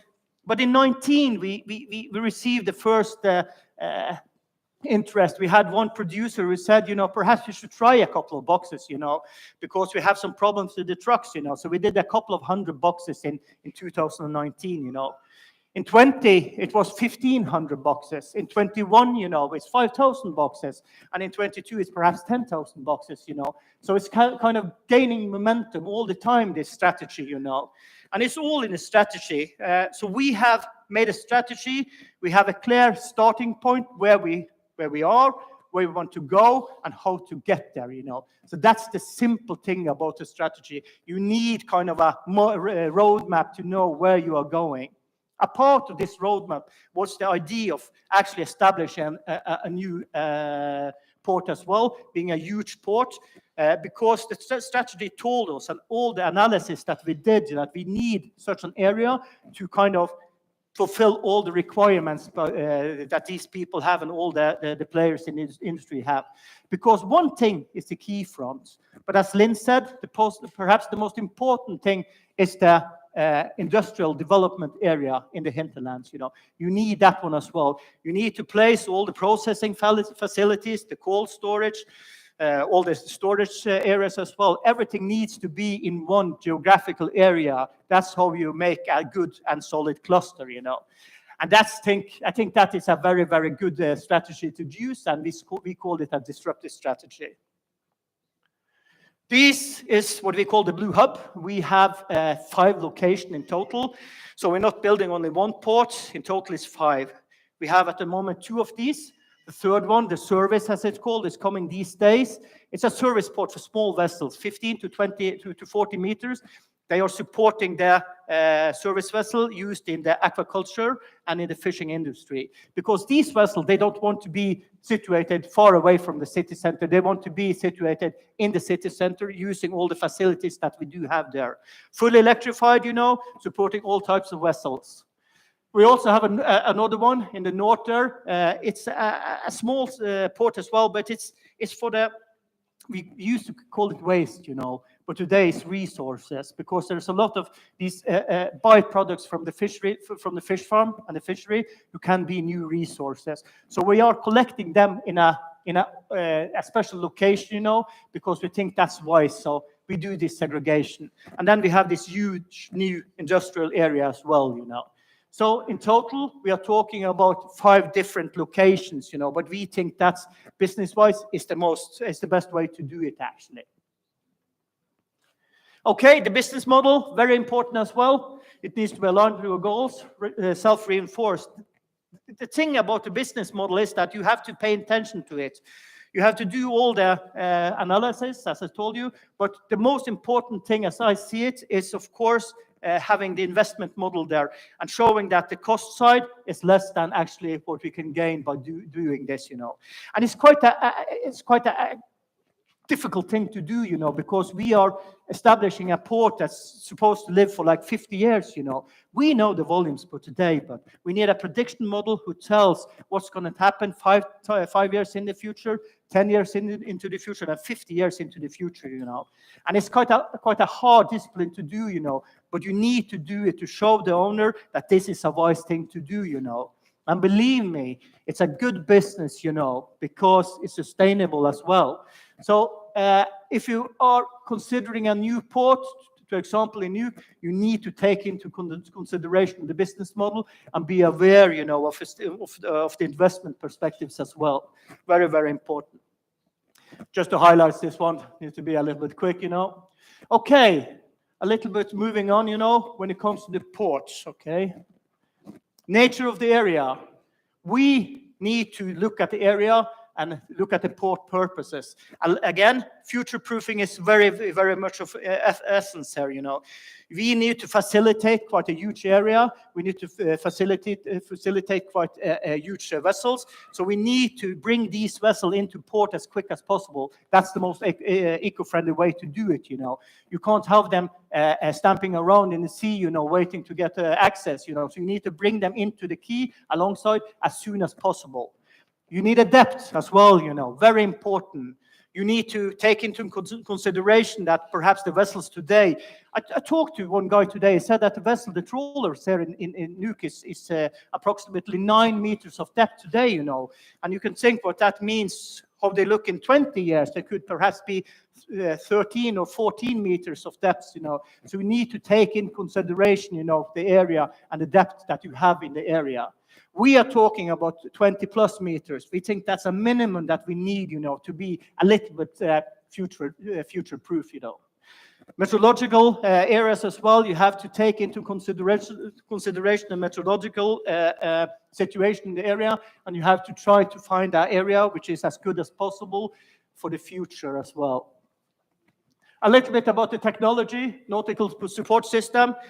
We want to bring the vessel as soon as possible, as quick as possible into the quay and alongside. We are introducing several guiding systems, which makes the approach even faster. Of course, that is the most eco-friendly way to do it. And it doesn't need to be such advanced system either, you know. But you have to take into account how do we bring the vessels from the sea and into the port as quick as possible. I think another thing, automated mooring systems, you know, very important today. When you take in, when there's coming a huge vessel alongside, normally it takes about 30 minutes to perhaps 1 hour to make them fast, you know. And this is time wasted, actually, because if you ask the ship owner, time is money, you know. And of course, it's a lot of pollution going on trying to get this vessel moored. By using an automated mooring system, you can actually, at least in theory, bring down the mooring time from 30, 45 minutes to between 60 and 90 seconds, you know. So it's immensely efficient system, this one, you know. So it's very important to remember the mooring system, you know, when you're planning a new harbor. Another thing, we have put into a lot of efforts and resources when it comes to autonomous loading and discharging systems. We are having a couple of R&D projects. We are looking at autonomous STS cranes, you know. That's quite a new project because we do think, you know, that doing them autonomous is the best way to approach the future. It's fast, it's efficient, you know, it's eco-friendly, you know. So everything is good about autonomous loading and discharge system. The same with the straddle carriers that we are planning to use as for transportation of the containers to and from the dockside, autonomous as well, you know. So these projects are huge R&D projects that we are involved in, and we will try to facilitate in our new port. The optimization of the cargo flow is, of course, another thing that you have to keep take into consideration. You want to move the cargo from point A to point B as soon as possible. Again, reduce costs, reduce emissions, or no emission, but at least reduce the maintenance on these small vehicles doing the transportation, you know. So very important to remember the cargo flow in such a huge area as it actually is, you know. And what we do think is that digitalization is the core of this one. We are introducing AI, and we are thinking about introducing big data to kind of being the brain power behind doing all this system, because we need to synchronize them, and we need to have the system to learn from what it's doing itself, you know. So quite a huge project, this one as well, but we do think that this is the future. And we do think, you know, it's wise to kind of invest in these technologies as well, because it will future-proof the harbor even more. Okay, energy mix. Just a short speech about that one. You have heard a lot about the energy mix. At present, we are doing a fully electrified harbor. We are starting with ourselves, all the systems that we are using in the harbor is going to be electrified, or perhaps another kind of eco-friendly system, eco-friendly fuel. But we do think that electricity is the right thing to use. Now, when it comes to larger vessels, we do think ammonia. But we don't know. At present, we don't know. So at the moment, that's actually an open space, because this is a strategy that we are following. And at the moment, it's quite blank, because we need to remember, that we have a lot of evolving businesses there, a lot of evolving technologies, And I think it's wrong of us as a owner of the port to actually choose the technology today, So when it comes to other kind of power, when it comes to energy, we have actually a blank space there. But we are following it, and we will choose when the time is right. But we do think that ammonia will be a good source for energy in the future. But let's see what the future brings. And short summarized, why, where, and how. We know where we're living. We know what resources we have in our vicinity. We know why we want to have them to our port. Collaboration, as I said, we started with the players in the industry. That was the starting point.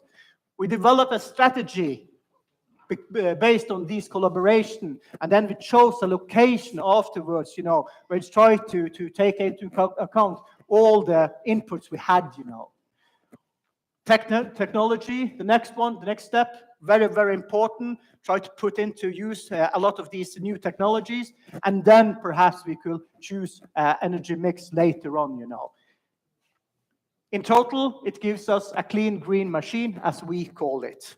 Short visualization, what we're thinking, what it looks like now. Dedicated areas for the containers, STS crane, dedicated areas for the trawlers, for the delivery of the fish, all the processing facilities, all the storage facilities nearby. Hydrogen or ammonia, we have the blue tanks, storage of living cod, because that's a emerging business, as we can see. We also have the roll-on, the roll-off ramp, and we do also have the project cargo area, and we haven't forgotten the inland haul as well, because we need them. At least we need them in Norway at the moment. So it looks like this at the moment, but again, work in progress, So at the end of the day, perhaps there will be some changes there as well. And I think that the most important thing is to ask ourselves, why do we do this? It's all about the future, and it's all about the kids, This is Kasper, my youngest one, of course, doing boxing. Thank you very much. Thank you very much, Rune. Wonderful presentation. Is there any questions to Rune? We are a bit behind schedule, so if there's no question, excellent. It's no.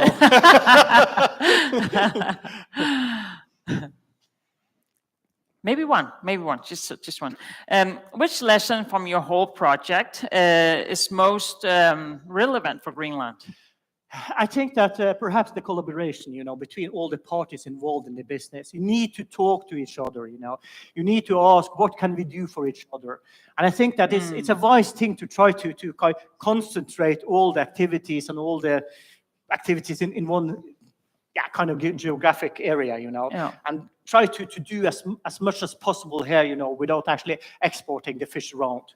That's perhaps a learning point, Yeah. Wonderful. Thank you very much. Thank you very much. Yeah. We will now have a short coffee break until 3 o'clock. So you have 10 minutes.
Anna.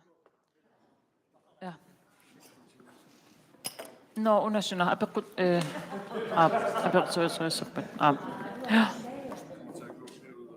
ja, det fandt jeg lige ud af. Ja.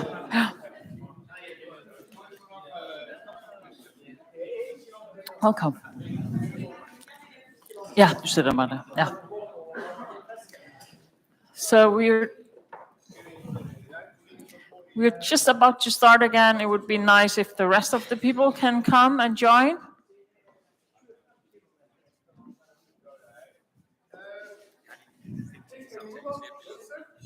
Yeah. And please move up closer, yes, so we can have a more intimate discussion. There's so many empty seats here at the front right now, so it would be nice if you can come closer up to the front. Wonderful. While people are returning back to their seats or move more to the front up here, it would be nice if you come up here. I have some practical information. I told you this morning that we will print out a participation list, and we have now printed out that list so you can see who is participating here physically. And that participation list is on the table where you guys got your name tags.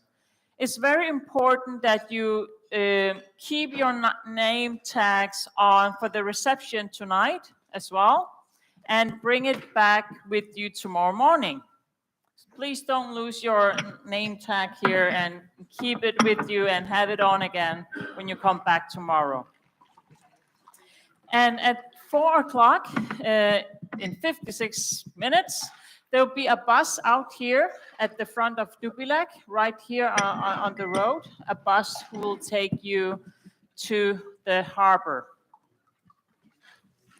for your site visit this afternoon. Yeah, and before the panel debate starts, Anas would like to say some few words.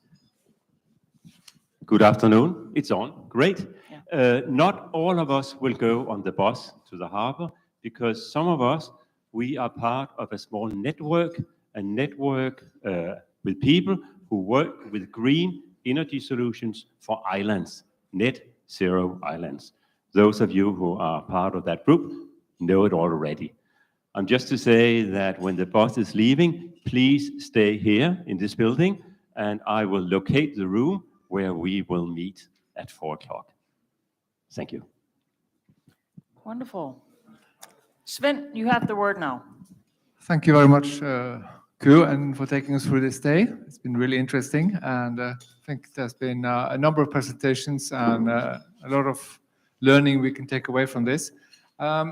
But at the very end today, we are going to look at ports more specifically.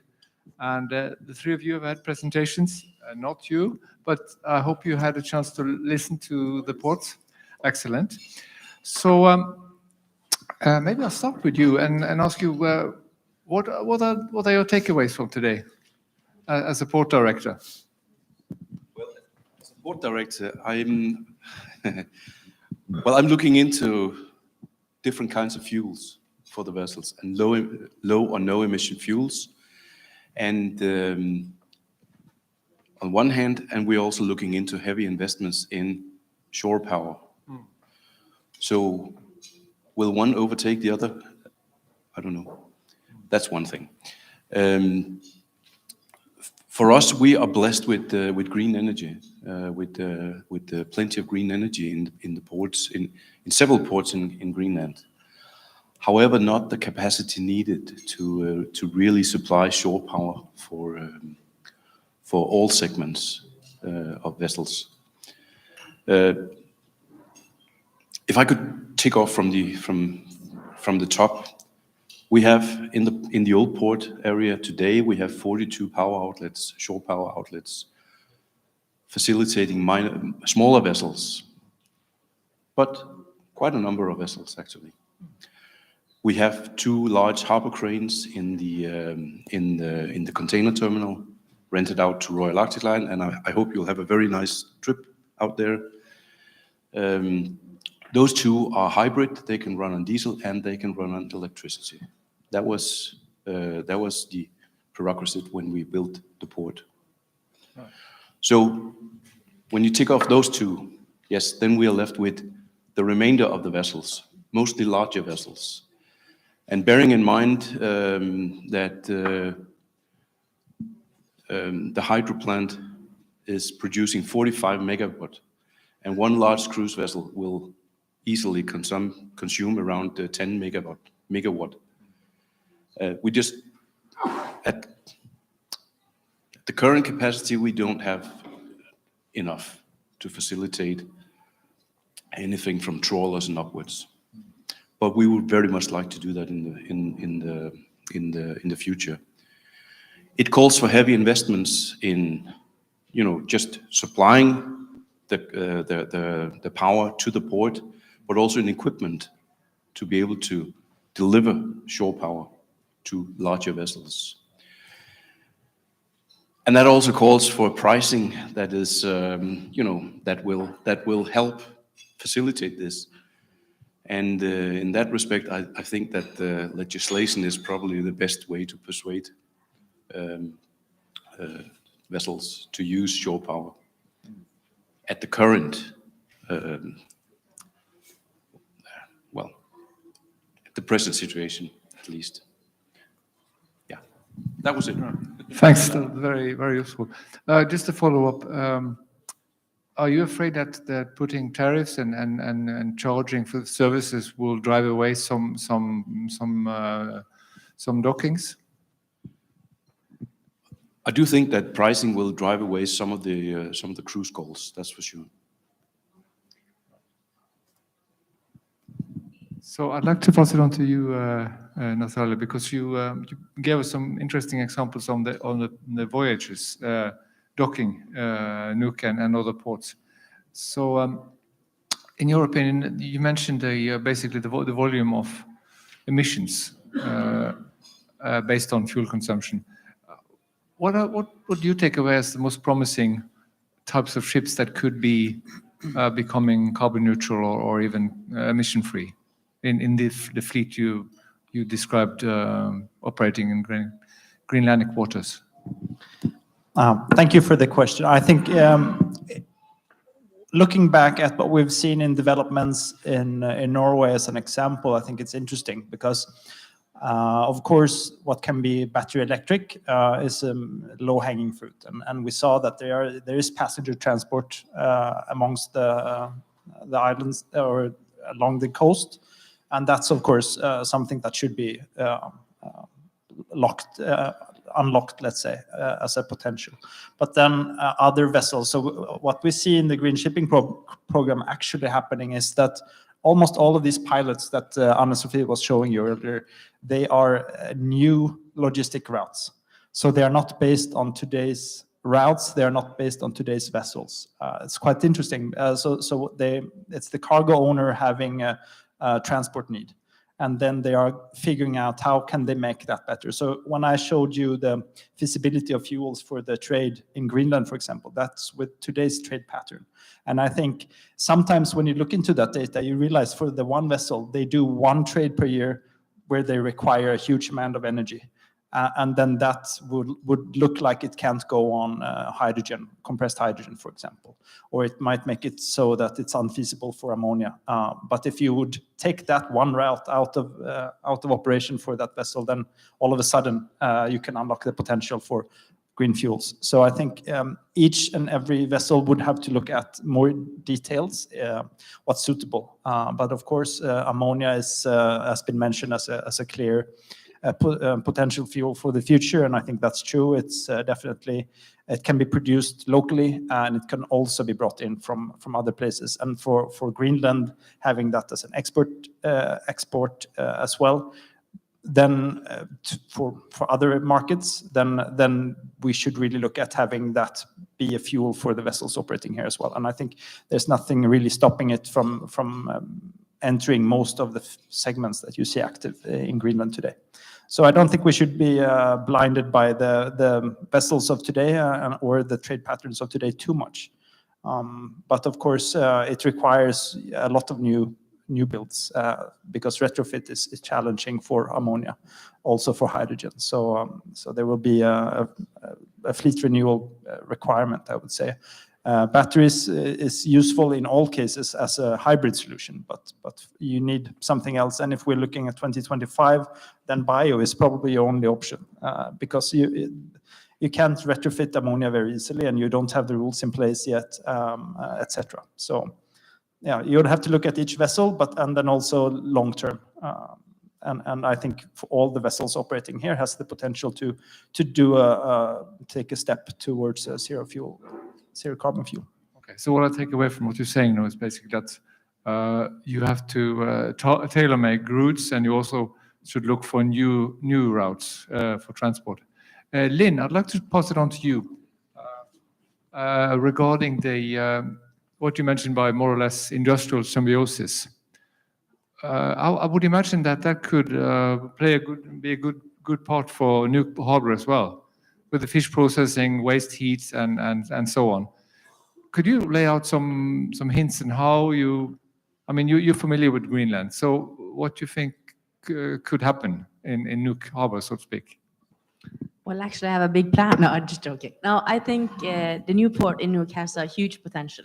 You have a sizable volume of products that are landed in Nuuk. You have lots of ship coming in, so you had also cargo coming in and going out. So with good planning and having the big picture, and to have that, you have to have a good conversation with everyone, bring them to the table so they all can say what they have to say, because my experience is that everybody's looking into what's best for them. And when you are making a new port and because what you are doing today has an impact for the next 20, 30 years. And once a facility is there, you don't move them. And you have to see what has to be in front of your port. You have to have, the logistics. You have to have the infrastructure. You have to think in all. This is an onion with lots of layers. So it's not an easy task. And we are talking about so much of different. What is the next big thing? Is the battery? Is it ammoniac? What is it? You have lots of different cargo ships, lots of tourist ships, fishing vessels. And you also have the transport on land. So for us, we were looking into also the trucks and the trains, but for you guys, it's the trucks. And how to have an efficient port, because there's so much of the local traffic going back and forward that can kill a really good project, because the cost of transporting around your port is sucking the volume out of the projects. So but I mean, there are good people here in Nuuk that are working hard and they have good plans. So I really think they will make a really beautiful new port. And as we see today, there's so many people standing ready to help. It's just saying hello, and there are many that want to help out. So, yeah. Encouraging words, I'd say. So Rune, I was a bit baffled by your picture because it looked a bit like a Rolls Royce, really shiny and big. Is this something an example for Nuuk to follow? These big facilities with specialized parts of a port and so on, and also do you envisage cold ironing as well as green fuels in your harbors, right? That's correct. I do think, that Nuuk needs to focus on exactly the same thing as we do, because we want to, by having these kind of large areas, huge areas, we'll be able to do most of the processing, yourself locally. And I think that's important, to generate business locally here as well, instead of exporting all the fish into other countries all around the world, and perhaps importing them later. So, yes, I think it's very wise, to actually do that and think a kind of a huge industrial development area in the hinterland as well, So that's my advice. You have to think especially on the hinterland, to make a good port, because the port itself, is only receiving and kind of discharging and loading cargo, but the magic happens actually in the industrial areas in the backyard, so, and you need these guys to talk together as well, so if you manage them to get together, which is a hard thing to do actually, but if you manage to get at least most of them together, I think that would be a wise way to go actually, so. But I will say another thing as well when we're talking about what kind of fuel you should choose. I think that it's a wise thing to actually start with electricity, and focus perhaps on the marine operation to start with, because there's a lot of pollution when it comes to marine operation. So if you manage to kind of remove the auxiliary engines, as a pollution factor, I think that's a very good way to start, So that could be a good starting point for Nuuk as well. I can fully agree. All the townships and the small settlements, they're all situated just around the port, or you could say the port was there in the beginning, and then you build the city around it, or the townships around it. And removing the auxiliary engines from mid-town actually will have a huge impact. So that's where we have to focus in the beginning. So that will, and it's not just air pollution, but it's noise. So it's basically making the cities, the townships livable. Noise and air. Yeah, right. Yeah, so no, I just come to think of one thread through all the presentation was really to tear down silos and talk together and work together. Even Karlstad Lund mentioned that here in Greenland you have to work together and not be consider yourself separate entities. So how do you make that happen, Rune? I think at the end of the day, it all starts with communication, As I told during my presentation, it was quite a hard thing to do, but there are some selling points who actually everyone can see the benefits of. And I think that finding these benefits for everyone is kind of a selling point to start with, at least, making perhaps the community more environment friendly could be one starting point. Perhaps trying to generate more business locally here could be another starting point, see the benefits of actually doing things together, because what I forgot to mention during my presentation is that we want to use the whole fish, and we want to use the whole fish, in the area, because perhaps when you cut off the head, it's not enough if one producer do that, they just throw it away. But when 2 and 3 producers get together and collect all of these heads, then you suddenly have an export article as well, So that's the thing we try to do, and we can see today, we're exporting quite a lot of cod heads, to Africa, just because we were able to actually put all these competitors together, So finding these selling points to benefits everyone is perhaps the key here. So Nathaniel, I want to ask you about the. You seem to be the jury was out when it came to you and fuels, more or less. Some others are more determined on specific fuels, but you would like to see this just play out and ponder a bit about what could be best, and one size won't fit all. But what should ports and ship owners and shipbuilders do in the meantime when we're waiting for the dice to fall? That's a big question, and many of my customers are asking me this. So of course it's something we work a lot with, and to some extent you have to be flexible in your planning, and you need to plan for a fuel varied future, meaning that we won't have just one fuel. But of course,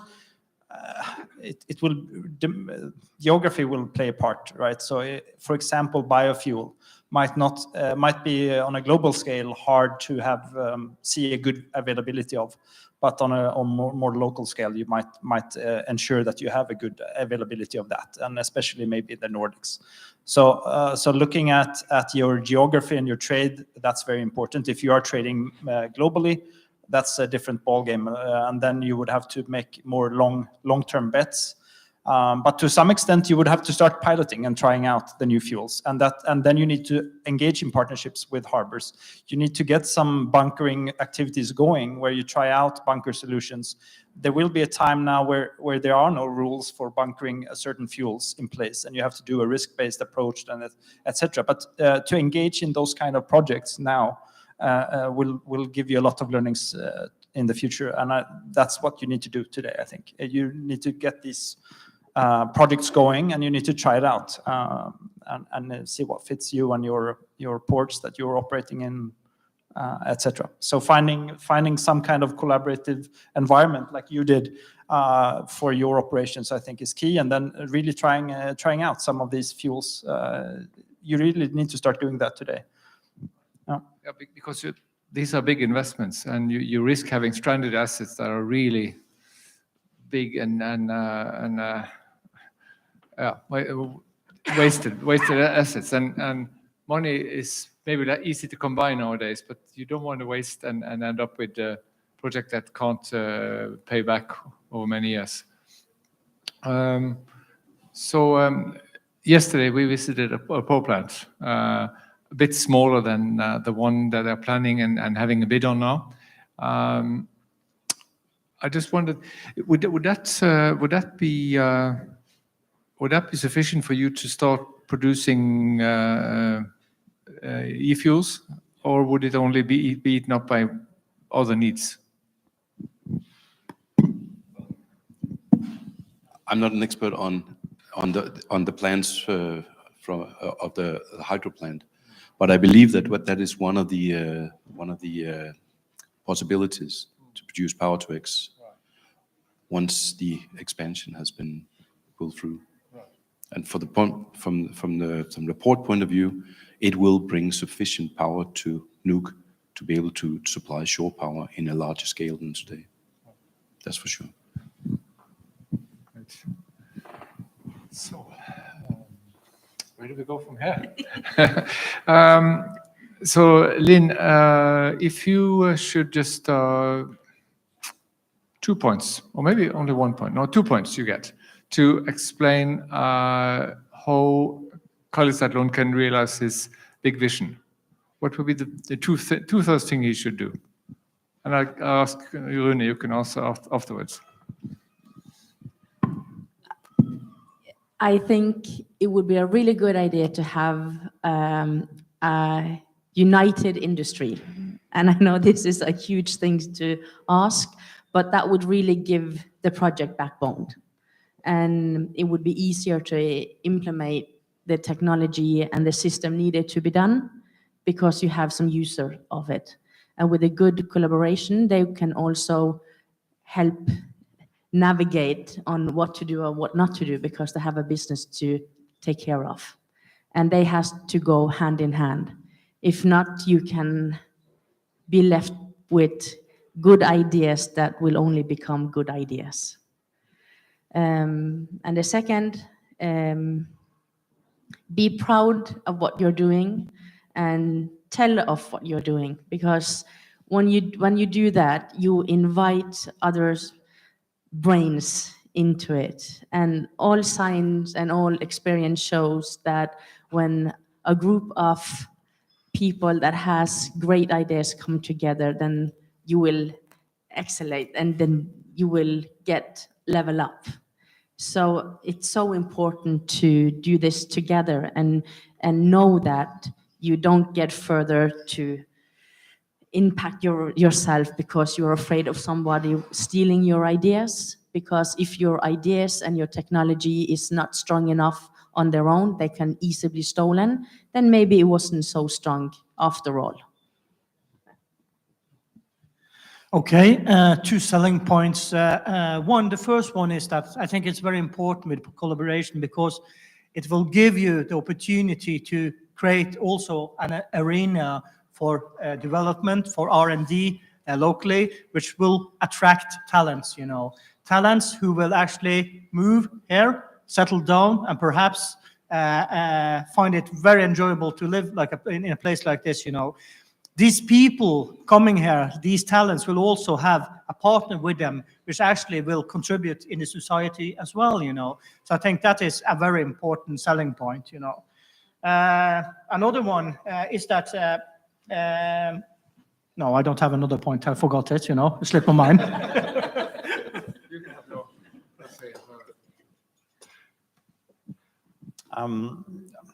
Yeah, I think collaboration has been shown in a lot of our projects and our settings to be a great booster. Not just because, and a lot of people might be afraid to share their projects and the results because others would take it. But of course, having the experience of really having done a pilot project, for example, having gone through the feasibility studies, all of those actions that you have taken in order to arrive at the results have given you and your company a competitive edge in the future. And I think especially with the experience from the Green Shipping Program, that has really been shown as a great success factor, that it's okay to share because you have such an advantage having been part of that group in the first place that the next person will not have, even if you're helping them along.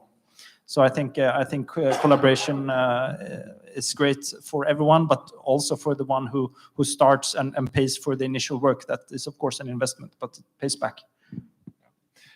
Just like to add one myself. I've been to a few conferences lately, and a lot of communities and people boast about being the first. Being the first is not always the smart thing. Imitation is underrated.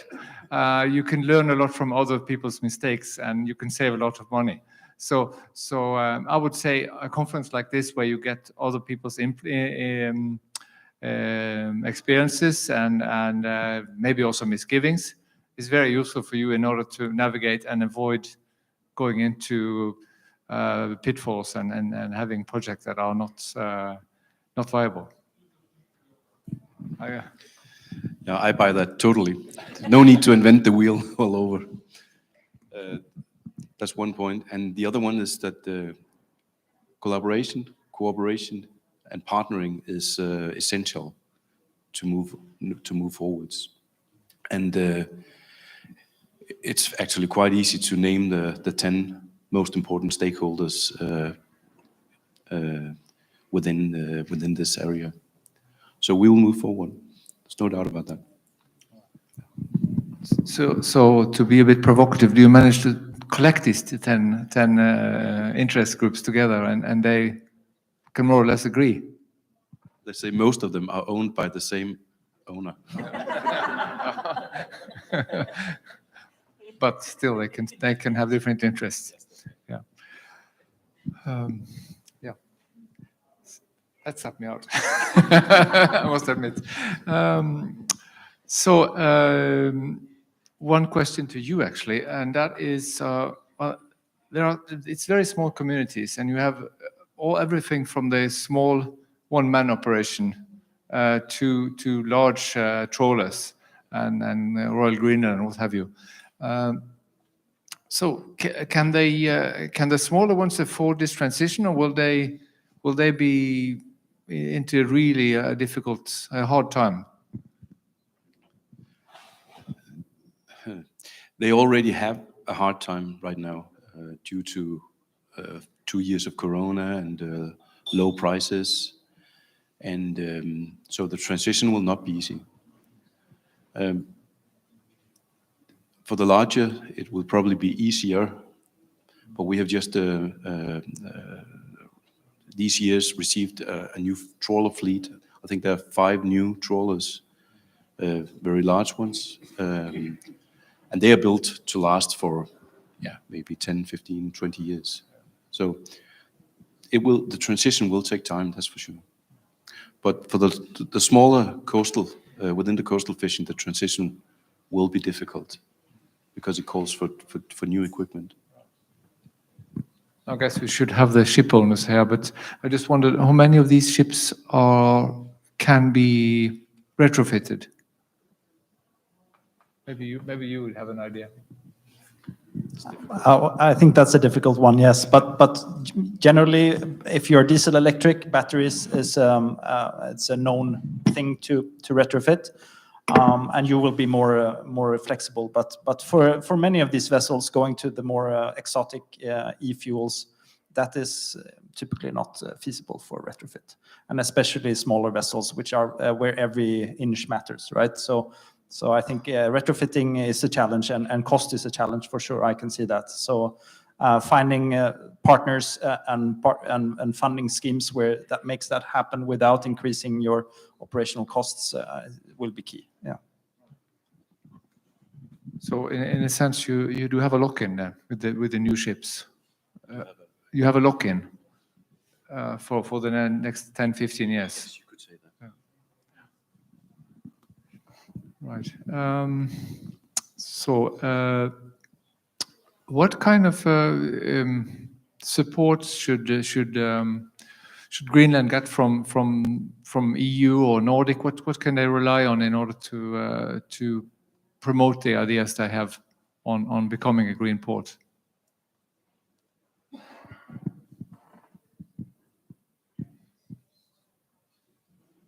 There's no funding available for you, or no Horizon projects you could get involved in.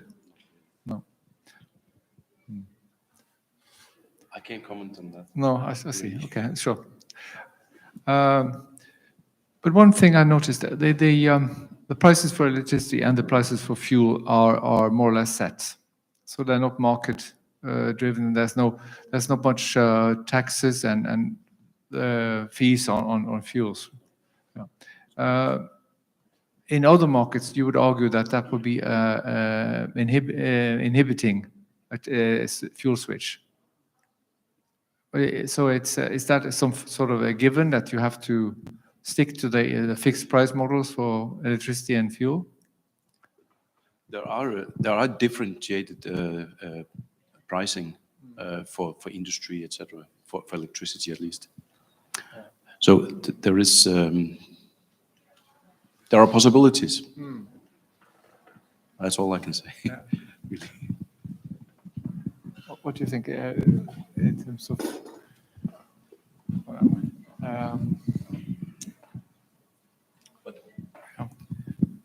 the bunkering of vessels? Of course, the local and the coastal is bunkered here, but for the cargo vessels, they are bunkered outside of Greenland. The trawler fleet is bunkered well at sea, actually, mostly. Of course, they follow the market. Right. So regulations that will be established in IMO will apply to Greenland. So if if IMO sets very tight targets for emission reductions, Greenland would have to follow and find mechanisms for it, right? Yeah.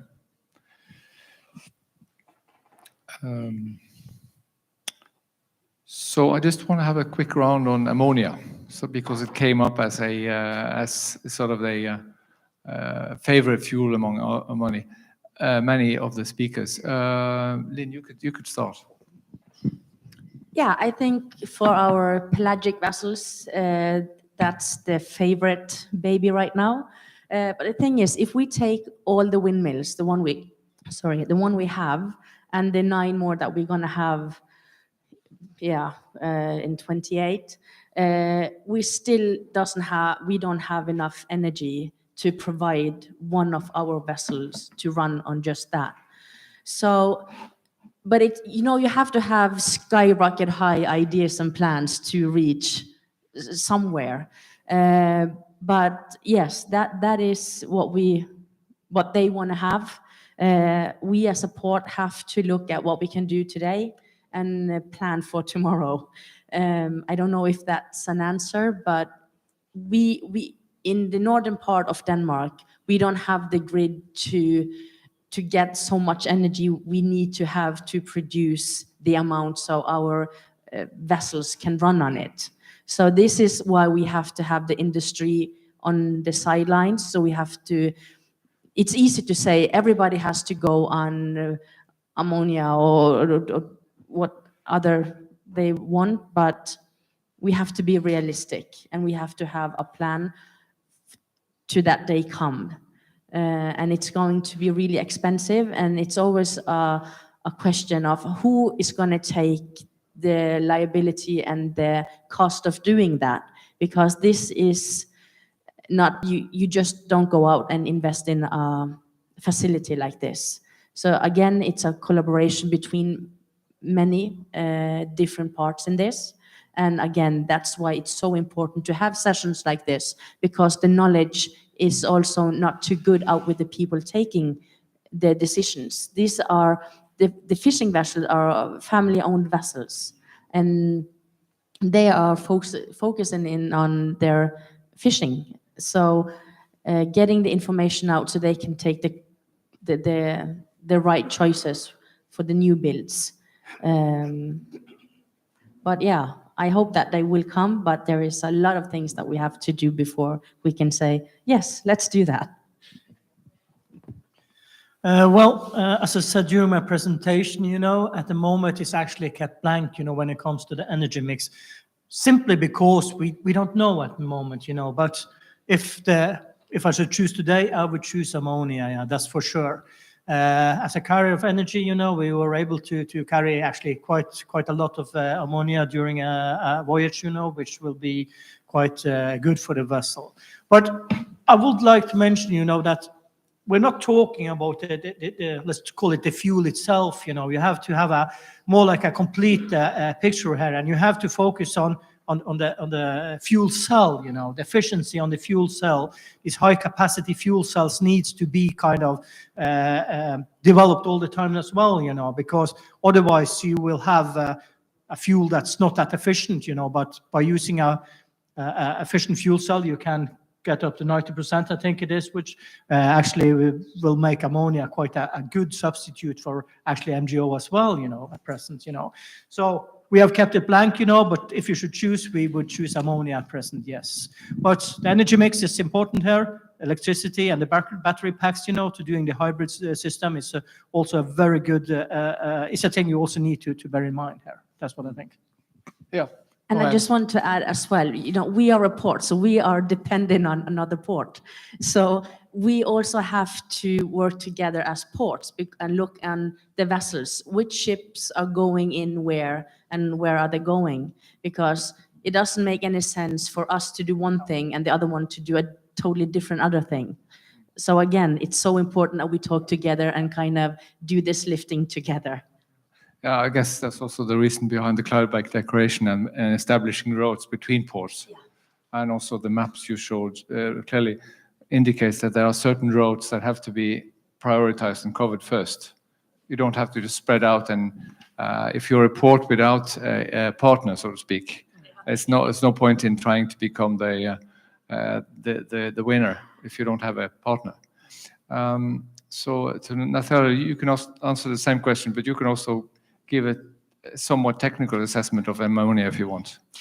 Yeah, thanks for that. And but I was thinking about green shipping corridors a lot when they were talking as well, because of course we don't know much about ammonia yet, right? And we don't know how a bunkering system would look like, a safe one necessarily. We don't have the knowledge of operating one. We don't know the reliability of it. And we don't know the public acceptance of that risk necessarily yet. So establishing a trial, and a green shipping corridor is a trial, right? So it's about 2 ports, a vessel, figuring out the full value chain of that operation to run on. If it's ammonia, then they need to figure it out. And I think the industry is not there yet where we can say that's the future. I think for some vessel types, it might not be. It might never be, even though it's promising on a lot of different levels. And of course, for ammonia, we don't even have the engine yet running on ammonia. So we're waiting for MAN, which is a partner in our roadmap, to develop their engine. They are doing it, but they are not there yet. They have started out building their test facility for it, right? So we are not there yet. And fuel cells, they promise a lot, but so far the fuel cell providers don't show the efficiency gains that we would like to see. So it's challenging. And for ammonia, I think definitely it will be available sooner or later. And the safety concerns will be handled, but maybe not for all vessel types, and maybe not for all trades. And maybe not all harbors can facilitate safe bunkering of ammonia. and maybe you need offshore bunkering then that might take care of that, or ship-to-ship bunkering offshore, something else. But in some populated areas, it might not be a good idea.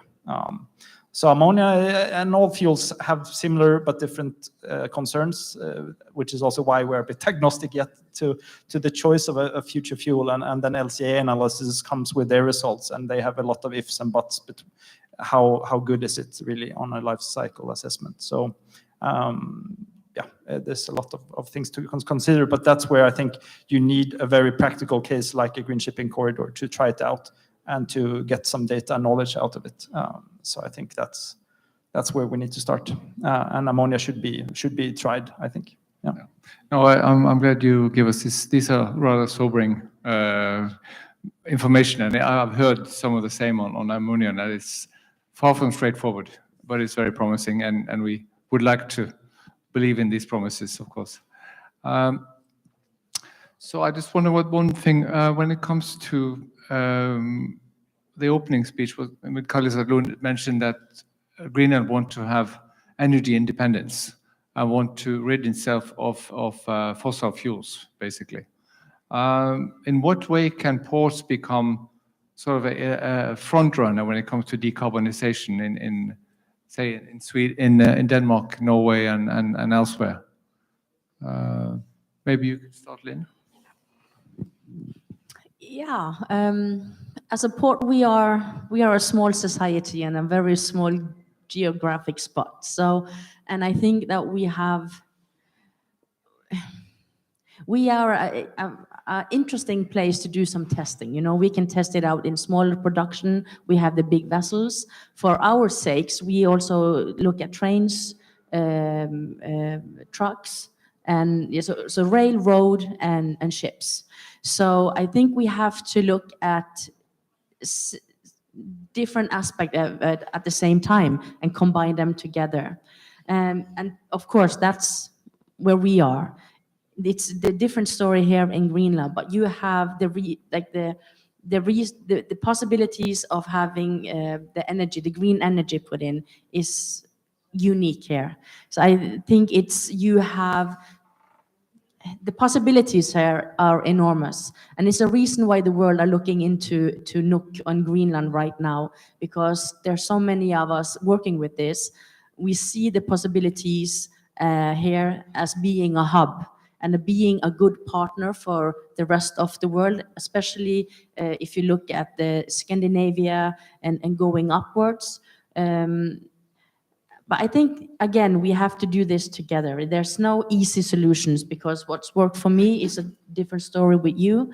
But it's a good place to start. And as a port, we have a responsibility for our society, and we can also be the ones that kind of take the first step and try to get the rest along with this.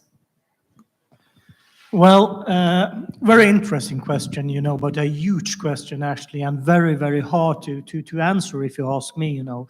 But of course, these ports are often considered to be energy hubs these days, you know, and I think that's perhaps the core of it, you know, because you are at least able to kind of put together all the different types of energy there, you know, and you can kind of be a hub for everything else except, you know, the fossil fuel, you know. So that could perhaps be a starting point, you know, but I don't know anything else, you know, because I think that you will need to have a certain amount of time before you're able to actually say goodbye, you know, to the fossil fuel, you know. But trying to collect everything together in one geographical area could be a way to start, you know, yeah, at least, you know. So I don't have any better answer than that at the moment. Well, for starters, you could look into using electricity for your logistics, from cranes, trucks, etc. That's the start. You want to? Yeah, I think that's very true, and that's also how we operate in our roadmap. We look at whatever can be electrified, battery electric. Try to focus on that first, and that because that will be smart and future-proof typically, and then we can start looking at hydrogen, green hydrogen, because that's for sure going to be a zero-emission potential fuel. But then we will be ending up with these other fuels, and I think you need specific partnerships to make that happen. But start out with the low-hanging fruits is definitely a good idea. Yeah. So Natalia, I want to challenge you on the Nordic roadmap. Can you provide an invitation to Greenland to take a bigger part in this roadmap, except for coming to Oslo on the 15th? For sure, and I think we will depend once we start really building the roadmap. We haven't done that yet. To be clear, we have only started with these technical tasks that were shown in the presentation and focused a lot on that this first year. And then the next coming years, we will start to engaging with different areas, countries, ministers, and that kind of level to figure out. We are writing a roadmap for everyone, right? So we're writing a roadmap for the industry, but we're also writing a roadmap for policy and for smart policy choices to enable the goal that we have for a net zero 2050 shipping in the Nordics. So we will definitely need to reach out and collaborate on that and to figure out what kind of barriers are maybe special to the Arctic regions and the more remote regions, because we might have be next door to a lot of the intra-Nordic trade when it comes to Norway, Sweden, Finland, and Denmark. But for the Arctic trade, it's a bit different, and we will need the expertise of the communities up here to make sure that our roadmap captures also the challenges that we see here. So we need to collaborate, and how that would look like, I'm not sure yet, but there is a potential for having a green hub here, and that could benefit also the larger chain of shipping in the region. So I think there's many items where we could look at not just barriers but also possibilities. Being part of the conference yearly is a good place to meet, but then figuring out how to work together to build the roadmap, that's something workshops might be needed. For that, I can foresee us running those and inviting Greenland and Faroe Islands and all the other communities that have a bit of a different set of challenges compared to the mainland Nordics, let's say. Yeah. Okay, thank you. So that was an open invitation.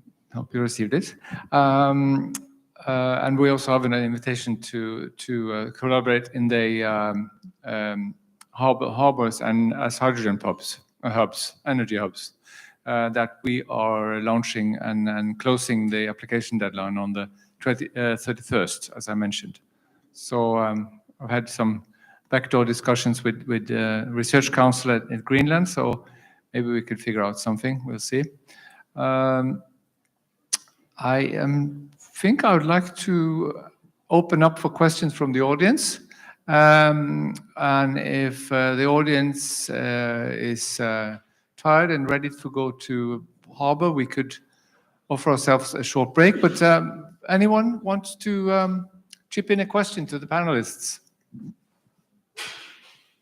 There we go.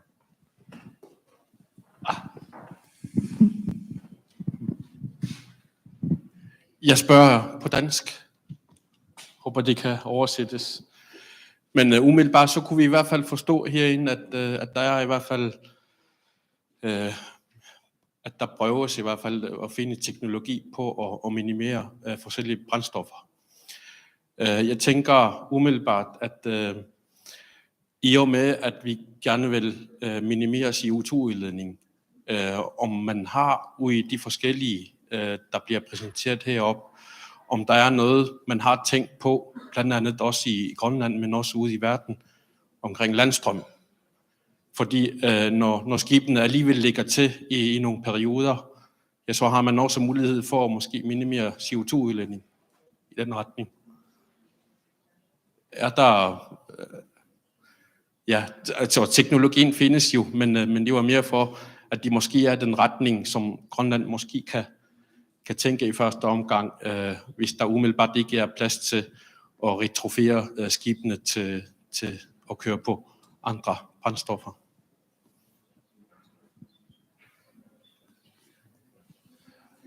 Vil det være okay, at jeg lige taler på dansk? Altså, teknologien er ved at være til stede, så man kan koble større skibe til landstrøm. Det kræver bare, at der er kapacitet, altså strømkapacitet. Eksempelvis et stort krydstogtskib bruger tæt på de her 10 megawatt. Og det svarer næsten til, hvad forbrug der er i en bydel som Ringerput. Så det er meget store mængder strøm. Det bliver lidt lettere, når vi kommer ned og taler trawler og feederskibe og de øvrige bygdeskibe og forsyningsskibe. Det er noget mindre. Men stadigvæk så er det i strømmængder, som ikke helt er tilgængelige endnu. Så jo. Og som sagt, som jeg også nævnte før, vi har 42 shore power outlets i havnen i dag i Nuuk.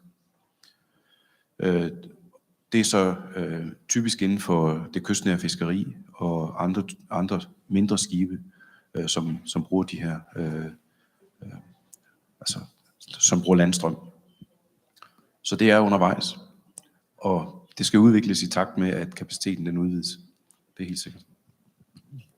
Okay, we can take one more question before we wrap up, if there are any. Okay, so we have talked about some of the challenges in Nuuk Harbor, and this sounds really nice how we can do something here. But what about getting all of Greenland? That I see as a big challenge to actually scale this out.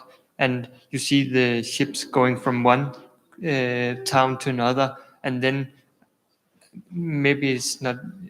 But I see that we have to get everything on the same page in order to greening the industry if we want to actually do some big steps. Because you can't tell the ship owners to go do a step and then it's only in Nuuk that we supply things.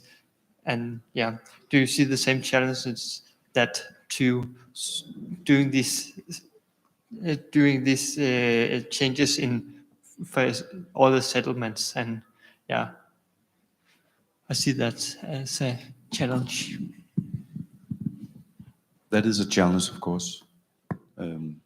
We are so dependent on the ports and the shipping between ports and settlements, and not all our towns and settlements are using green energy or have green energy. So it's a problem, no doubt. Yeah, we cannot solve that. No. Right. Rune, you seem like you want to say something. Yes, I want to say something as a last thing. I discussed this with my chairman of board, I feel that Sortland and Nuuk has some of the same challenges.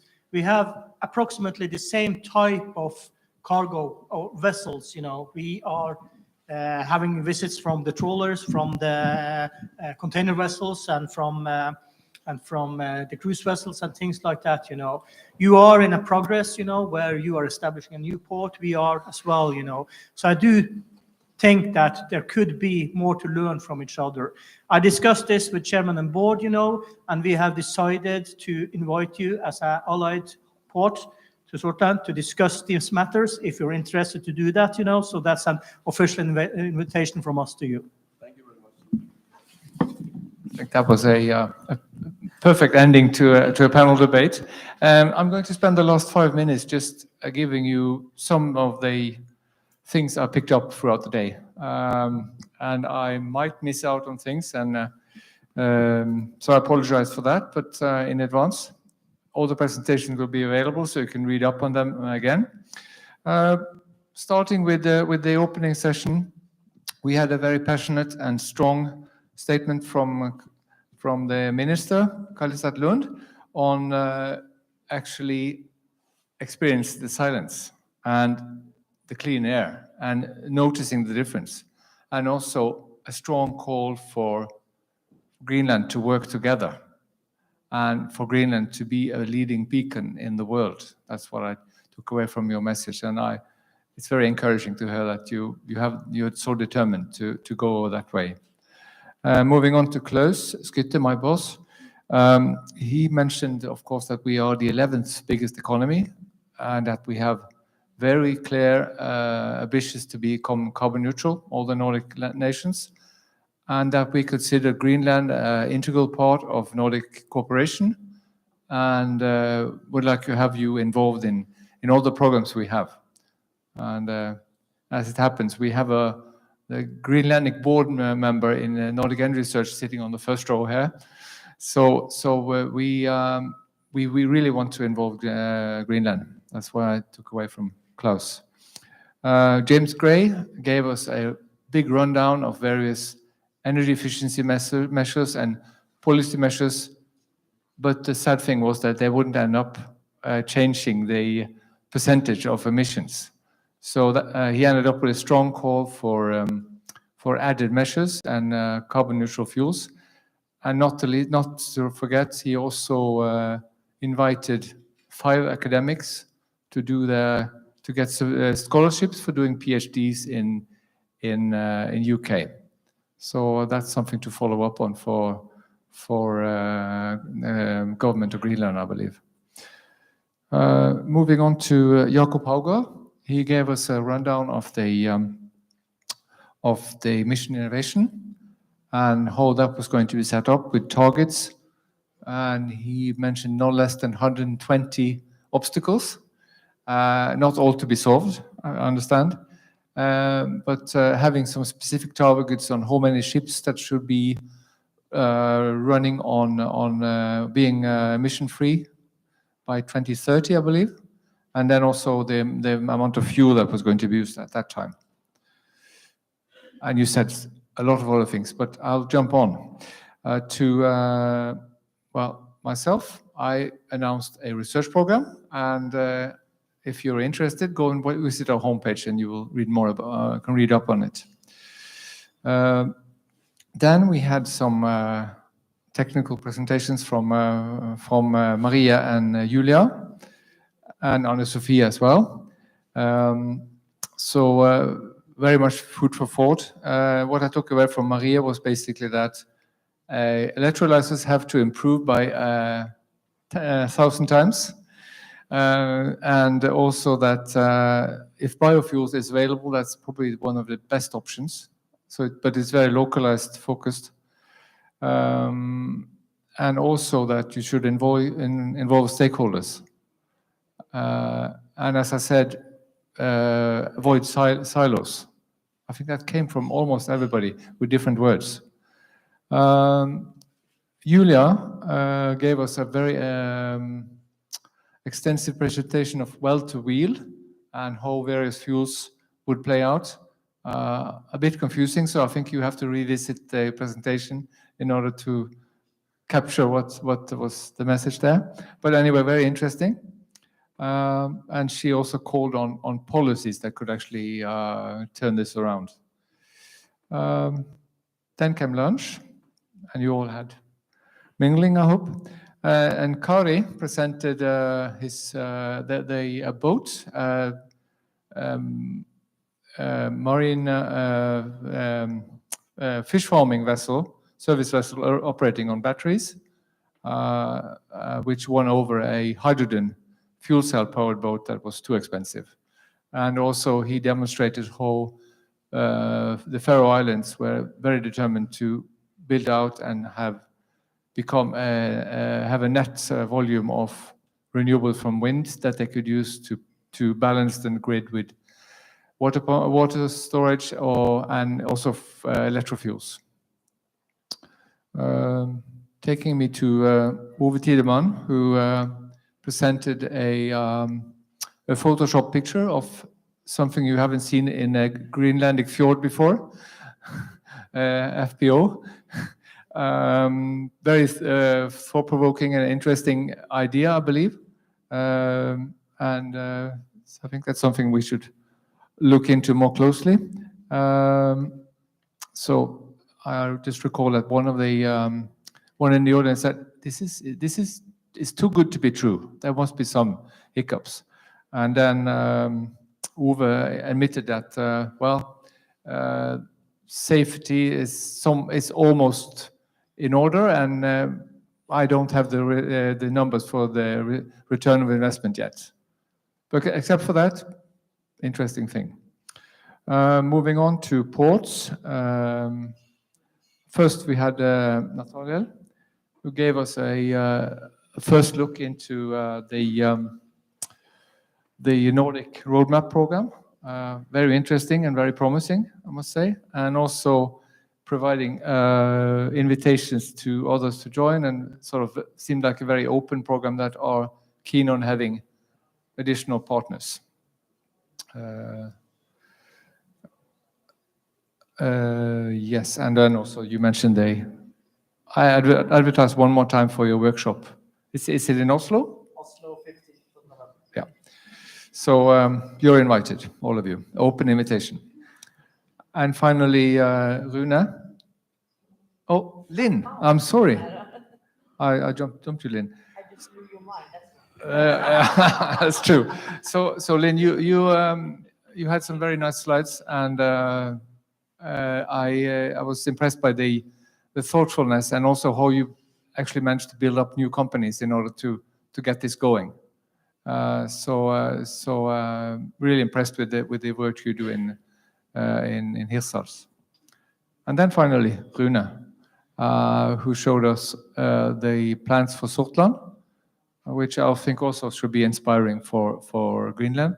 As pointed out many times now, that there are some similarities, and I understand you forged a sort of alliance now. So, not everything, but some of the things that came up today. I thank you for your attention, and I thank the panelists for joining me. And I wish you all a interesting trip to the harbor. And do remember that the people in the small island group should meet Anders at the back. The rest of us can do the site visit. And then enjoy your dinner tonight. I can leave it to you. More practicalities? Yes, Yeah. I have a few. Yeah. Thank you very much for today. The bus is waiting for you outside. It will go in 6-7 minutes. So go run up to the bus now. And remember that you have a reception at Restaurant Nordlys tonight at 7:30. Yeah. I see you again tomorrow morning. We will start at 8:50. So please be here at 8:45 latest. Yeah. Wonderful. Thank you for today.